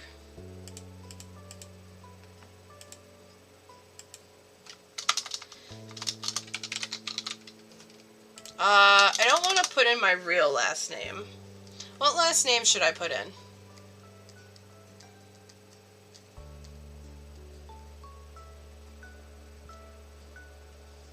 I'm gonna make it Corinne Bowers.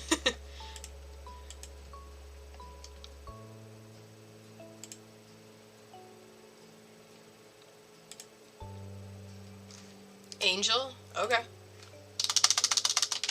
Corinne Angel. Or should I make it Angle?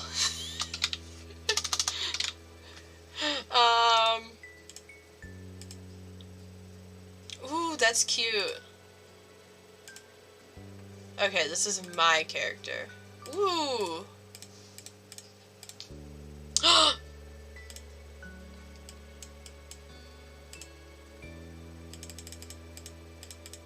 I want to make it the same color. I want everything to be the same color.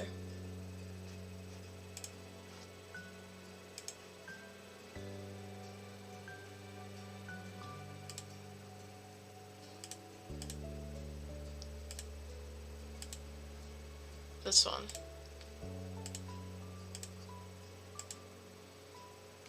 Yes. I know that doesn't look like me, but I don't care. Oh, okay. I see.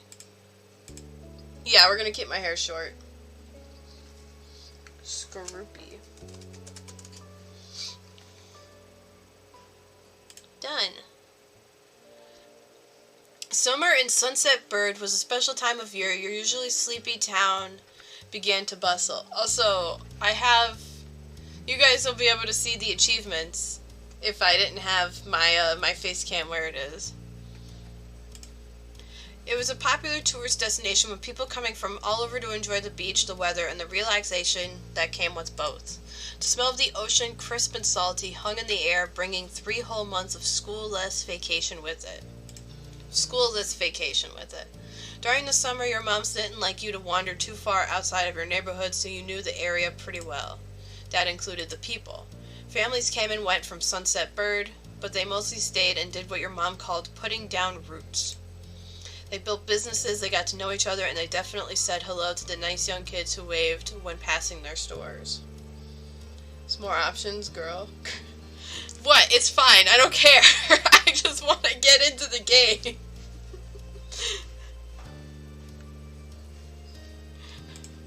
Going for a walk around town mostly meant that the familiar, friendly residents waved or asked how your family was, or most often just said hello.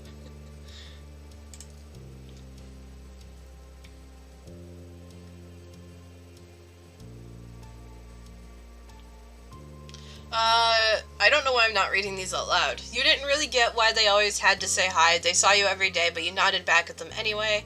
You ended up saying hi to a lot of different people since most of the tourists that came and went every summer were the same ones. You were too anxious to say hi back to most of the other residents that greeted you, but they all knew you well enough to expect that. Yeah. You enjoyed learning all about where they were visiting from and hoped to visit those places one day too. Oh! That was the color thing!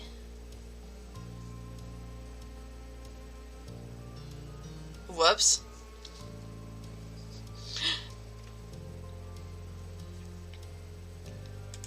But today there was a man sitting on the curb outside your house. He was sitting with his head in his hands, his whole body slumped over, and you wondered if he was even a real person, or a statue that had magically sprung up from the ground overnight.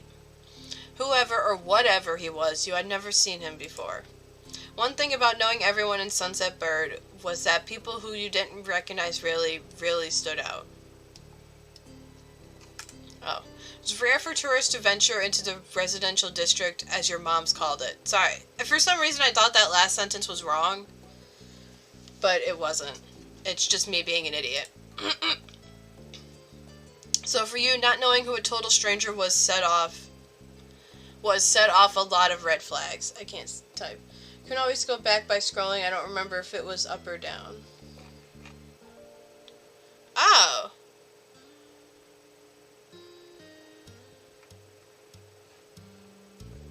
Ah, yeah. Oh, now I have to redo my character. It's up.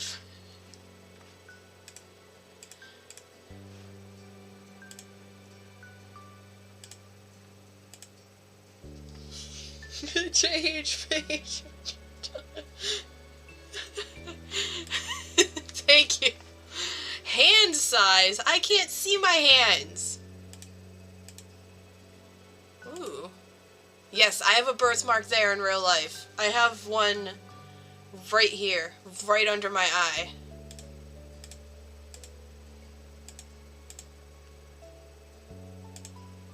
You can't see that one.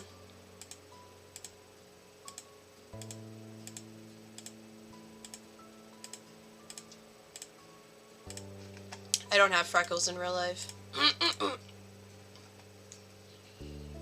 Also, your name and pronouns? Shit! Oh, I can't tab.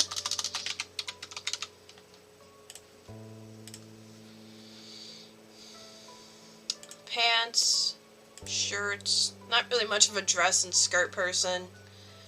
Don't really wear jewelry. Birthmarks. Arm. And leg. Back. Scars, no scars, freckles. I don't have freckles. Actually, I'm just gonna keep the arm marked because I do have a lot of birthmarks. I think on my left arm? I don't remember. Okay.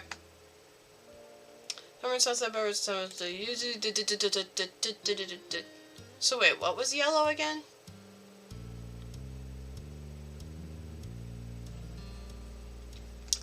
And apparently I have a Discord notification, and I can't check it on the computer. Oh, it's Mushroom. Wait, I didn't even add this game to Mushroom. Why is it counting it as me playing it? Does it just automatically add it?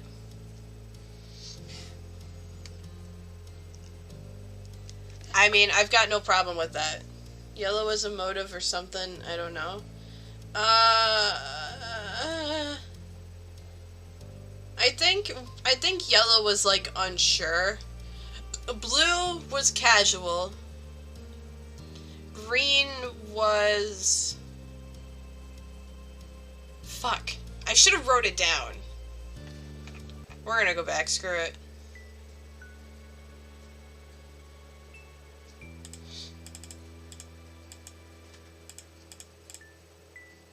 Okay, blue is straightforward, yellow is emotive or reactive in green, less uncertain. Less certain. You know what? I'm not gonna worry about it. Oh my god, now I have to recreate my character again. In about 2 seconds, I'm not gonna play this, I'm gonna go play something else.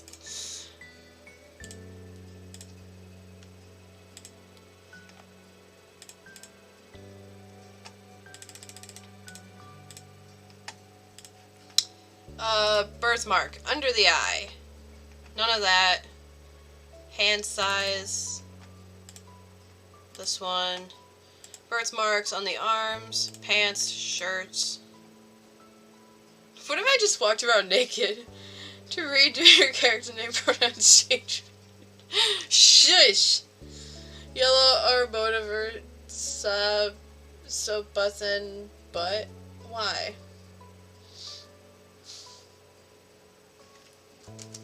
Why? Can I type? I don't wear any of this crap. Actually, I'm gonna have a hat. 'Cause why not?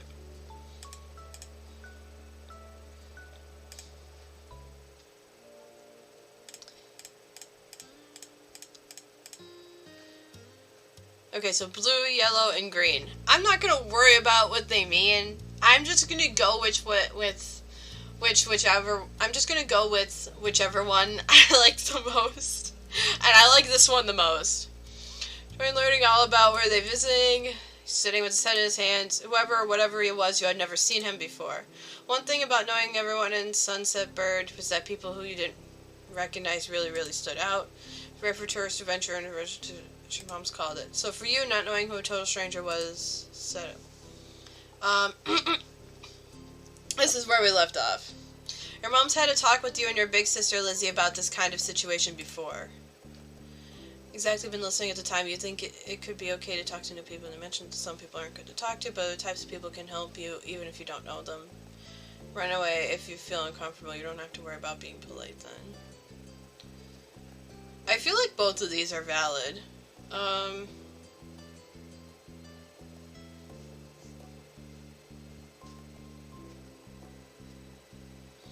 I'm gonna go with this one. You weren't sure about this man yet.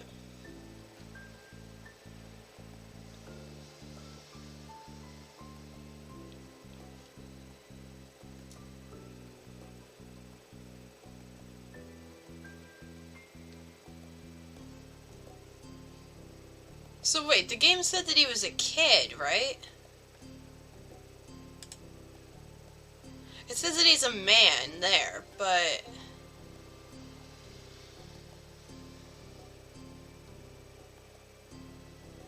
I'm gonna go with this one.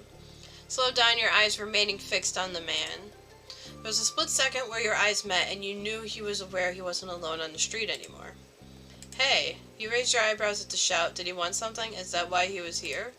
Man stood up and started to make his way towards you. Oh.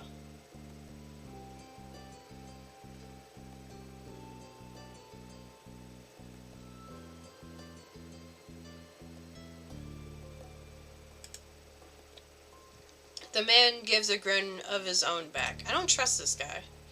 You live around here? What's your name? You look the man up and down, taking in his tan skin and relaxed appearance. At least his clothes were relaxed. The way he was acting wasn't. He had sharks on his shorts and a stingray tattoo, and you wondered if he was obsessed with the ocean or something. That's cool, though. While you made your assessment, he looked at you expectantly, waiting for an answer to his question.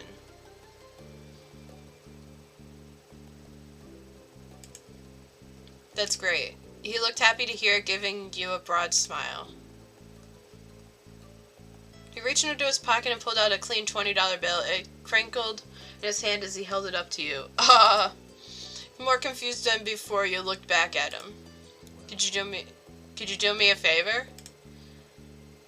Nothing bad. Sorry, I should have let me start over. He cleared his throat and stood up straighter.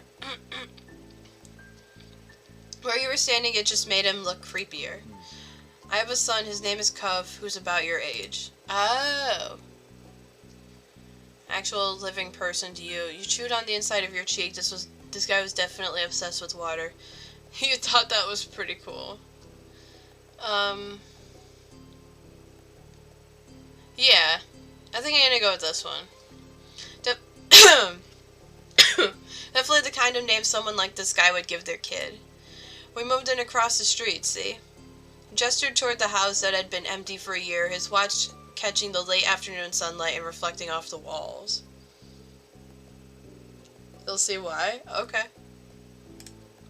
The gigantic for sale sign was finally gone. You must be Corinne Angel, right? I met your moms earlier, and they told me you were 8, just like him, so... Ah, I have gay parents!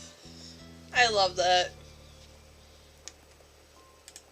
He shook the $20 bill to bring it back to your attention, a hopeful smile tilting his lips at the corners. Listen, I'll be friends with your kid for free.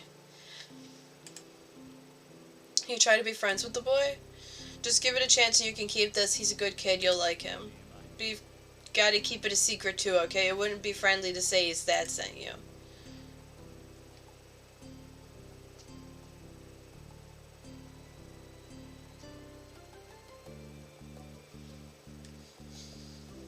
Yeah, you do. That's why I like this game. It's amazing. Nice. I mean, LGBTQ plus was one of the tags on it on Steam, which is kind of another reason why I was okay with playing it, and also because it's free.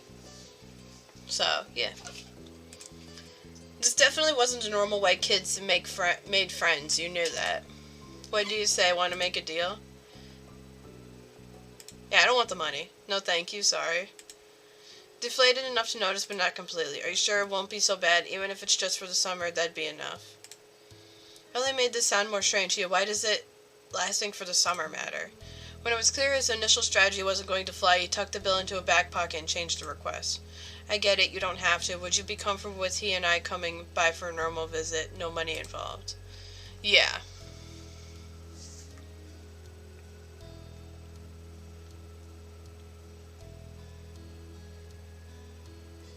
I don't want the money.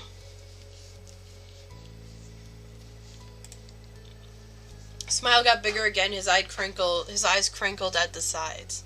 I'll bring him by tomorrow. I wanted him to meet and greet with the neighbors today, but I don't know where he's gotten off to. He laughed when he said that, but with the way his face looked, you thought he actually wanted to cry. If you see him, can you tell him to come home? He's got a pink cast and glasses, you can't miss it. This definitely wasn't the normal way kids made friends, you knew that, but you were still going to help. The man smiled and reached out to pat you on the head, paused before doing so, then pulled his head away instead. Oh, pulled his hand away instead, whoops. Ran away at that scene, he kept yelling, chasing after me. Oh shit.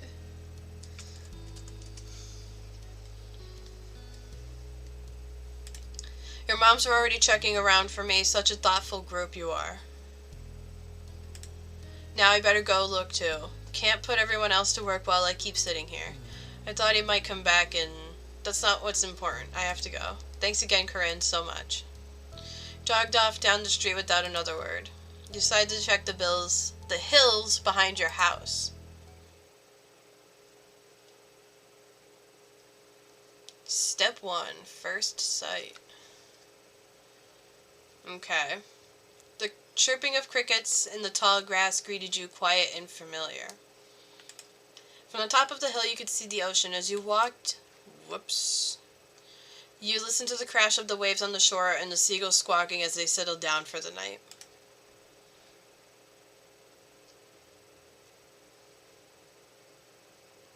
Why am I not reading these out loud? You've always loved the ocean. It was so much fun. You love to hear stories about the sea, about the merfolk and sea serpents you imagined living far beneath the waves. You didn't enjoy the beach all that much, especially the sand, which got absolutely everywhere. The sand does get absolutely everywhere, but, I mean, I do enjoy the beach.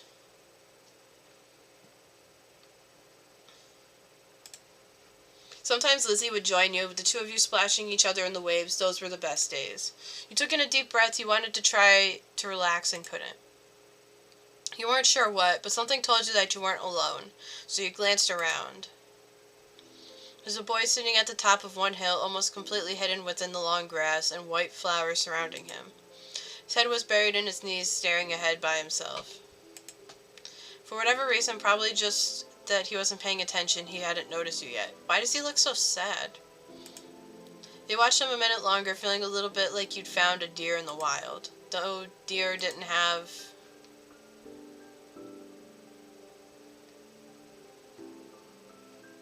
we're gonna go with green hair. But this new boy did. Watched as it fluttered softly around his face in the breeze. For a few more seconds, you took a step forward, then another. And then he glanced your way.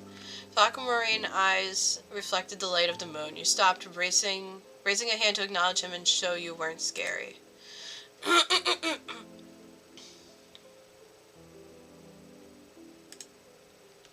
the start, he jumped to his feet, his hands balled into fists at his sides.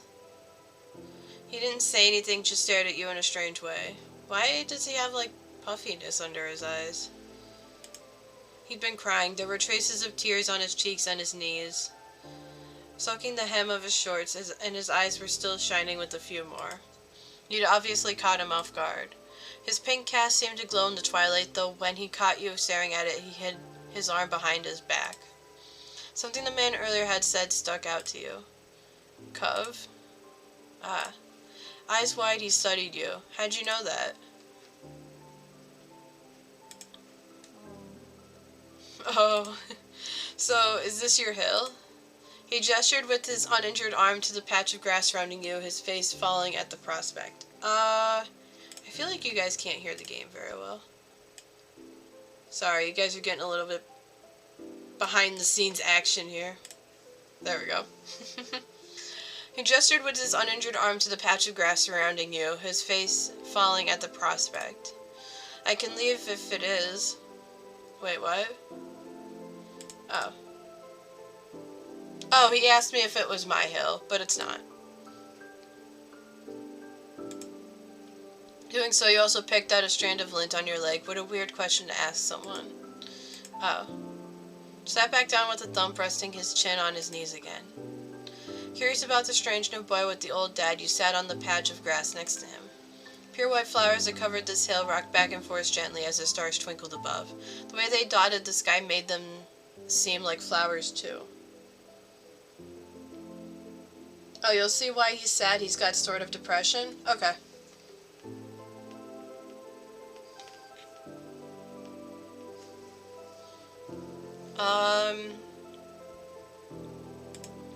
The night wind was cool as it traveled over the ocean and up the hill, chasing away the heat from the afternoon sun. A quiet hiccup escaped Cove as soon as you asked the question. Almost like they'd never stopped, his tears started up again with a vengeance. My parents, they don't want to live together with me anymore? Oh. The tears fell fast and heavy over his flushed cheeks, sticking in his dark lashes. My mom made my dad leave, and he took me with him, and now we have a house here, and I want to go home. The outburst took you off guard. By the time he was done wailing, Cove's chest was heaving with exhaustion. He sniffled and removed his glasses, wiping at his eyes with the back of his hand before he put them back on again. I hate this place. I want my real life back. I want my mom.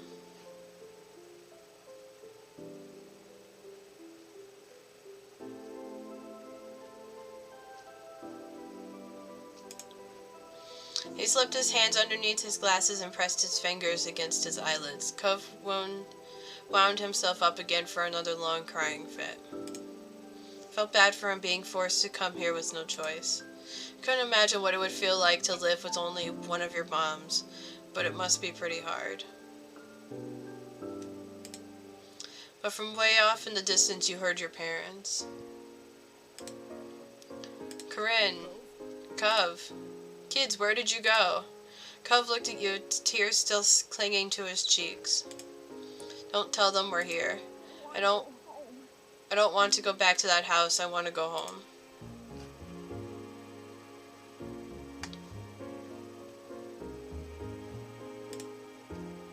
You were struck by a sudden need to reassure Cove. It's not gonna all be fun, but isn't he your family too? Yeah, I guess. Then you can count on him when you really, really need him. Shot him a grin and pushed yourself to your feet. Slowly, Cove stood up with you still looking a little reluctant. His dead voice rang out again. Cove, can you hear me? He looked toward the sound of his dad's voice, silent, then turned away while rubbing his not bandaged arm. Sorry, I still don't want to go. The voice acting is so quiet.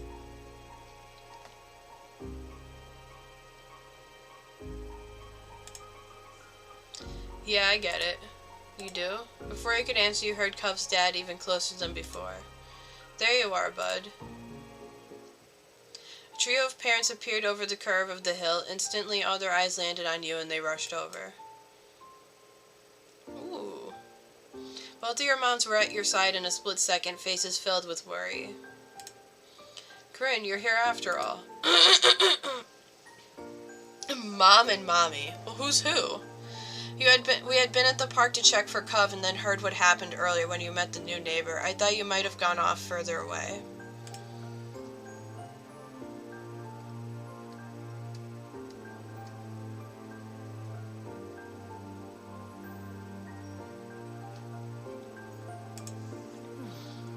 Thank God you're both fine. Were you two having fun out here? He looked over at Cove, who was wiggling against his dad's tight hug and pushing at his arms.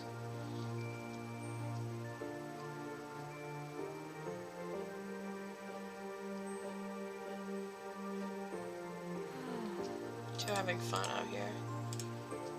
He's new here, it was okay. Finally letting go of his squirming, scowling son, Cove's dad turned to the three of you. Thanks very much for finding him. I really don't know this neighborhood. Good thing Corinne knows this whole area so well. Absolutely, we should be getting home now. It's been a long day for us all. Say goodbye, Cove. Bye. The two of them walked off into the darkness, heading toward the neighborhood. You watched Cove's bright pink cast until it disappeared. Tell you what, we'll have a proper play date tomorrow, okay? Your new friend's dad wanted to bring him by to see you and Lizzie. How does that sound? Sounds good. Sounds like words. Cool. Then, okay. Both of your moms laughed, the sounds overlapping into a warm, familiar chorus. Mommy put her arm around your shoulder and led you towards the path.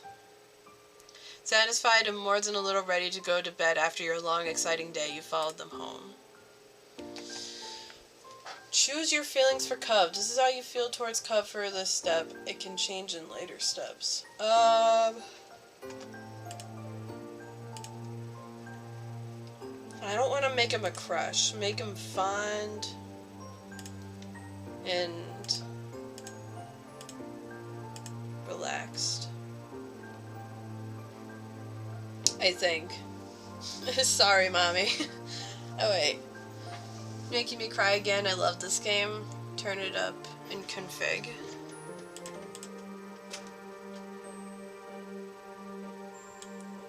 It looks like it's at max, but I'll just turn down the music.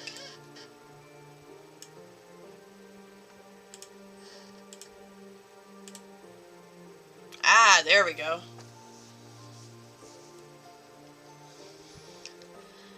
Text outline.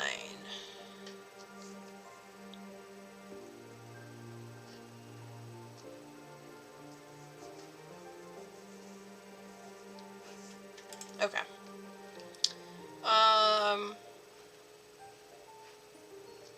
Yeah.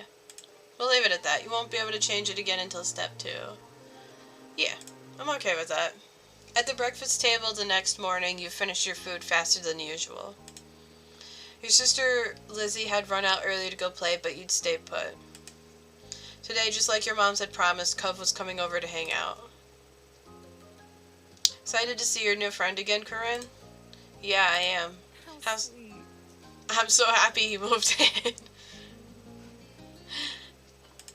Okay. That said, are you done with your breakfast?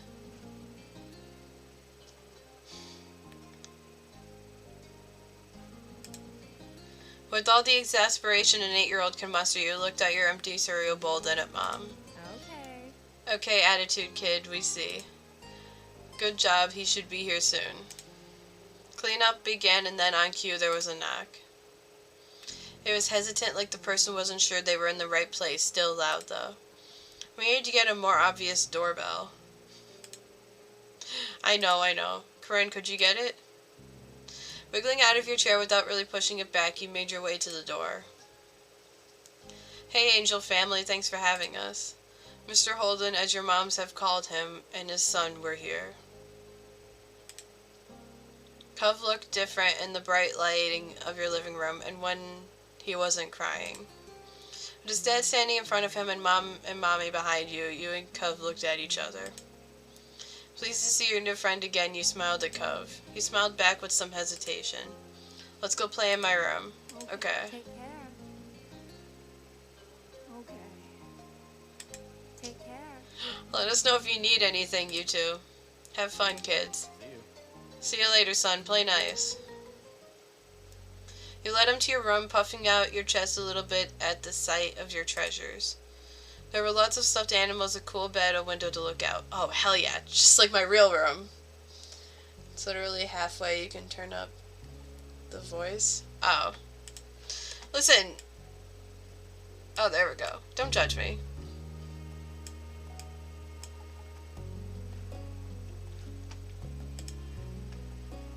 Lots of stuffed animals, a cool bed, a window to look out. It was a great room. You hadn't had anyone to show it to in a while, but you were really proud of it. He leaned in a little closer to one of your drawings on the wall. I like this.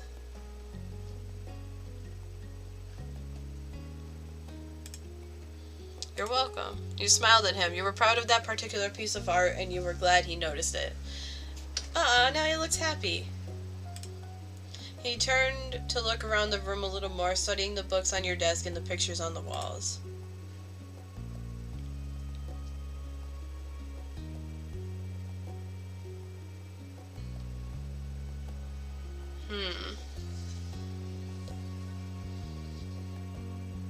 I think I'm gonna go with this one. It was nice to have someone new to play with.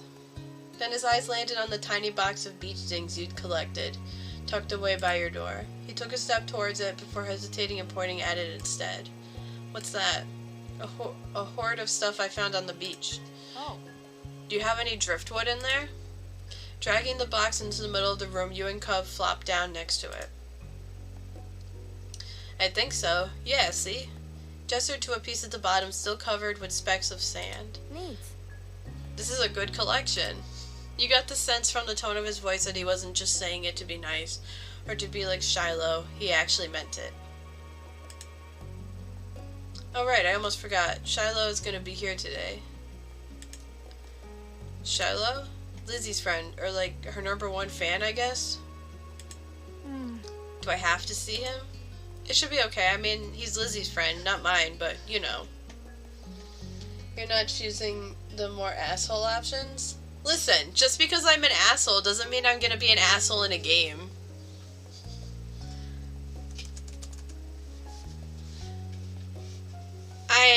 I'm also a good person. Also, I don't know the kid. I don't want to push him away by being an ass. Come on, check out my shells some more. I found this one under a big piece of seaweed that is washed ashore, and pulled out seashell after seashell, explaining where you'd gotten each one and holding them up against the light. There were big ones, small ones, pink, purple, and orange. Most of them you washed off in the bathroom sink when you brought them home, cleaning off the sand. Smart. Over the past few years, you'd even learned some of their scientific names. The collection was so huge and varied that you had lots of funny stories to tell for all of them. I'm probably going to end up picking that one. Voice faltered a little bit, but you kept going as best you could. No. Apparently fascinated either by the stories or by the shells themselves, Cove listened with what looked like the full force of his attention. Like when you almost got pinched by hermit crab while searching for shells, and after watching him scuttle back into the ocean, you found another empty shell that was almost a twin to his home. Aw. It's a new experience to be the center of such dedicated focus. Cove hadn't been mean to you, so you didn't mind. You smiled at him every now and then while showing him your collection. Kids, come down to the living room. Tell the idea was making him unhappy, but Mommy wasn't giving you much of a chance to hang around. Cove hadn't been like this meeting you. You guessed it was because he thinks you found each other by accident, not that a parent made it happen. Mr. Holden must be right telling Cove his dad was part... Wait. Mr. Holden must be right that telling Cove his dad was part of that would be a bad idea. Before you knew it, you'd both been escorted downstairs and deposited in the living room, ready for Shiloh's visit. The two of you sat side by side on the floor of your home's entryway. I brought the box of shells. I want to keep looking at them. I will. You weren't sure if you could trust someone else with your treasures yet, so you stayed next to him while he opened the lid and peered inside. Cove reached in and pulled out a big orange shell. Oh, like he hadn't spoken aloud yet, he turned to you and held it up, his eyes shining. I think this one is the best of them.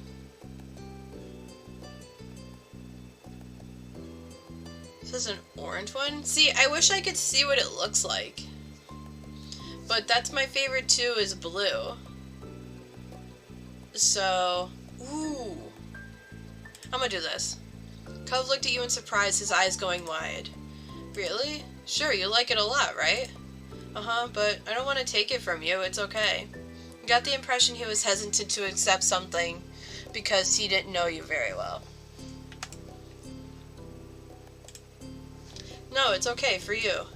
You pushed the shell against Cove's chest, willing him to receive the present, but Cove firmly shook his head and kept his arms tightly at his sides. It's a battle you couldn't win, at least not today. Cove was your neighbor now. Maybe you could give it to him another time. Just go over to his house and accidentally leave the shell there.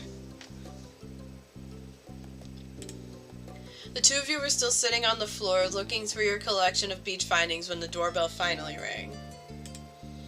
Cove jumped, startled by the sound. Since the person hadn't knocked, you figured it was probably Shiloh. He knew where to look for that. Lizzie's friend? You nodded, but that didn't seem to make Cove feel better. It's already obvious that Cove didn't hide his feelings well. You could tell what he was thinking right away. This isn't a good idea. You'll be alright. He's here. We can't tell him to leave. He's at our only door, and if you go upstairs, he'll find you. Cove glanced around the room, his eyes wide, and finally paused with his gaze locked onto the back of the house. I can go out the window. He was already walking towards it. No. Scrambling to think of something to say, you stepped forward, then paused.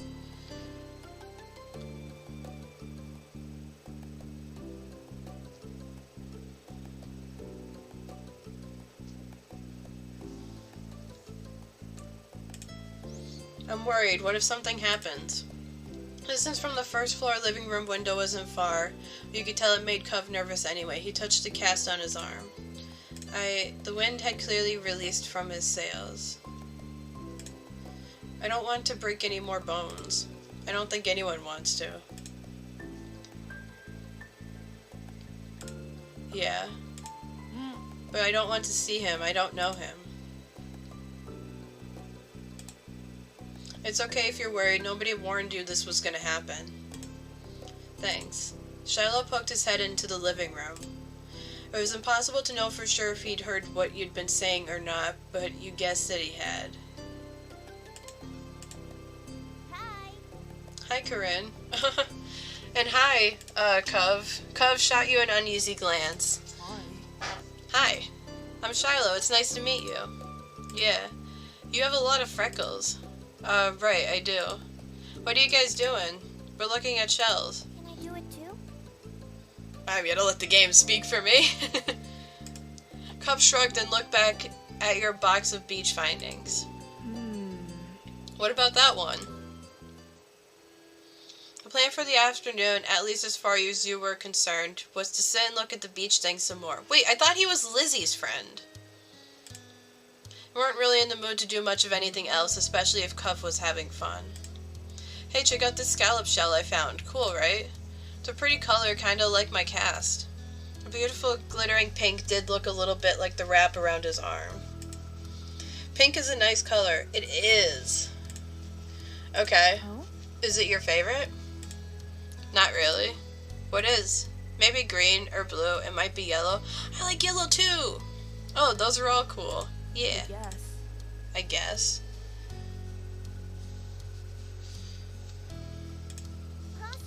Awesome. Both of them smiled. Like usual, it didn't take long for Shiloh to get fidgety. Shiloh is Lizzie's friend, but when Lizzie ain't there, Shiloh hangs with us. Oh, okay. I didn't realize that Lizzie wasn't here. Lizzie was his favorite. Without her around, Shiloh didn't seem to know what to do with himself. And Cub wasn't like your sister. He wasn't that much like you either. Is Lizzie coming back? Don't know. Where'd she go? I think she's at the beach, probably. Is she playing at her park? Cub's eyes lit up at the mention of the park, and he looked towards you. There's a park? Yep, but it's old. Can you show me? I want to go. He started getting up before you had even answered, and Shiloh jumped up beside him in excitement. Really? You do too, right, Corinne? The park is fun. Yeah. It's right at the beach, so there's lots of fun stuff to do and lots of sand. It has a jungle gym and a bunch of swings. That sounds like it could be cool. So are we going to find Lizzie? I don't know. I never really wanted to see her. I just want to check the park out. That's fair. Adrift without any direction, Shiloh finally turned to you. Okay. He perked up. Both boys wanted to go. It was only fair.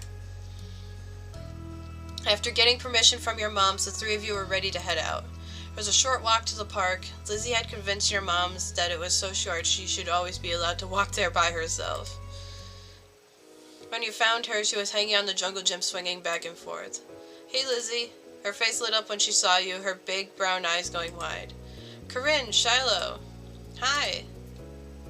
She dropped to the ground and landed with a soft thud in the sand. In a split second, Shiloh had abandoned you two and scrambled over to stand by her. You were used to being left out when it was just the three of you, but now Cub was here. You wondered if he would leave too. Ooh. Who's that? It's Cub. He's new. Hi. I remember. Hi, Cub. Welcome to my park. Nobody ever comes to play here, so this is where we get together. I'm sorry, why is it your park? She gestured wildly with her arms as if to present the area to the newcomer. While Lizzie continued talking, you took the chance to kick off your shoes and wriggle your toes through the warm sand. Nice, huh? In this neighborhood, I'm the one who comes up with the ideas. You are? Yeah, I am. Yeah, I am. Who else could handle the job? Lizzie is the oldest. Okay, I guess that makes sense. By a lot. My mom said you're Corinne's age. I keep forgetting that I have two moms. It's not a bad thing, it's just, I don't know. Yeah. Thought so. I'm still the only one in this group with double digits. What about other kids? Other kids? There aren't any. We're the only kids here, and Shiloh's just visiting from another place. Oh. Not even tourists really bring their kids here. This is a land of ancients. Be careful that the oldies don't try to steal your youth. Oh. For a second, it looked like he might cry again. But something in his eyes shifted and he looked back at Lizzie. What kind of old people? Like moms and dads or grandparents? Grandparents who don't have kids. They hate kids. Why? We haven't done anything.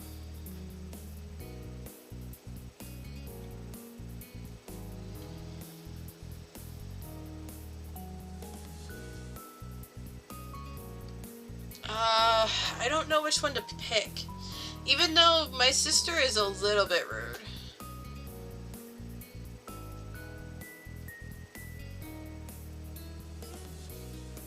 I'll go with this one. Interjected quickly, hoping Cub wouldn't start crying again. He sniffled, his forehead creasing with worry. Lizzie was staring Cub down, but Cub wasn't even looking at her anymore. He didn't seem to care that she was there. He went into his own head. Shiloh was the next one to speak, completely unaware of the situation. I met Lizzie and Corinne in school. You'll see tons of kids there once summer is over. I don't want to go to a new school. I don't want summer to end. Shiloh looked down to the dirt. He hasn't had much luck striking up conversations with Cub. I like summer vacation a lot too. All the building tension in the air suddenly vanished when Lizzie laughed.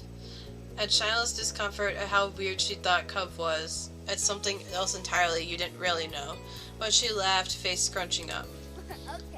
Welcome to Sunset Bird Cove. Take a seat, put up your feet, and get used to it.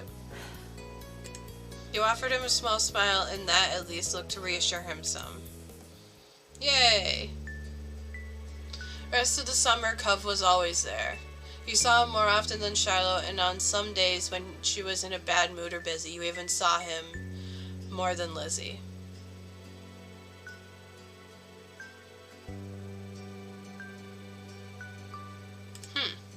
He became a staple of your everyday life the way sun and lunch and the beach were. During your first summer together, you really liked Cove. He was a fun person to play with, and he seemed to like playing with you too. Of course, that was only the start of things. Ooh. Ghost barbecue, runaway, sleepover. Ooh. I'm gonna take a drink real quick. Oh, so I could just skip right into being a grown-up. And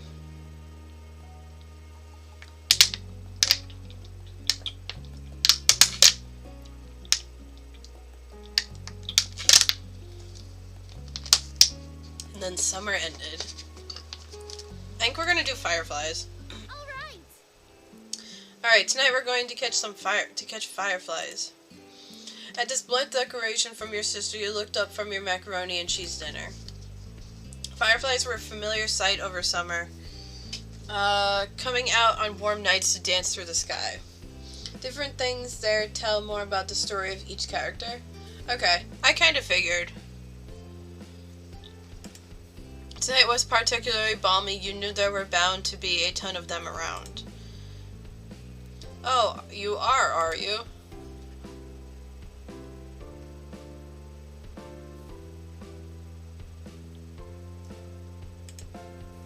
They hadn't answered for sure yet, but that's what Lizzie said you'd do. That's probably what you'd end up doing.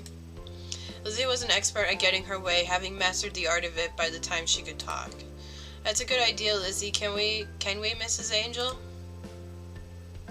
Shiloh tapped his fork against the table excitedly, his face lighting up as he looked at Lizzie.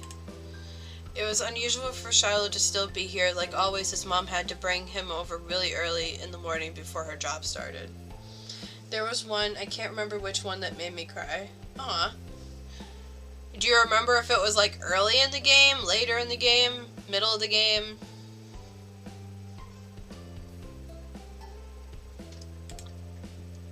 Normally she would have picked him up by now.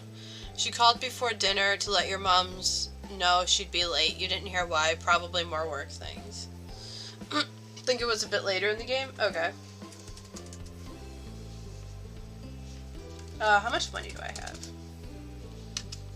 8K. Nice.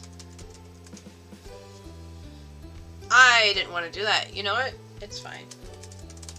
Please tell me I don't have it. Fuck. Probably more work things. You thought maybe getting to hang out with Shiloh for longer is what made Lizzie want to keep running around outside.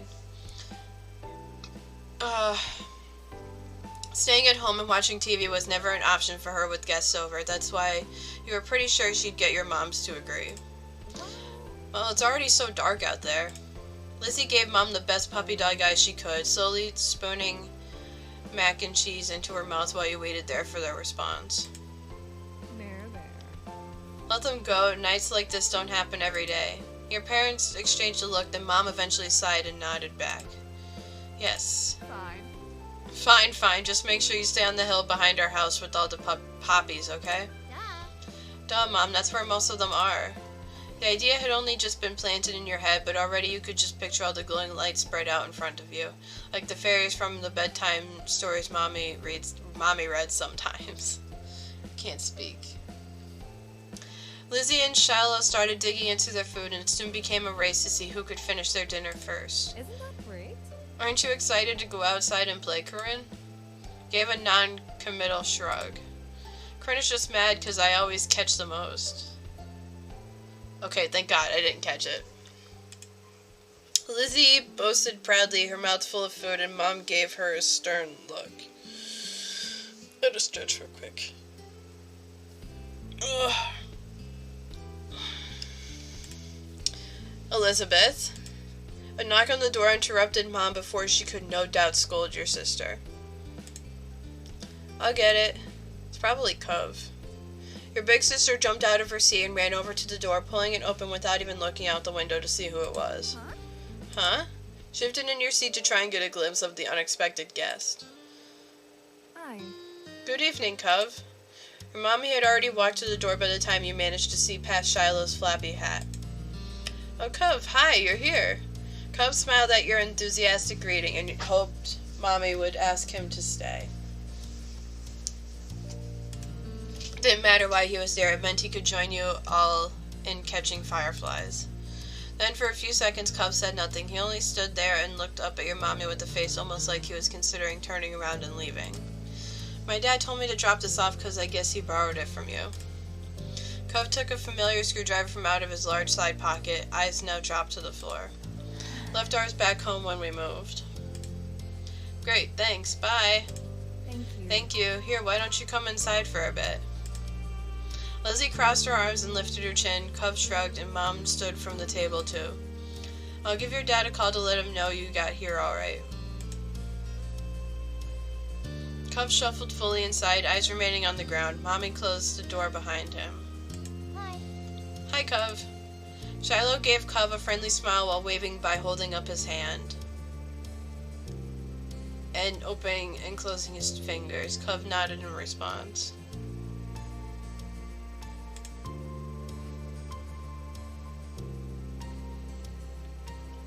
Ooh woo. Ooh woo.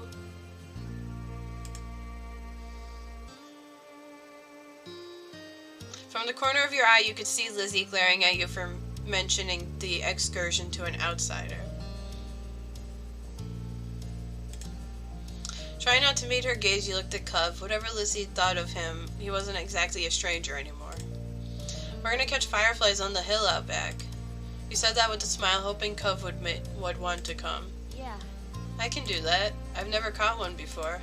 It's too bad he didn't have a chance before now. The fireflies weren't out when we first moved in, and there must not have been any where he used to live. We can't go until after dinner. After she pointed this out, Lizzie walked back to the table and took her seat. There wasn't much left on her plate. Since this was very true, you decided to finish up your own stuff as well. Cove stepped closer and eyed what was on the menu for your family's meal. Have you eaten yet? Yeah, my dad and I ate earlier. What did you have? Eggs. Nice. The clipped one-word answer seemed to discourage Shiloh from asking any more questions. His eyes slowly wandered back to the last scraps of food on his plate. Her phone call with Cove's dad must have ended because your mom came back into the room. Okay. Cove, your dad said you can stay for a little while if you'd like, but he's going to come get you before it gets too much later. Sure. Fine. Oh, fun. This will be so nice. As you polished off the meal, you hoped it would be too. Three of you all finished eating shortly after, and Lizzie led the way outside. Remember, don't stray too far. It's fine, Mom. Shiloh trailed so closely after Lizzie, he was nearly stepping on her heels. Cove hesitated at the door. Coming? After a moment, he did. Bye. Bye, children. The two of you were a good 10 or 15 feet behind Lizzie and Shiloh by the time you walked outside. You pushed the door shut behind you, watching their figures get farther and farther away. Hurry up! You're so slow, Corinne. We don't have all night. Started to run when you heard Lizzie's voice calling you, but paused when you saw Cove still walking at a relaxed pace.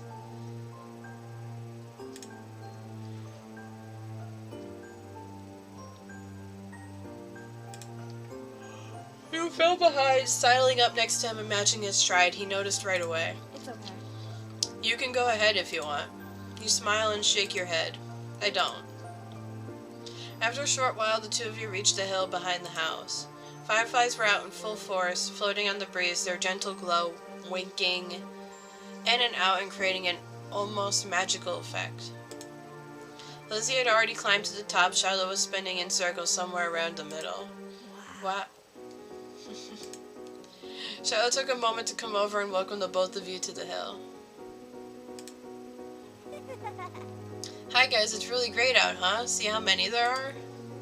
Yeah. A firefly danced through the air, landing on Cove's sea green head.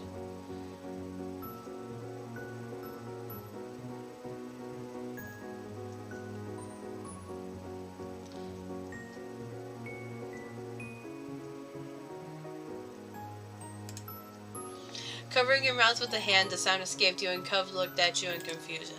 But gestured to his head and he reached up, making the firefly dart away. Cove jumped and then followed after the glow. Oh, Oh look, Lizzie has one. That's amazing. Shiloh ran to the highest point of the hill, making sure not to lose his hat or backpack along the way. You hummed as the group divided and conquered, shifting your gaze to the dozens of other fireflies sailing around. The game was on. And on your thumb, you tried to be cautious of that. You had a bandage on your palm. Tried to be cautious of that. You had 2 bandages on your hand, and you tried to be cautious of that. Good at not getting cuts or scratches, so you weren't too worried about that.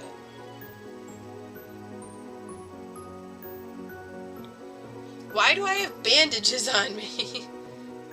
That doesn't make sense.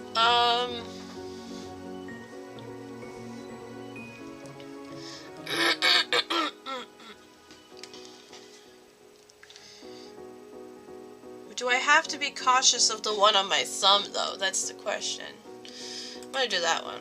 Spotting one close by, you approached it with assassin-like stealth, crouching down to make yourself seem like less of a threat. Slowly dragging one foot in front of the other, you crept up towards it, arms outstretched. Closed your hands around the little glowing orb, careful not to crush it. The firefly landed on your palm, almost docile, and you stared down at your prize in delight. Its tiny legs tickled your skin and you giggled at the sensation. Cove kept up with his own target, but when he tried to grab it, his pink cast waved awkwardly through the air, foiling his efforts to clap his hands around the firefly. Cove watched it vanish into thin air with a dissatisfied expression on his face.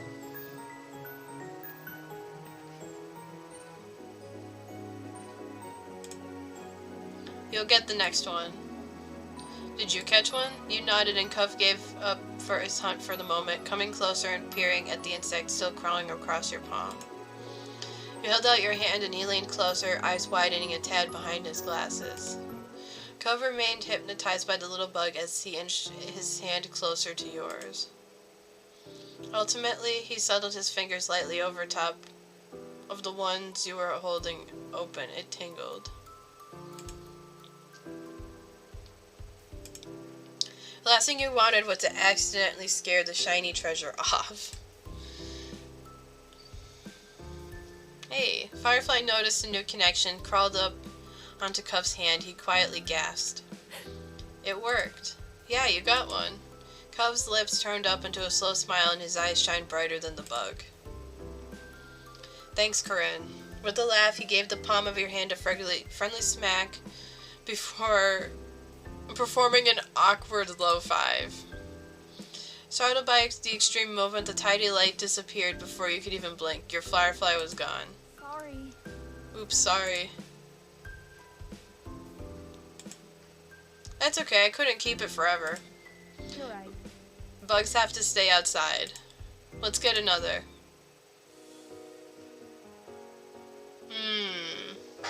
Yeah, I'm a kid. I'm gonna collect more. We can work together. His face broke out into a wide grin. We'll get a bunch. With renewed vigor, you ran out into the hill. Not sure how much time passed while you were in the thick of it. All you could focus on was the adventure at hand. No critter was safe from your grasp. First, you tried to keep a tally of how many you had caught, but once the number grew higher than 10, you had no more fingers left to count with. You were having the time of your life, racing up and down the hill with the crash of the ocean and the sound of everyone's laughter echoing in the background. Corinne, this way. You followed the sound of Cove's voice to the top of the hill, watching as he stretched his arms in front of him, reaching with his fingers and only narrowly missing his target. Cove and you took turns trying to scare fireflies in the direction of the other. You showed him some techniques that you had learned, like how to cup your hands correctly, and he listened attentively before trying for himself. There were a few times when you almost ran into each other, giggling as you dove to the side at the last moment. Luckily, disaster was avoided each time. It was an overall huge success with the both of you catching multiple fireflies each. Eventually the fireflies began to thin out and your energy started to lapse. You decided it was time to call off the hunt. Cub didn't complain. He breathed in heavily and his face seemed really flushed. That was fun. A lot of fun. You smiled at him proudly, happy that he had enjoyed the activity. Yeah, it was. Come on! Corinne, Cub, get up here. We're gonna have a race. Shouting caught you off guard. It had been quite a while since you heard from Lizzie or Shiloh. What's the deal with M&M fans? When they tell me they like M&M, I would tell them I like Skittles, but then they would tell me that they mean the rapper. Why would they eat that? Oh, nice. I think I saw a joke like that on Facebook a while ago. Glanced over to see them both standing on top of the hill again, Lizzie beckoning to you with quick hand gestures. If she was like that, you knew there wasn't much room for disagreement. Up the incline you went. From the corner of your eye, you saw Cub was coming as well.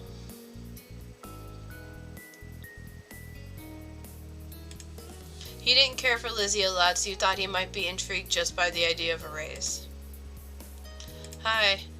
Oh, Hi, Cove, you can't run down the hill, you could hurt your arm again. You'll be the referee for the rest of us.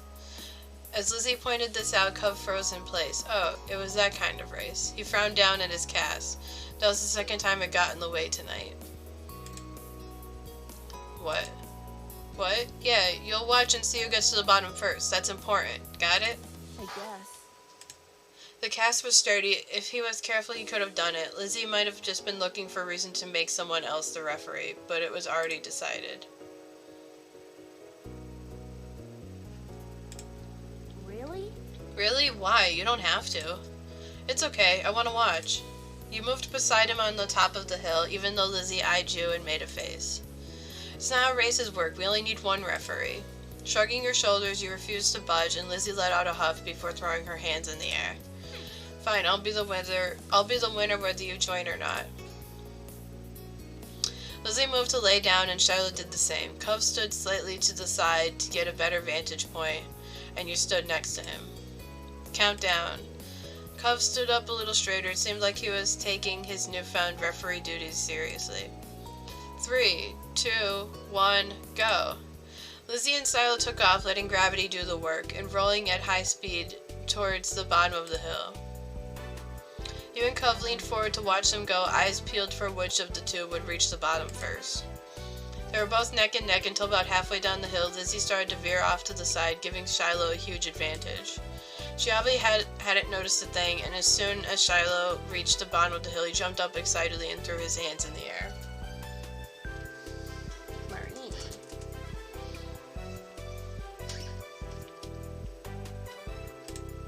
I won!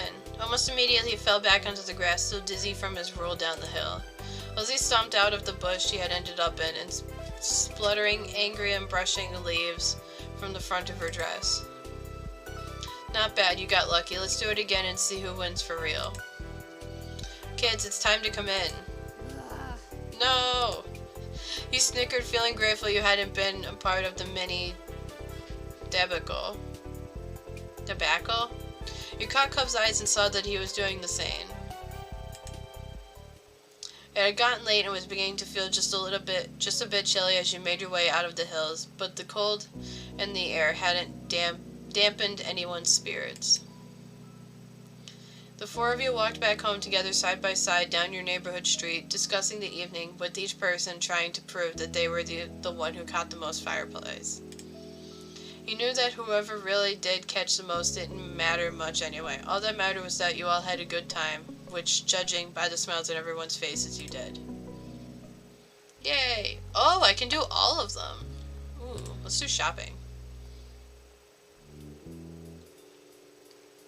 Come back before it gets dark, alright, sport? The familiar voice drifted across the street and drew your attention away from the snail you'd been watching inch slowly across the pavement.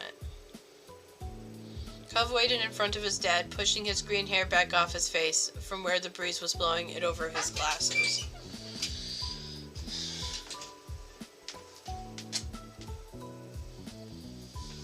Oh, I gotta stretch. to stretch my legs.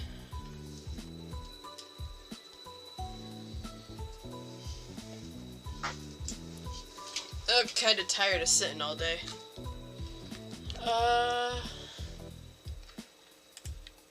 He looked to be paying only a mild amount of attention as he was being handed a few slips of green paper.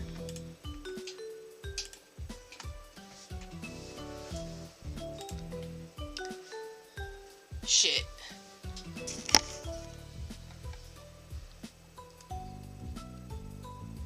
Yeah, that should be fine. Reminded you of when you'd first met Mr. Holden, although he's probably not paying Cov to be friends with himself.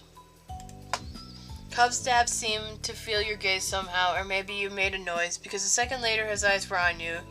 He waved you over with a smile. He looked happy to see you, but you still felt a little weird for getting caught. You've got to learn how to be more sneaky. Brushed your hands together to free them of sand, then jogged over to join the two, smiling at Cov first and then his dad. Corinne, hi. How's it going? Good to see you again. What excitement are you up to today, Corinne? Taking a walk. Found a pretty cool snail across the road. There's lots of snails around here. Mr. Holden grinned at you kindly. After you finished answering the question, Mr. Holden's attention returned to Cub, who was preoccupied with folding the bills he had into a tiny rectangle. Sounds fun. You know, Cub was about to hit the stores by the beach. Why don't you go with him?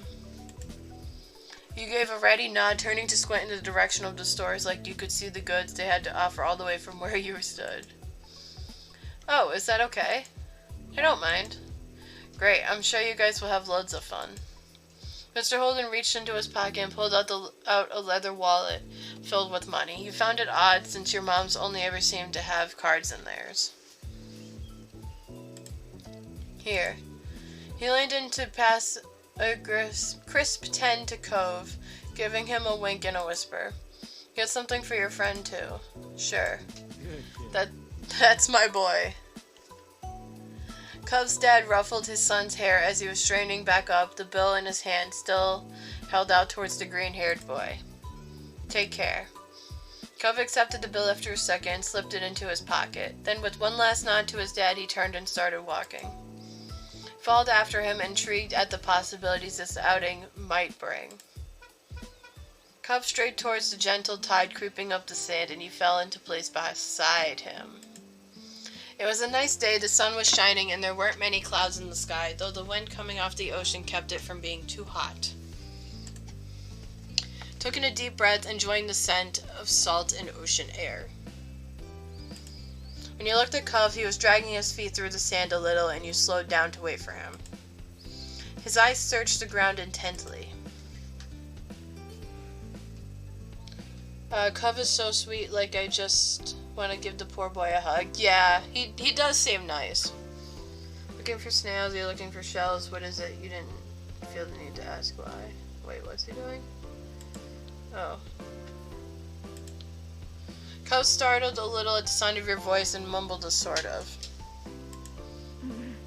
If you see any, you can let me know. If you see any, you can let me know. You could manage that. You dropped your view to the sand, walking carefully so you didn't step on any. You were good at finding shells. You had a lot of them at home and always found new ones whenever you visited the beach.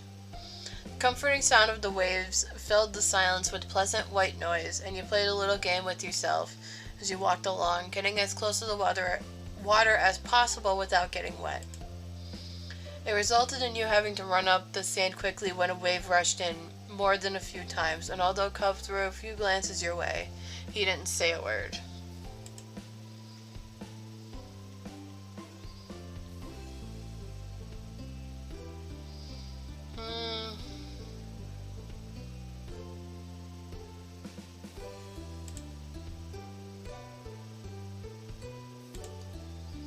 I need a new sand pail. Yeah, what happened to your old one? Cove narrowed his eyes, seeming to think deeply for a second. Whoa. It disappeared. What, really? Cove ducked his head down, lacing his fingers behind his back. It didn't seem like he was going to continue, so you nudged his arm. How did that happen? Well, Cove opened his mouth, then shut it again, considering. I took it to the beach one day. Uh-huh. When I got home, it wasn't anywhere. You left it there? Nope, it wasn't at the beach when I went back. Then you lost it. It disappeared. So... What about you? What do you do out here?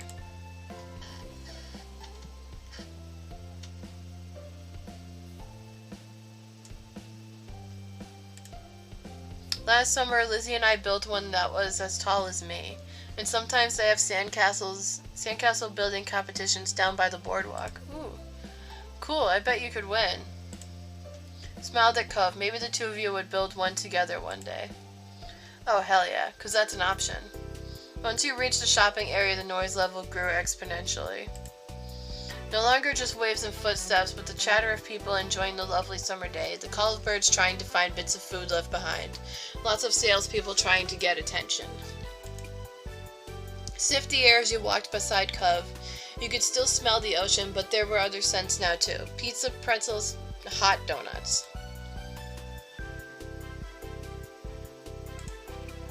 The energy surrounding the area seemed to fill you, and there was a bounce in your step as you began looking at all the familiar sights. So many things to do, you didn't know where to begin. You looked at Cove, hoping he was just as excited as you were. Oops. He was just as excited as you were. Oh, okay. Cove was glancing from one side of the street to the other with a look in his aquamarine eyes that you couldn't quite work out. I thought I read that last one wrong again, but I didn't. What's that? Cove pointed to a large crowd of people gathered near a few tables with large, colorful umbrellas blooming from their middles. You couldn't see past the adults who were blocking the way, but you knew there must be something worth seeing. Without another word, the two of you hurried over to see what all the commotion was about. Feast your eyes on the amazing Alexander. In the center of the crowd was a man with a tall hat and a funny green coat that had 3 long tails.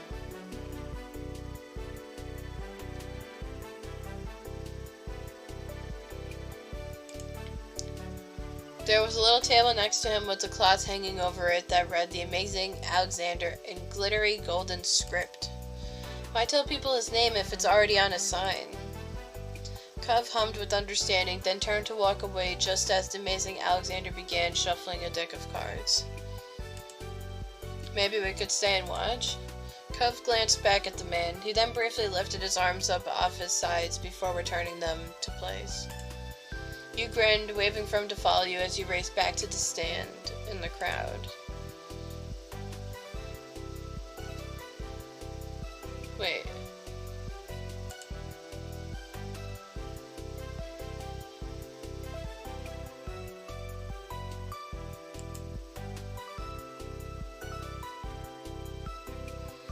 Oh, you grinned, waving for him to follow you as you raced back to stand in the crowd.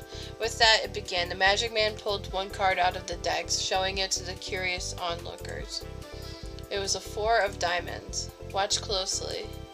You did, squeezing through a few of the adult onlookers to get a better view. Suddenly, the man snapped his fingers and the card just disappeared. Whoa. Amazing Alexander, who had earned his title, turned his head and looked directly at you. He reached out with a kind smile. What's this behind your ear?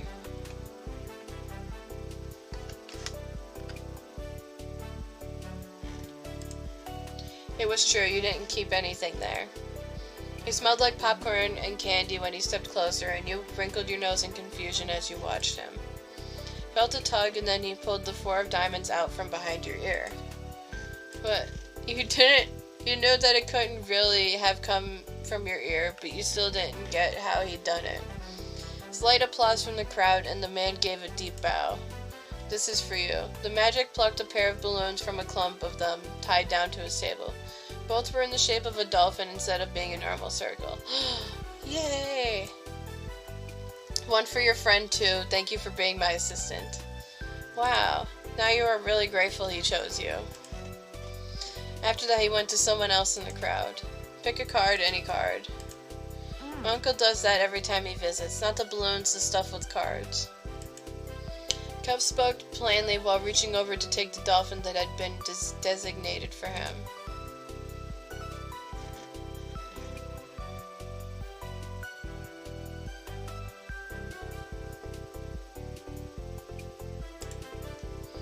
If so, he was lucky.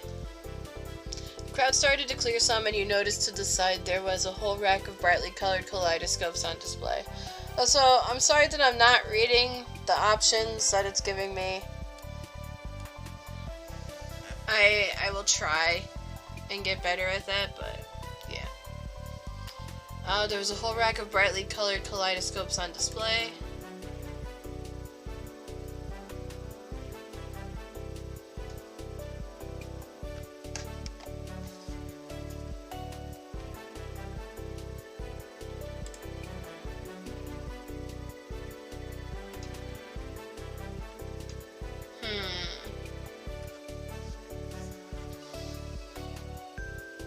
Why is the magic 8-ball green? Doesn't really make sense.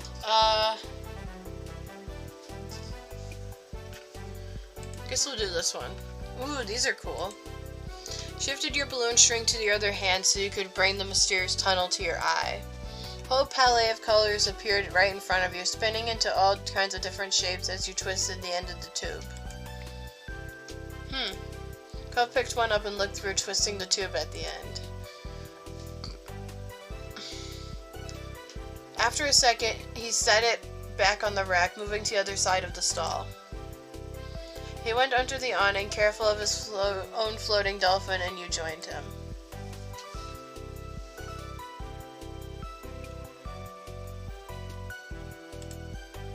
He nodded and you smiled back at him, happy to hear it.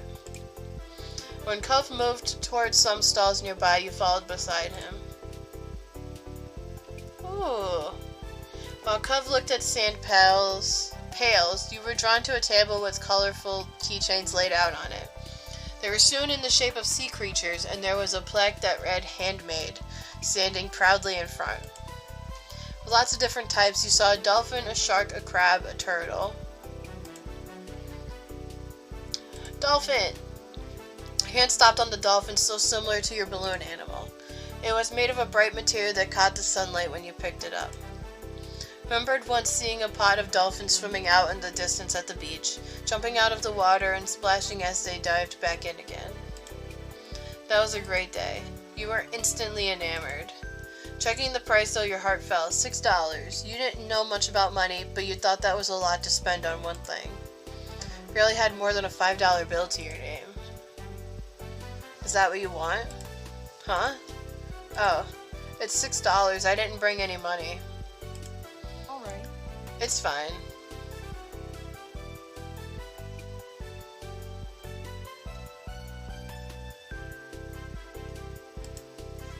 Cub didn't mind that. He took the keychain from your hands and that was that. He was holding a small yellow bucket from himself too. I was always going to get you something. I already got the money for it. You smiled, pleased to have things work out. It's nice of Cub's dad to let Cub buy something for you too. You had to remember to thank him next time you saw him. After Cub paid, the two of you stepped out of the store side by side, your balloon dolphins knocking together and spiraling around in the air. You watched Cub hold up his new pail to his face, examining it thoroughly. Hey Cub. Yeah?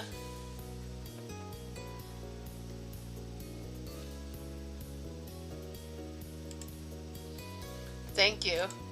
It's nice. Cub looked further down the street where different food carts were lined up. He rested his non-cast arm over his stomach, and just as he did, yours let out a light growl. You hadn't eaten since... Remember this part we... Hanging with Cub? Yeah. Petaloo!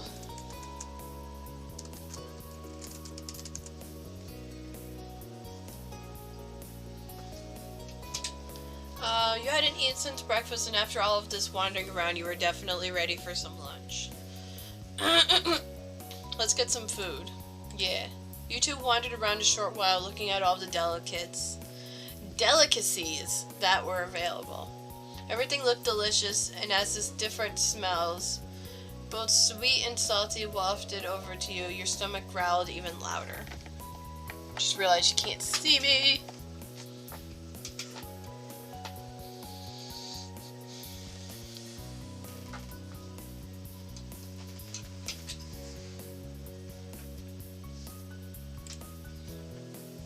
After passing up hot dogs, snow cones, ice cream, and pizza, you both agreed on pretzels. I mean, I would have gone with the pizza, but that's okay. Cove got something sweet and cinnamony, and you... Cheese! You licked your lips hungrily as the vendor handed your pretzel over, ready to take a big bite. It was covered in gooey, melted cheese just the way you liked it. Wait, no, I don't like the cheese on the pretzel. I like to dip my pretzel in cheese.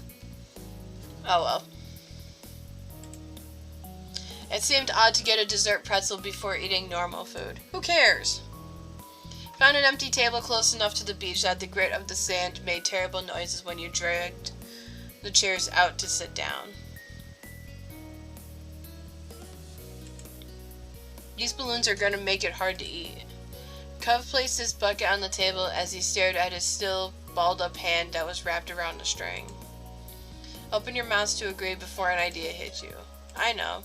After carefully placing your pretzel somewhere it wouldn't get sandy, you tugged the balloon dolphin out of Cove's hand and tied it in a delicate bow around his wrist. Oh. Oh. Cove bounced his arm up and down in place, testing the stability of your knot. Watching his balloon jostle around but remain attached, he smiled satisfied. Can you do it for me? He repeated the ritual. Cove struggled somewhat with the cast, restricting his fingers on one hand and a string already tangled around the other. Okay. Got it. The two of you spent a moment admiring your handiwork, both hands now free to allow easy munching on your pretzels. I am waiting for one of these balloons to float away. You bit into the doughy treat, savoring the taste of your tongue with a smile as you looked out over the ocean. The time you finished your pretzel, you were done before Cove. It was boring not having anything to do. Pulled on the string of your balloon to bring it down to your level, then you held the dolphin in your hands, manipulating it to make it look like it was jumping through the air. You turned to face towards the beach. It almost looked like it was swimming in the waves like a real dolphin. A laugh came from your side. When you glanced back at Cove, he had left the remaining part of his pretzel in the wrapper, and he was gripping his dolphin too.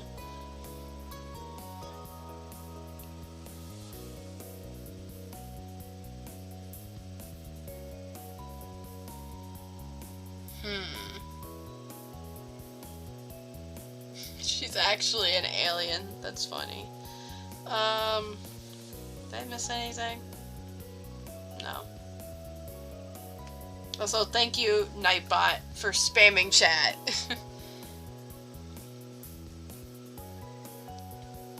Yeah, I think I'm just gonna make it a regular dolphin. Boring, like me. You started thinking about how great it would be to have a pet dolphin of your own. Oh my god. What's yours? Cove considered this question, placing the balloon against the table and resting his free arm across it in contemplation. It's... With a loud pop, the dolphin exploded into ribbons. Oh no! Oh no! For a second, all Cove did was gape in shock like you, and his cheeks puffed up, squinting his eyes, and you saw tears start to glisten. Corinne, it...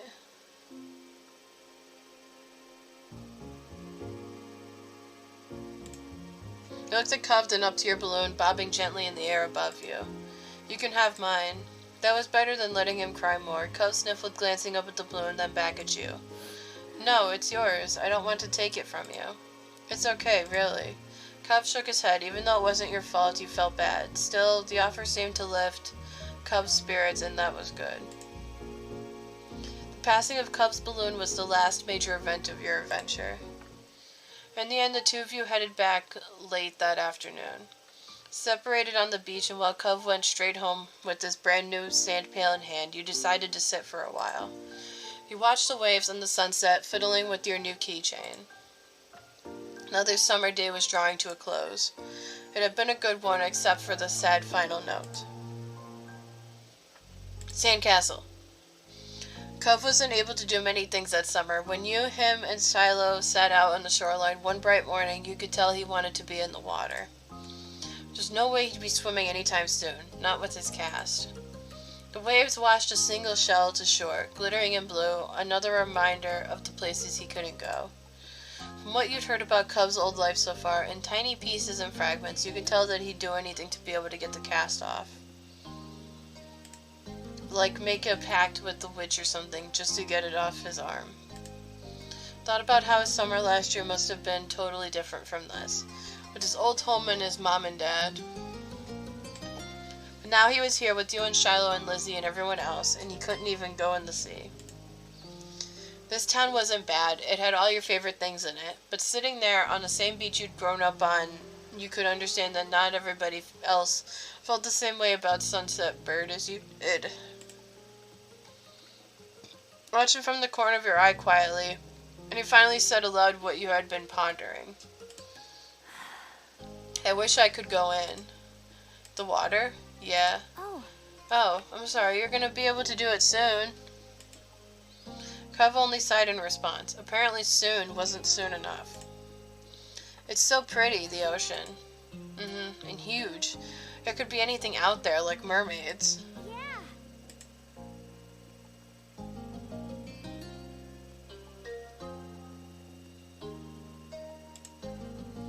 Me too. Obviously not interested in hearing much more of your input on the situation, Cub turned back to the water. As he looked away, something about Shiloh's slow, careful movements caught his eye. Hey, are you building a sandcastle? Sort of. I was only playing around while you were talking. I'm listening. Maybe I could too. I've only made big piles before. It's really nothing special. I'm sure you'll be good at it right away. How do you do it then? Shiloh's cheeks lit up. You could tell he was a little bit uncomfortable to have Cub's expectant stare on him. I'll play too.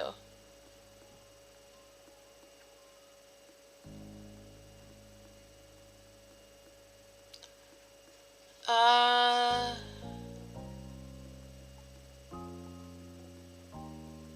think I'm gonna pick this one. Okay. Ah.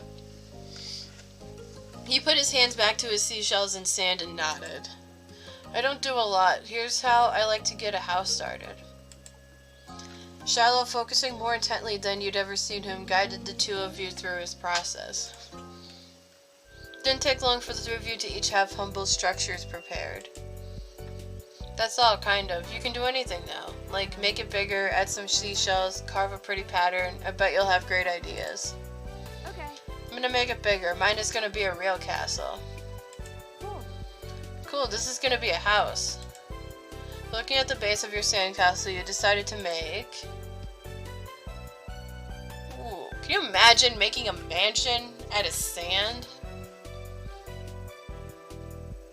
I'm gonna do it. At the base of your sandcastle, you decided to design a mansion. Better part of the next hour spent focusing on your own work. The boys were the same. Even Shiloh didn't sneak as many peeks at everyone else as he usually did. Finished shaping before either of them did, glancing up from what you'd built. Seems you got done so fast because they already searched around for extra decorations.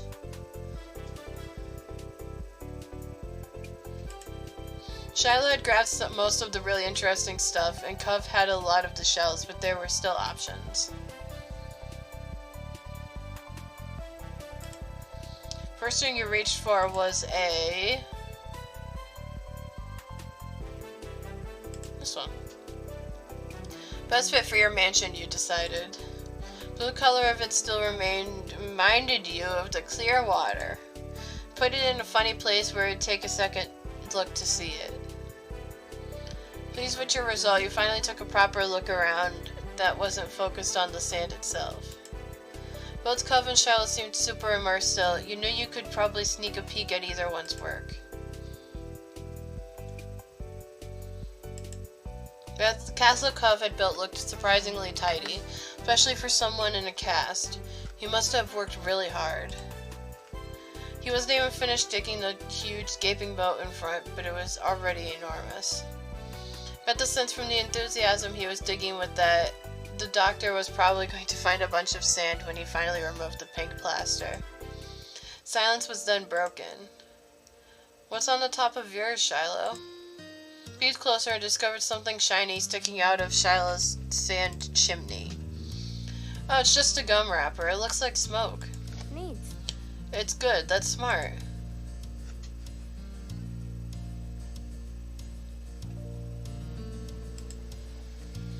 You really know a lot about this. Shiloh smiled without a word. And that was that for the current topic. Corinne, can I see what you did? Sure. He scooted just a bit nearer and began surveying my work.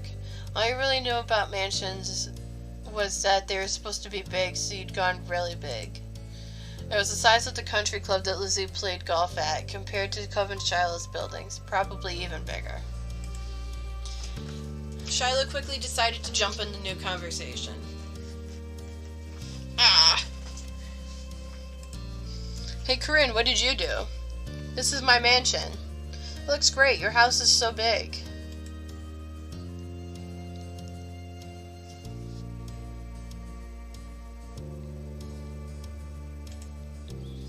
You're welcome. I don't think that's the same as a house. Huh? Is being a house bad? No. No, but we each made our own place. Nobody is the same. I think we are. Cove raised an eyebrow at that. If something is the only one of that thing, that makes it special. Yeah, for sandcastles and stuff. People too. My dad always says how everybody is their own man. A real individual. I don't think I'm very special. Why? Why not? Nobody else is you. Shiloh simply shook his head. I'm not different. A beat passed between the two. Cove then looked down at his own work again. Okay. He didn't seem to be bothered leaving the disagreement hanging there. Cove had other things on his mind. My dad tried to get me to make sandcastles the first time we came to this beach. I didn't want to. Cove trailed off. Again, there was another moment of silence.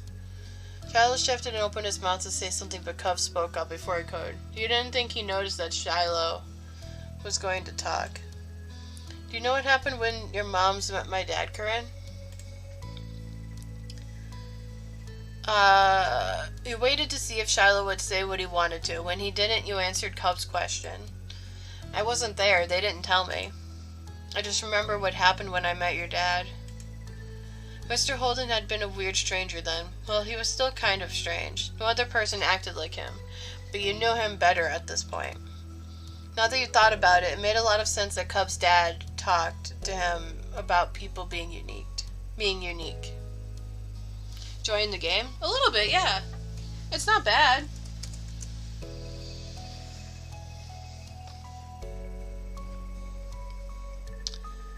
About people being unique. You were pulled from your thoughts when Cove continued. Oh, well, I was there. I don't think my mom has met your dad. Yeah, I'm pretty sure she hasn't. Corinne's parents and my dad met the same day I met her. I'm gonna say what happened. Shiloh frowned to himself, ducking his head. His hat cast a shadow over his face. You could still tell he was upset at not being included in Cove's choice of topic. This was kind of boring for him, though giving people their own turn to say the things they want is important too.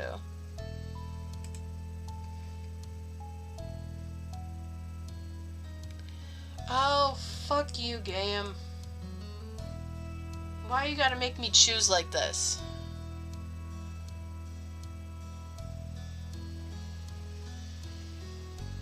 Because if I do this, that's gonna hurt Cove a lot. But if I do this, it's gonna hurt Shiloh. Or Shiloh is gonna stay upset.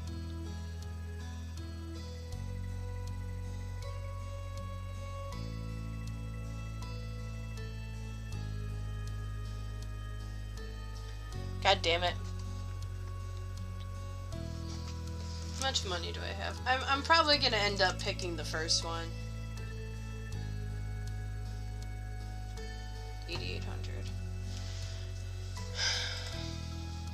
Shiloh could talk about stuff after Cove had a chance to share what he planned on. When we moved here, we didn't bring a lot of things with us, only some stuff that would fit in Dad's car. We didn't even get a moving truck. I sat in there while Dad brought it all inside. I didn't want to get out because I knew Dad would make me look around the new house. I really didn't want to do that.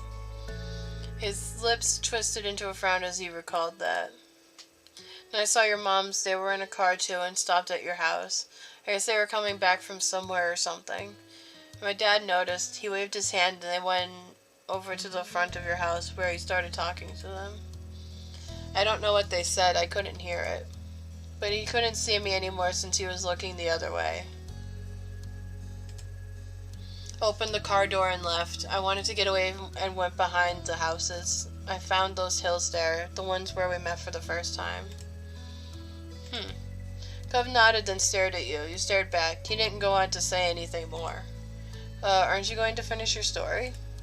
Cove's brow wrinkled, like he didn't understand why you were surprised. Huh? That's all that happened.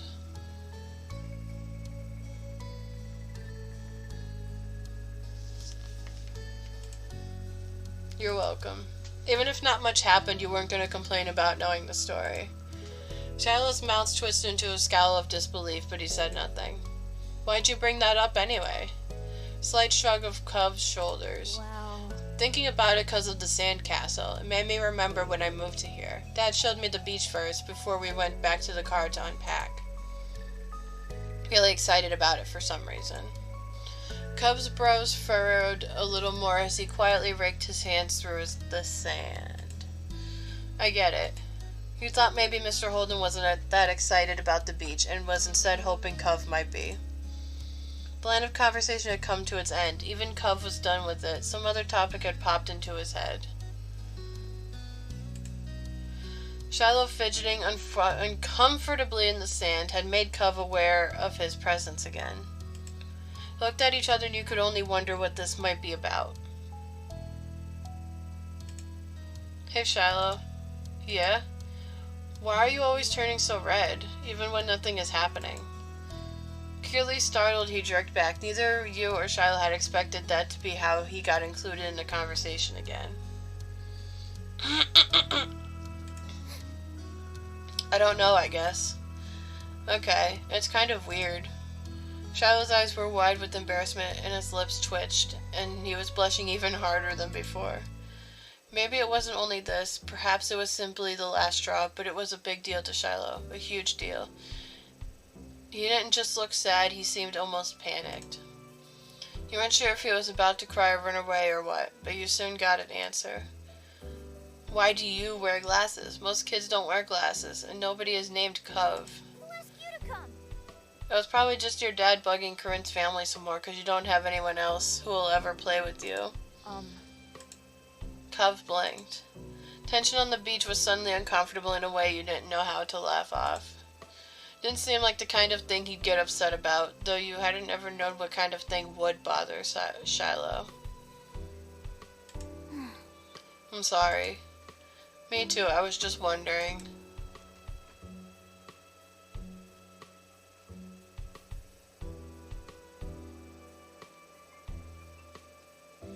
I'd probably do this. You picked up some sand and turned it over in your hands. There didn't seem to be much you could do to stop the fight, and you weren't sure what to do with yourself.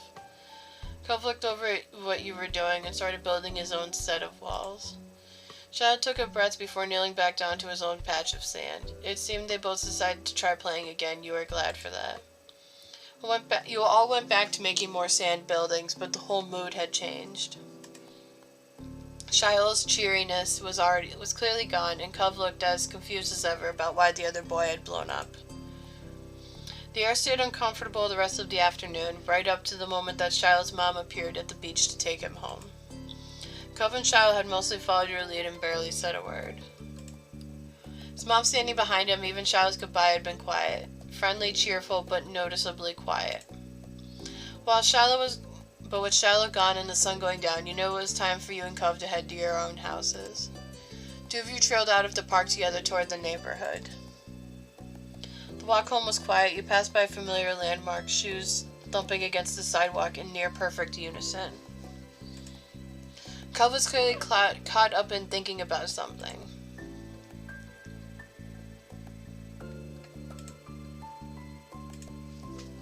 Something was definitely up, so you chose to reach out to him and ask. Hey Cub, is everything okay? You're making a funny face. Oh. I was just wondering. Cub fell silent again for a few more seconds, then sighed. Why'd Shiloh act like that when I said he was all red a lot?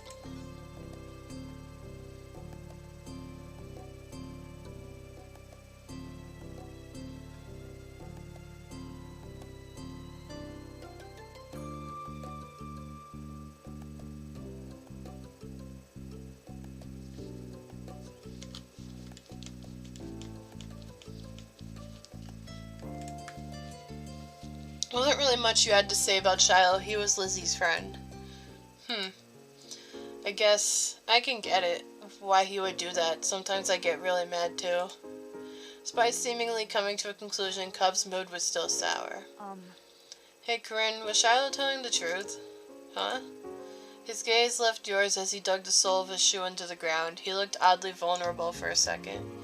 Does my dad make you hang out with me? I know he talks to your moms about that a lot. An uncomfortable weight settled in your chest at the question. You liked spending time with Cub. You didn't even have to think hard about it. You knew you did. Couldn't help feeling guilty. Cub still didn't know what happened when you met Mr. Holden.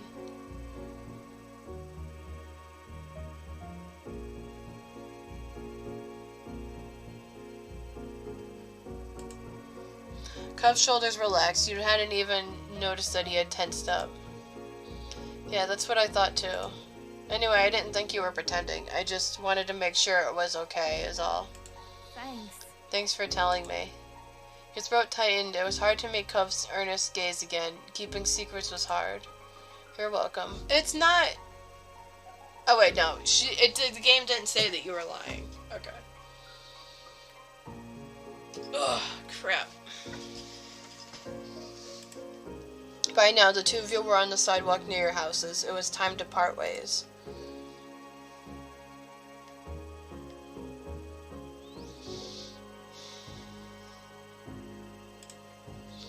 Bye, see you tomorrow. Cub smiled and nodded firmly.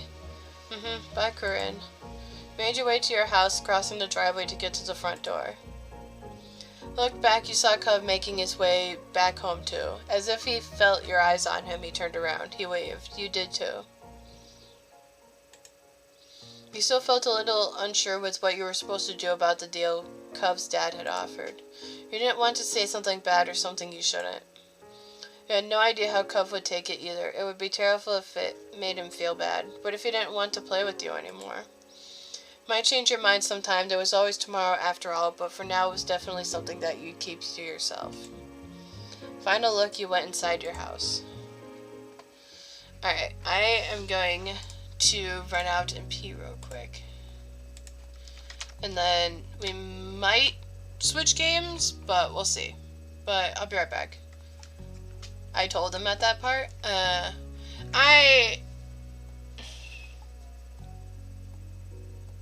don't know. I don't know what I wanted to do, but I'll be right back.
I'm back. Hello. Give me 1 second. Alright. Hold on. Let me put it on chatting first, so I can fix my camera.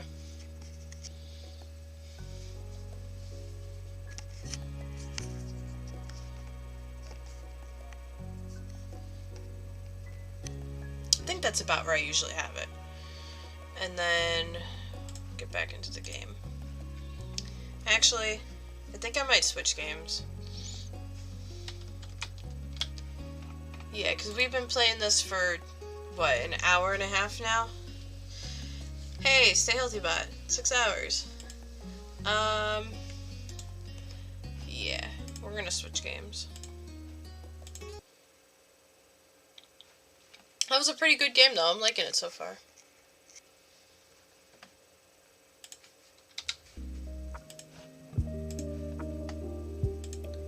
I think we're probably gonna switch over to Roblox. I think Roblox will be the games that we end on stream. That we end with. But now the question is, what do I want to play on Roblox?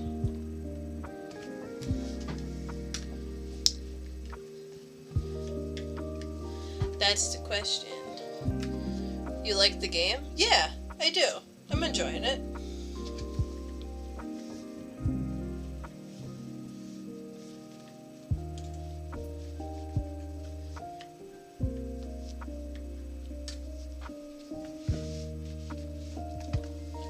I don't really want to play Bee Swarm.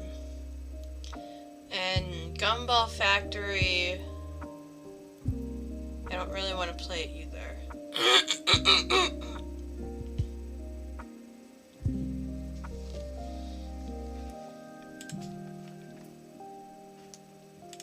Oh, hi Fracture.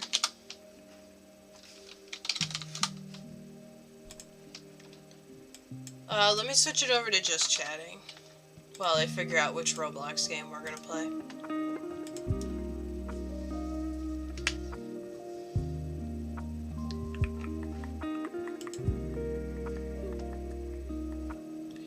You know what? We're gonna play this because I was really enjoying this game last night. Now, just a heads up.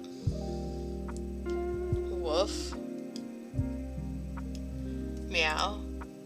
We don't have a woof command. This game does have guns in it. So, yeah.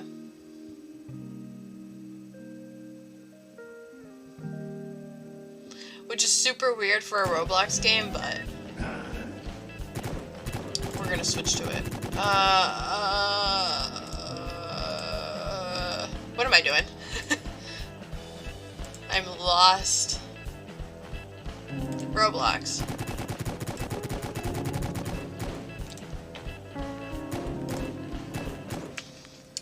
This is... what's the name of this? Zombie Merge Tycoon. Oh, freaking Twitch Studio overlay keeps breaking on me. There we go.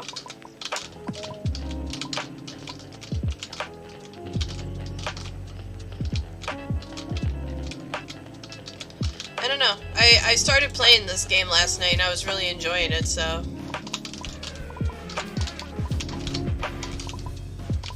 So why not? And we can sit and chat and hang out.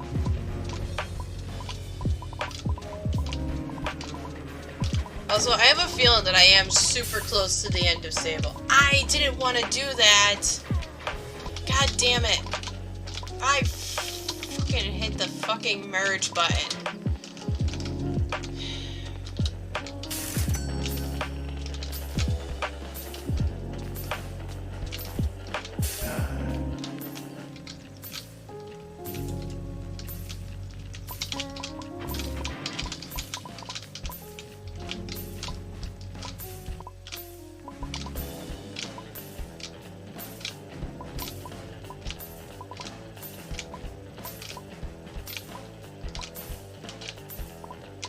Come on, Mr. Blue Boy.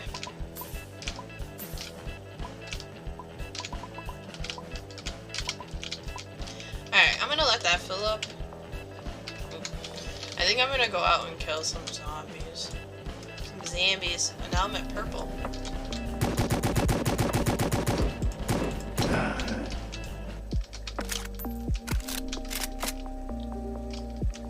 Or light purple. I don't know.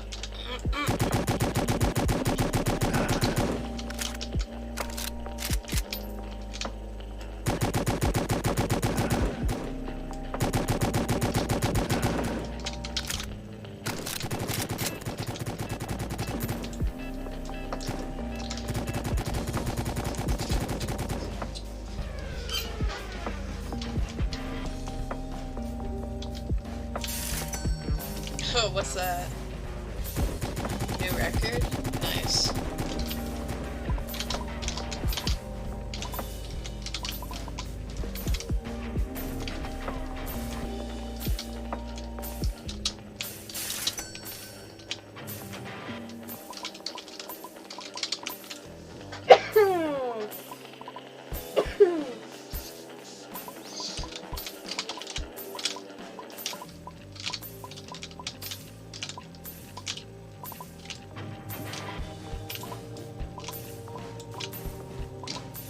We'll probably end up ending off stream with this game, but we'll see.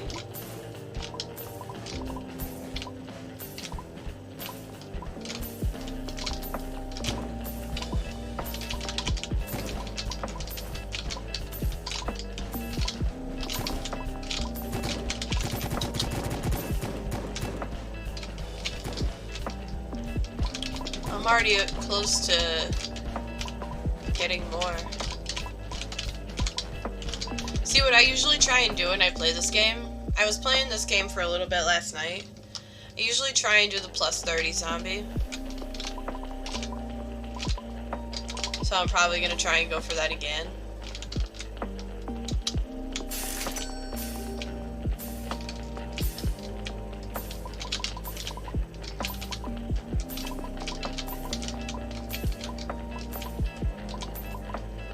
I need more pirates. They give me 1K.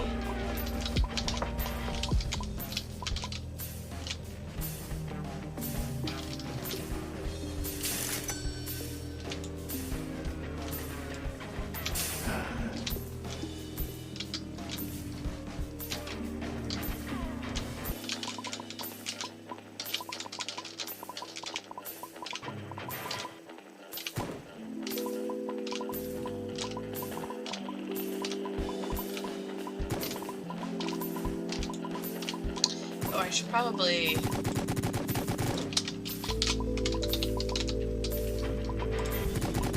do that. Also, we are playing Roblox. Yes, it says we're playing Roblox.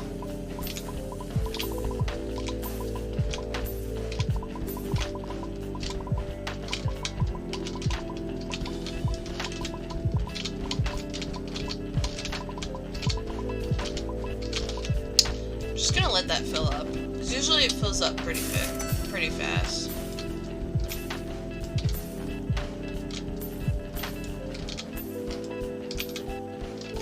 $276. I could probably get that. I could probably get that real easily.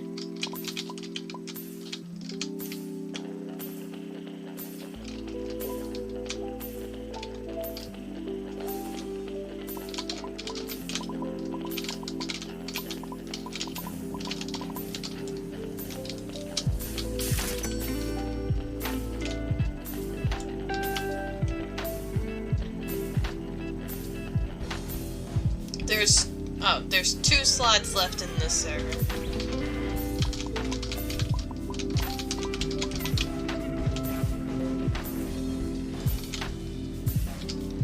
And the boss is starting soon.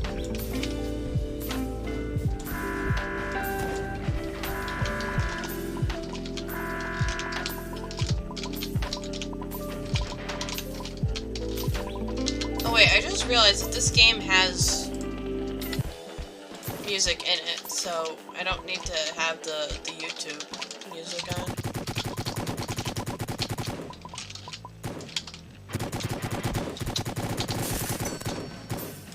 Let me turn that down.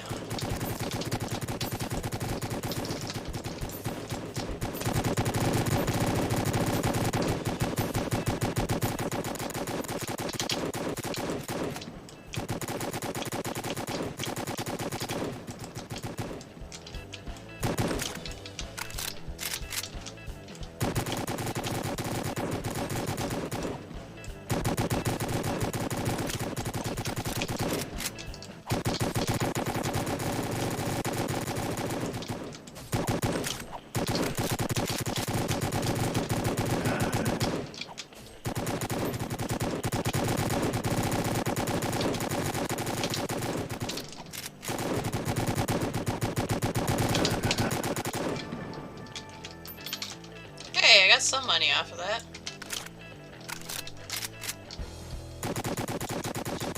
Don't.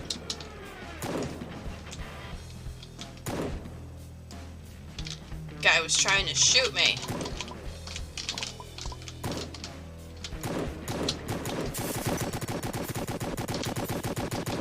$276.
That number goes down so fast.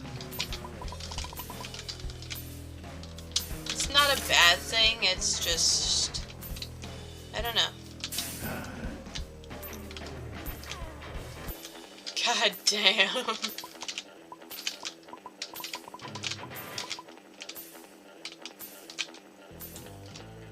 I think we're gonna go for another 30.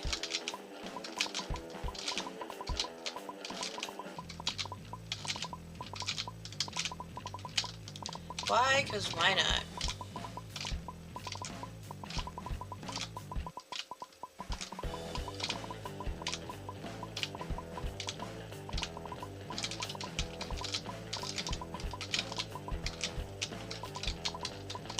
I'm going to be constantly running around in this. You know what? That's okay.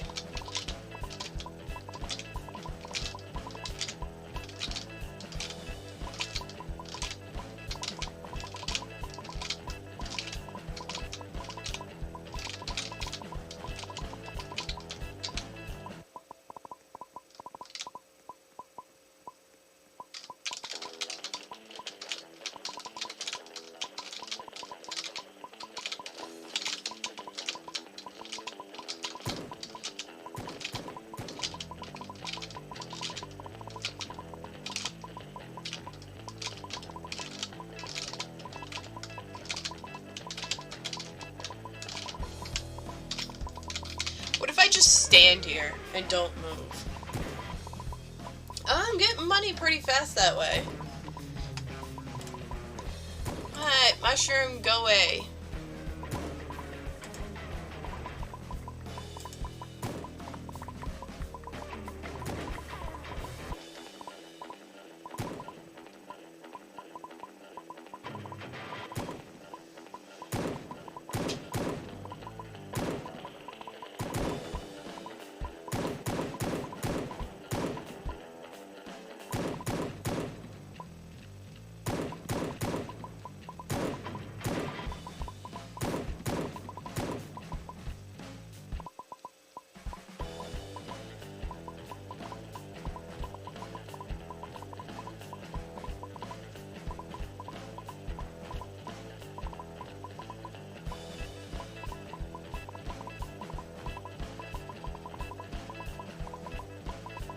Alright, I'm looking at stuff in the Discord.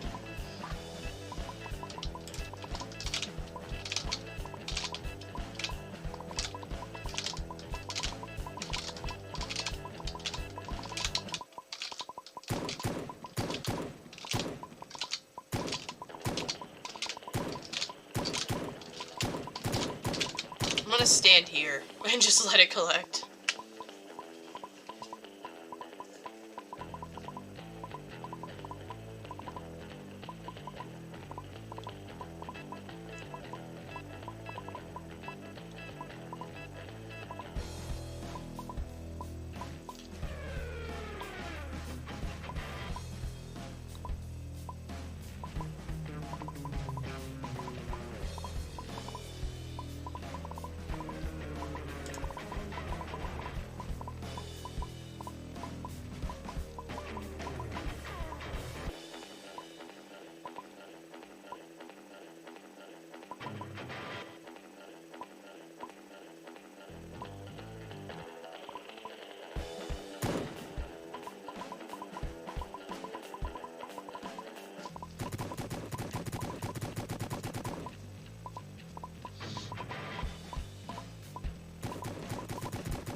Ooh, I'm up to 85k.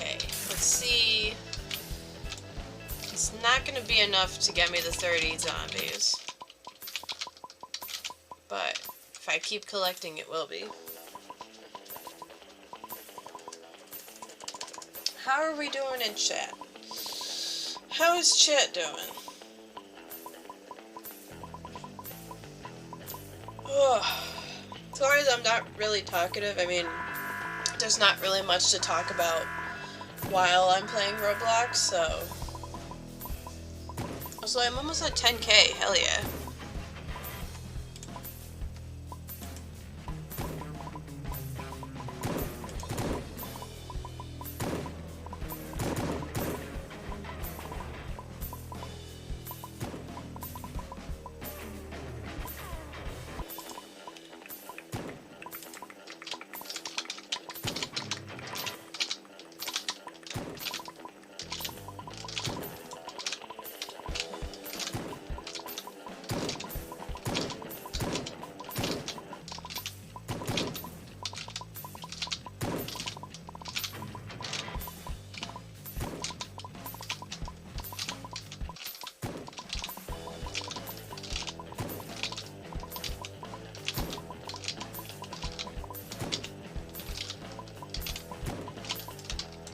Alright, this should be enough.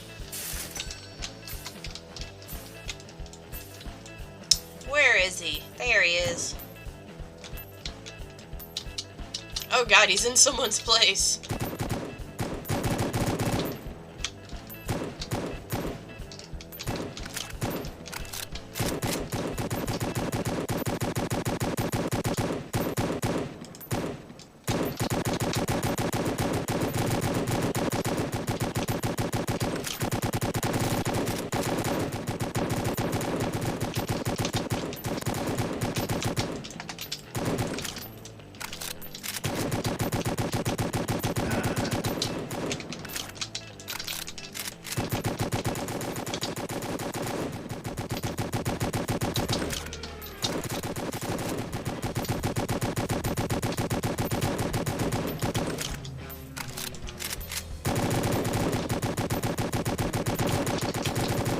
Oh shit.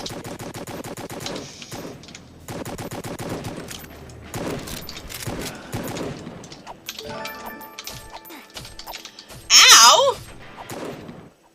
Asshole! This is why I don't like to play these kinds of games, because people like to be jerks and kill you for no reason.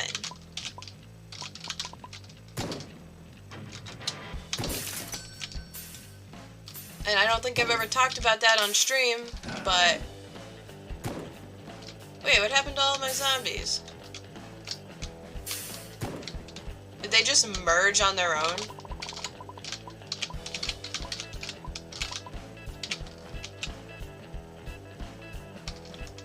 I think I had too many zombies there. Oh well.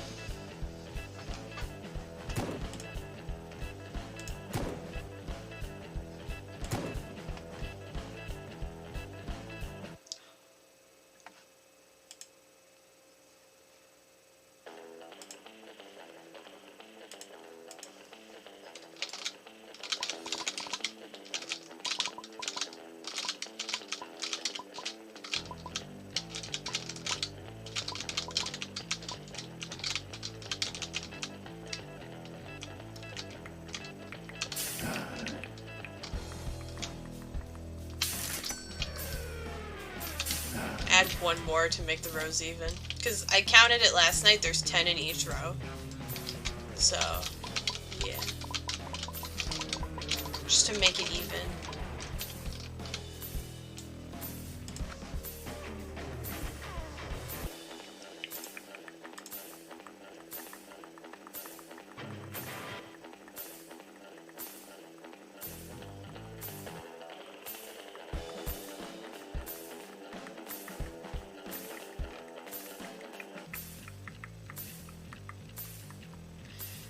Oh, that's what we should have played.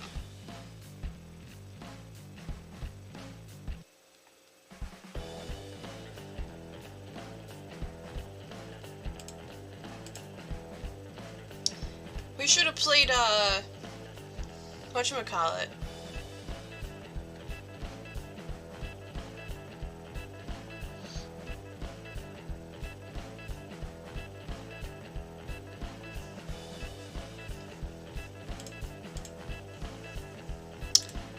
Should have played Among Us.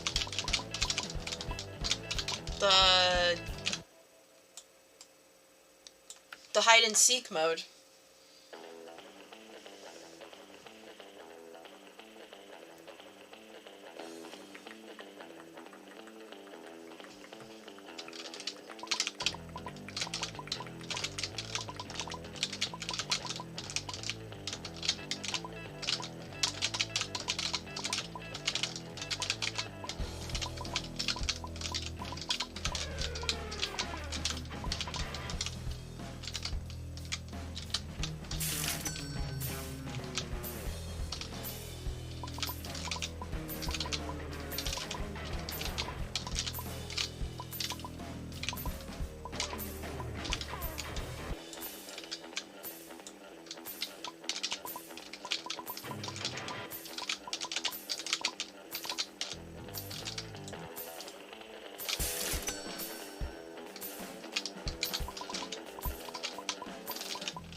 I think Kiwi's left me. She's gone silent.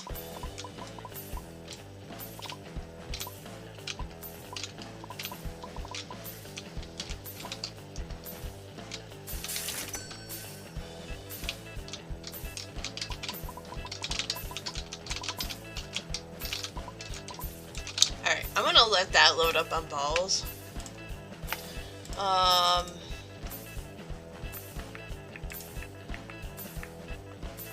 Checking out the Pokemon thing real quick. Or not, because it doesn't want to load.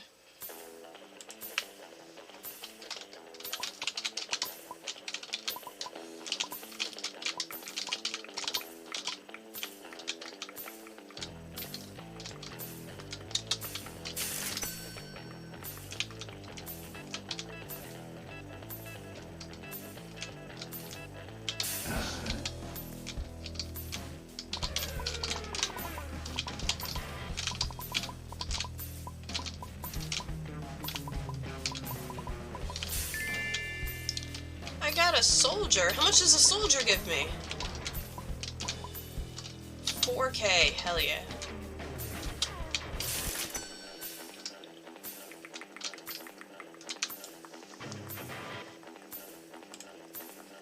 There we go.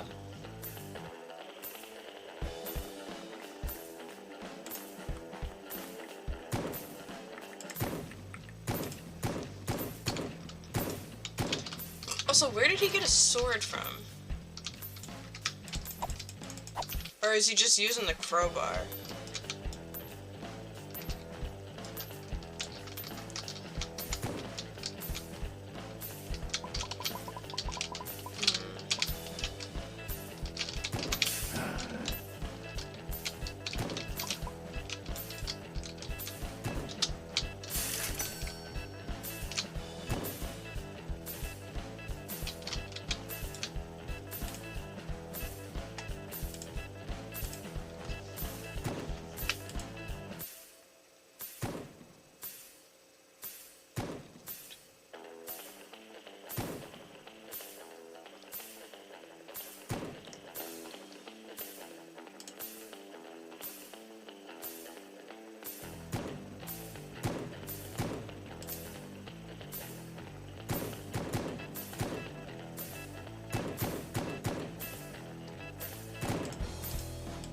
Somebody's shooting a lot to my right.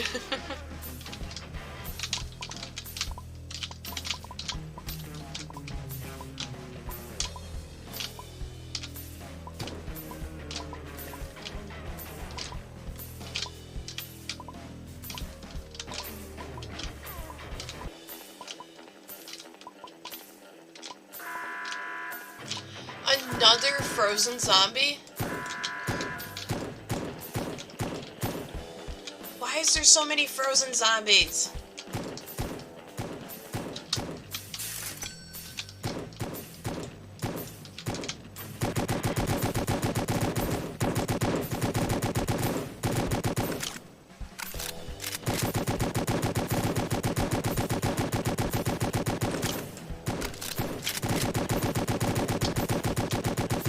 Who's shooting me? Why am I taking damage?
I will kill you. I'm not afraid to kill you. Haha. Suck it. Asshole.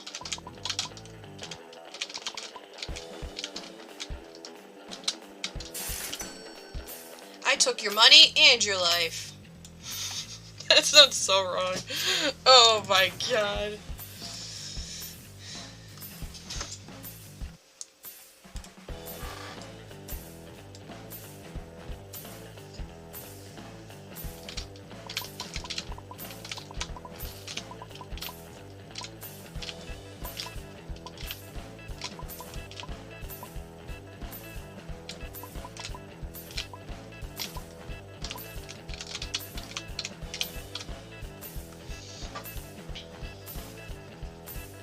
I think I'm just gonna stay in my little protective house.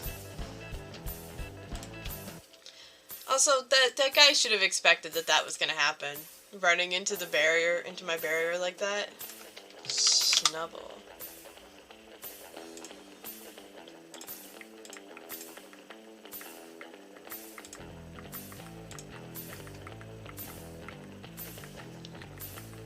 Should have known that was gonna happen, but that was his own damn fault, not mine. Alright, I have no doubles. Perfect.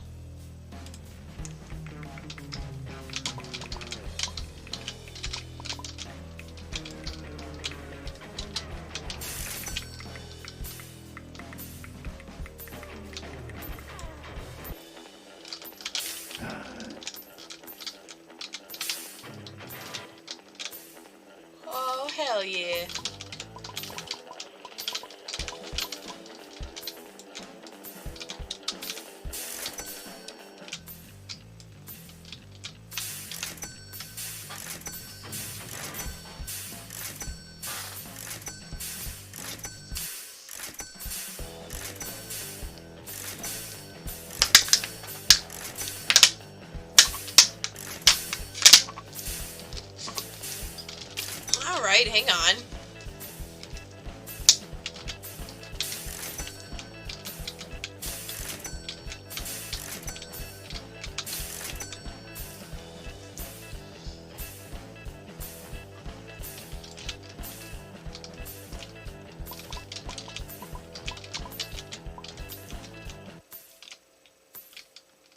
I need 82 for 10k zombies?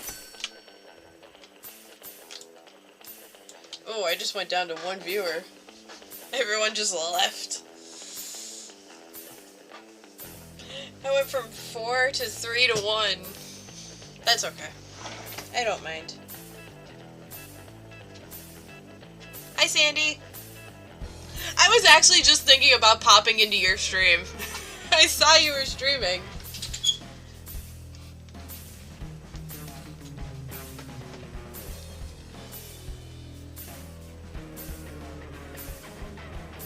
I'm fixing my headphones.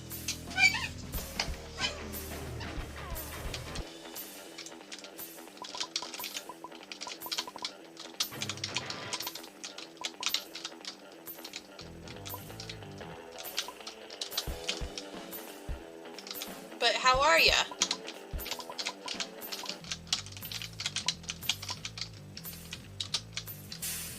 I stopped for a bit. Oh, okay.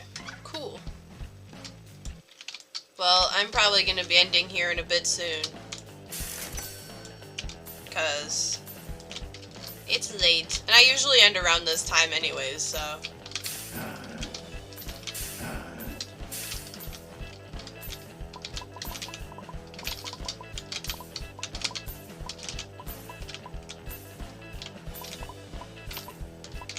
Ah, the viewers are slowly coming back.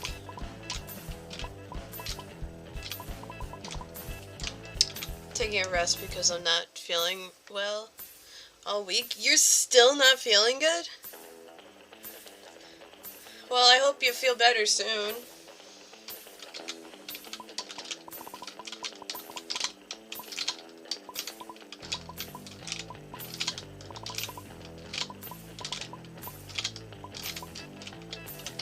No, thanks. You're welcome.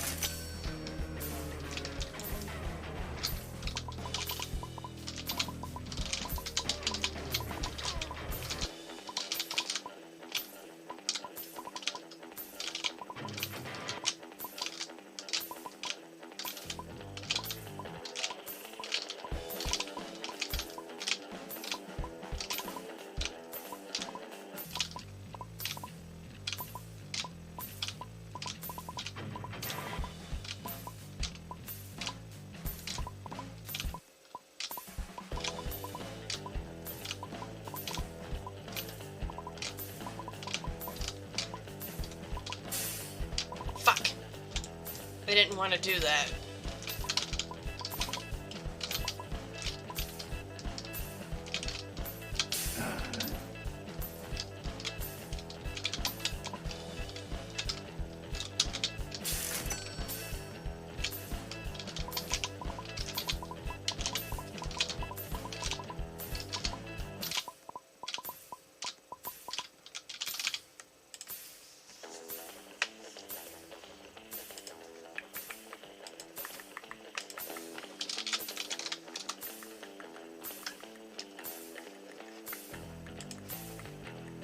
What's the random emote command? That's dashboard. I want Nightbot. I don't want dashboard, I want Nightbot. The top chatter is Pokemon community games. Oh no. You know what? That's fair.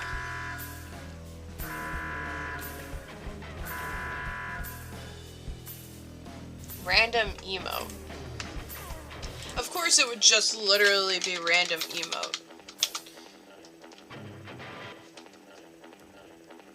Modlove? Ah.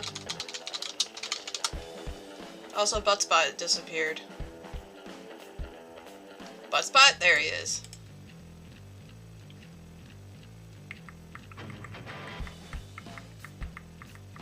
Oh, Kiwi left.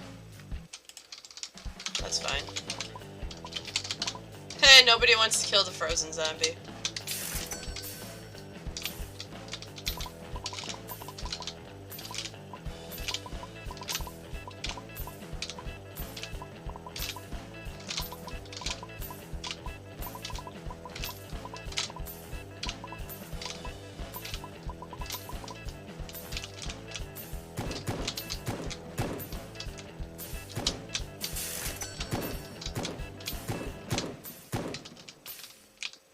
I'm not going to help this time.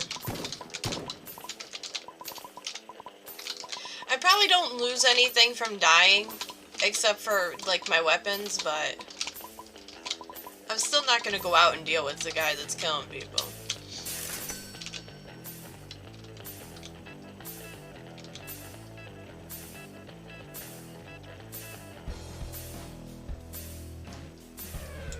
Why does he just bring him into his own base like that? Like, you don't own the server. I hope he dies trying to kill him.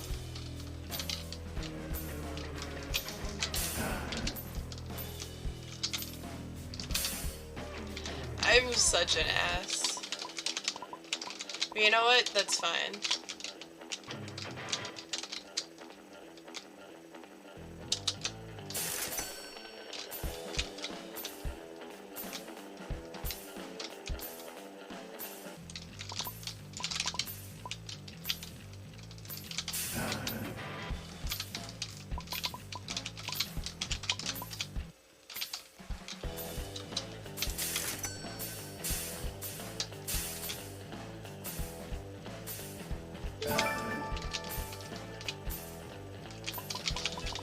Yay, he's dead. Whoop-de-fucking-do.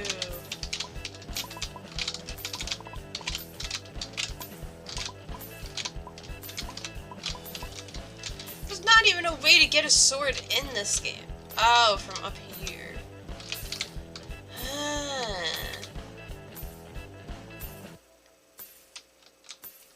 Machine gun, pulse sword, and pulse SMG. I always forget that there's a second layer to that.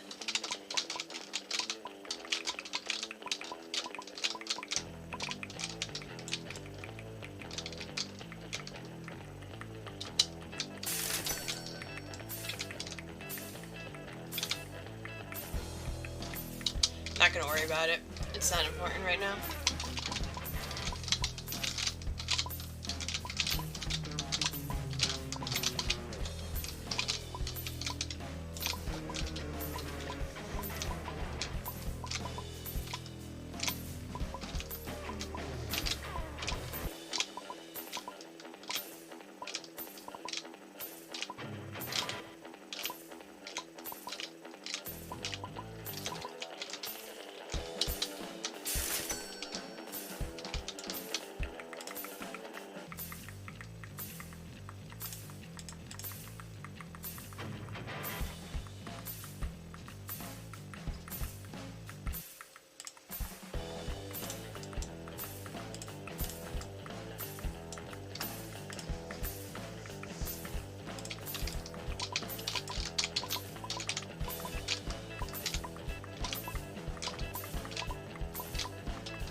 Nice.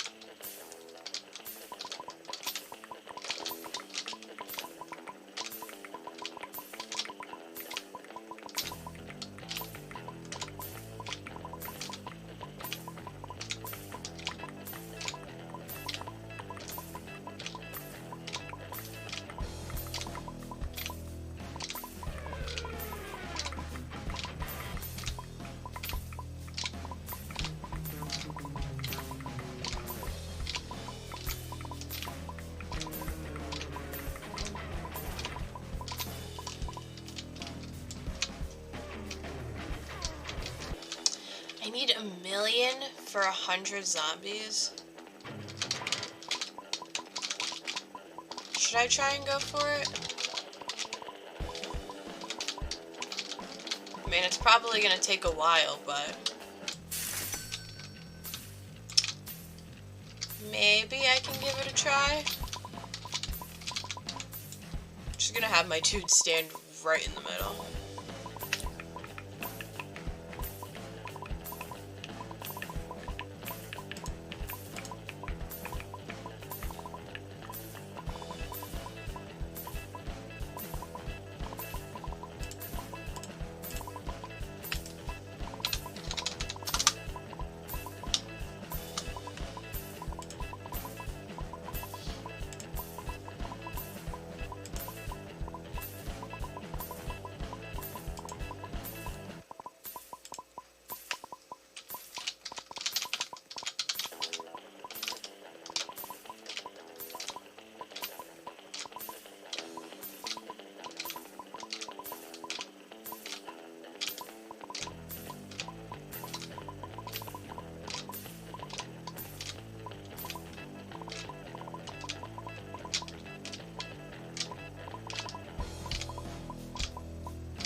Alright, I think we're gonna put on the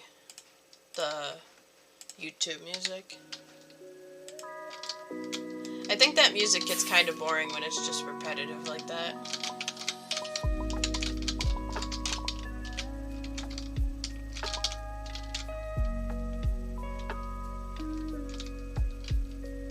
Also, I think I'm gonna go for the million. Why not?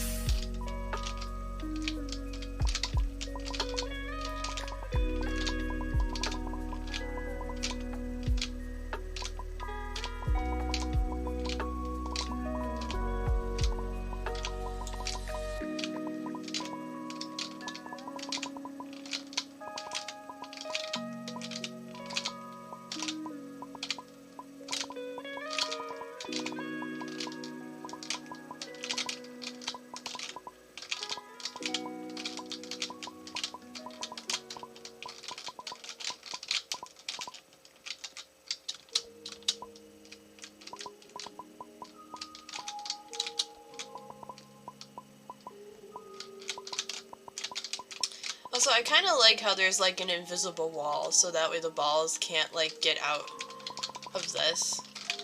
It's cool. But I really wish that I could load this up with like a crap ton of balls. But there's a limit to the amount of balls that can be in here, which sucks.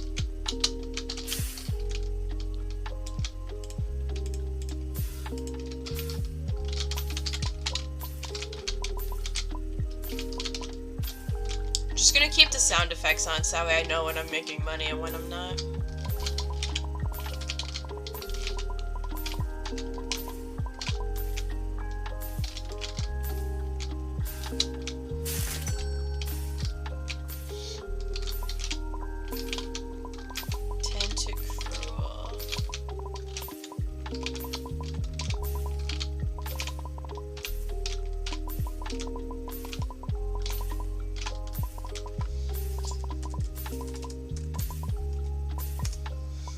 Also, meow is the #1 command because of me.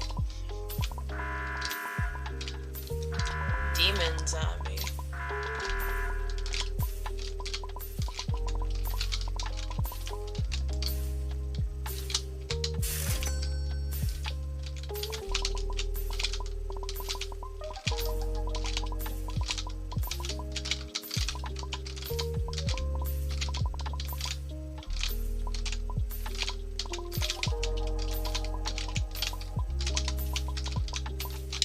Oh, we should have played Emily is Away. We still have to finish that. Oh well.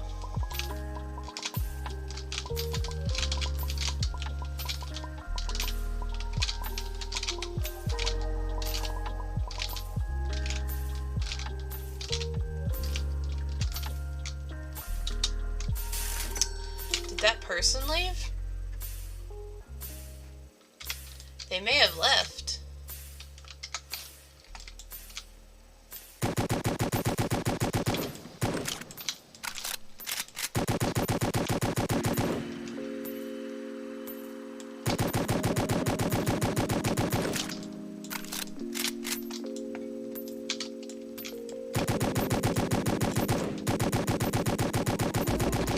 Oh shit.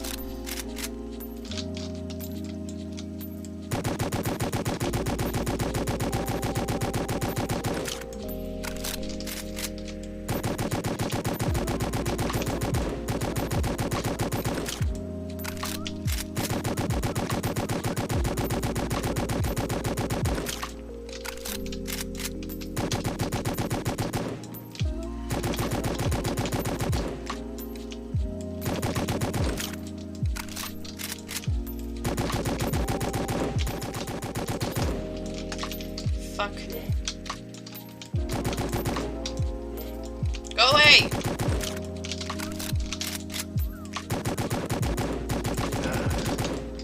Can I fucking aim for the life of me?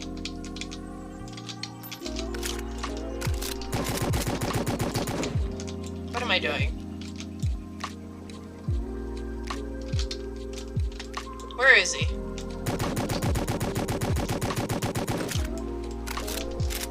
Why am I doing this? Why did I do this to myself? Oh, fuck.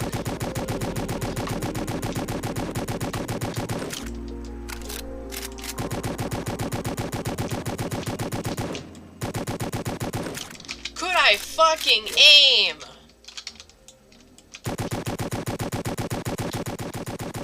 Kill it! Kill it!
hour ago to an hour ago, and now there's only one. Which is kind of funny. Maybe I shouldn't stream so late.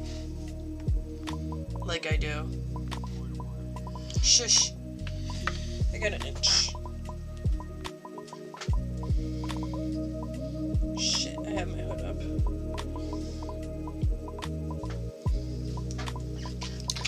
As usual, because having a hood up is comfy, and because these headphones hurt my ears after having them just directly on them after a while, so I like to have a hood on to protect my ears, because there's no padding on these headphones.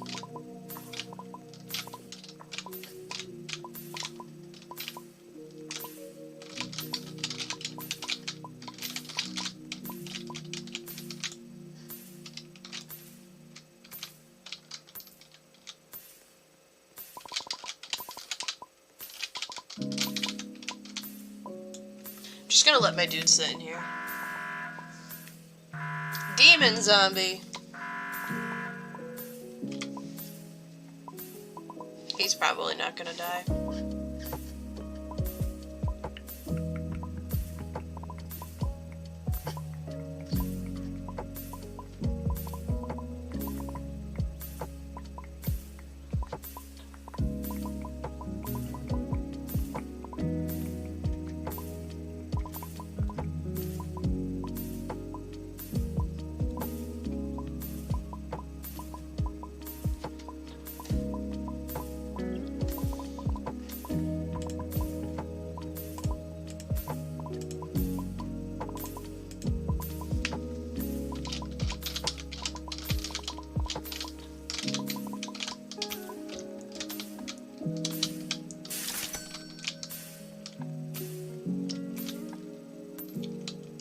Actually, I could get the 50 zombies too.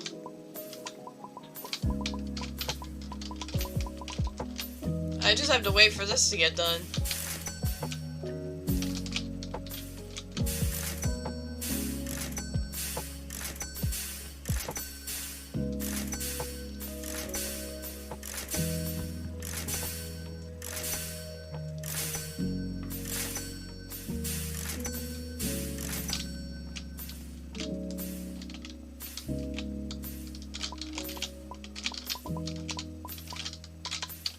I wonder if that button over there ever gets to a point where you can just literally just stay standing there and just keep upping the rate at which it proceeds it over to money.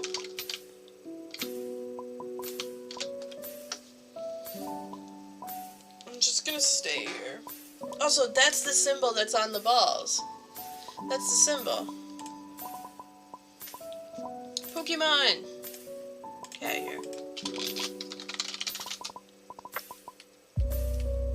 I'm almost at 10k, come on.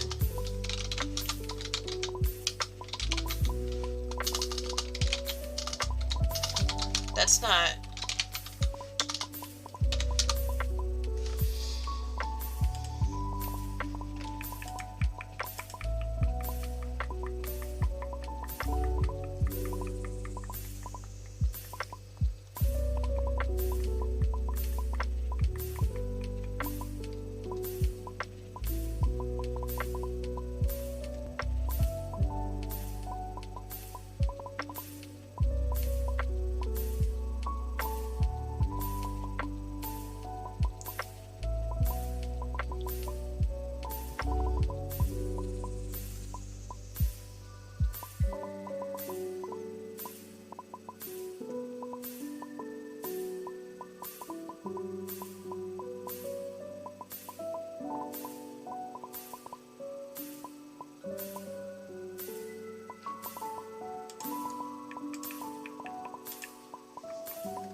Haha.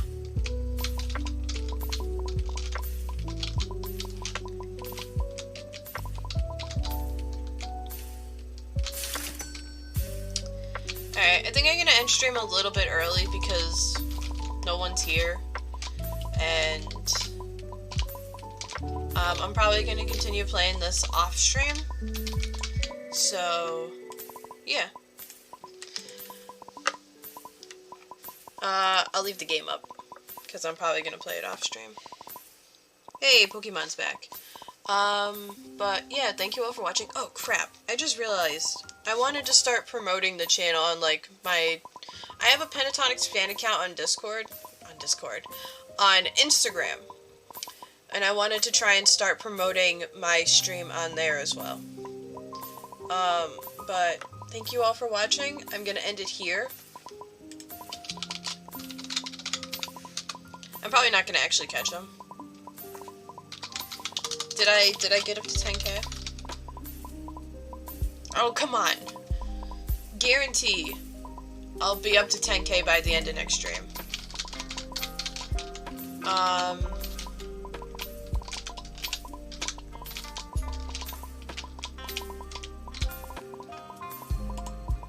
That's not what I want. This is what I want.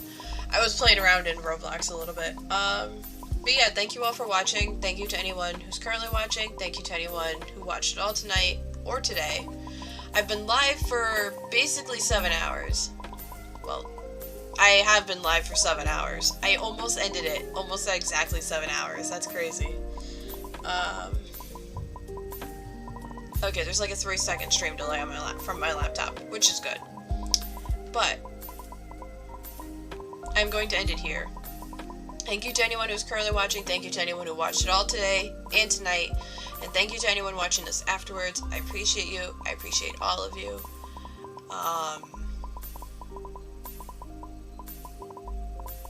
I will be live tomorrow.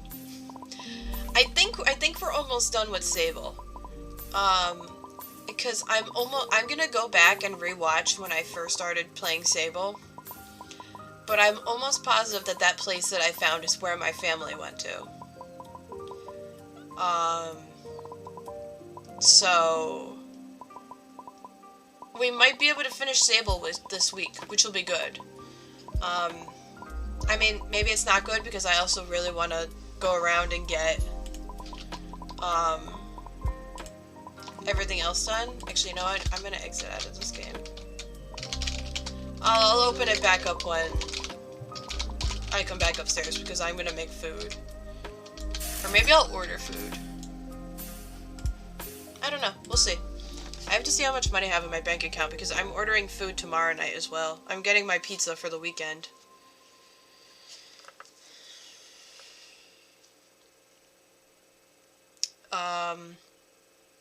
Yeah, I could order food tonight. Why not? But, yeah. I think we're super close to finishing Sable, like I said. I know I was talking about Sable, but, yeah, hopefully, I do want to run around and do all of the missions, that, like, we still have to do, like, the quests. So I don't think we're gonna finish it anytime soon, because I want to run around and, like, fill up the entire map and complete all of the quests that I need to get done. But we'll see. But I'm gonna end it here. I hope you all have a good day, good night, good whatever time. I almost set good day as the command. No, the command is goodbye. I hope you all have a good day, good night, good whatever time of day it is for you. I should probably add that to the command. But I will see you all tomorrow.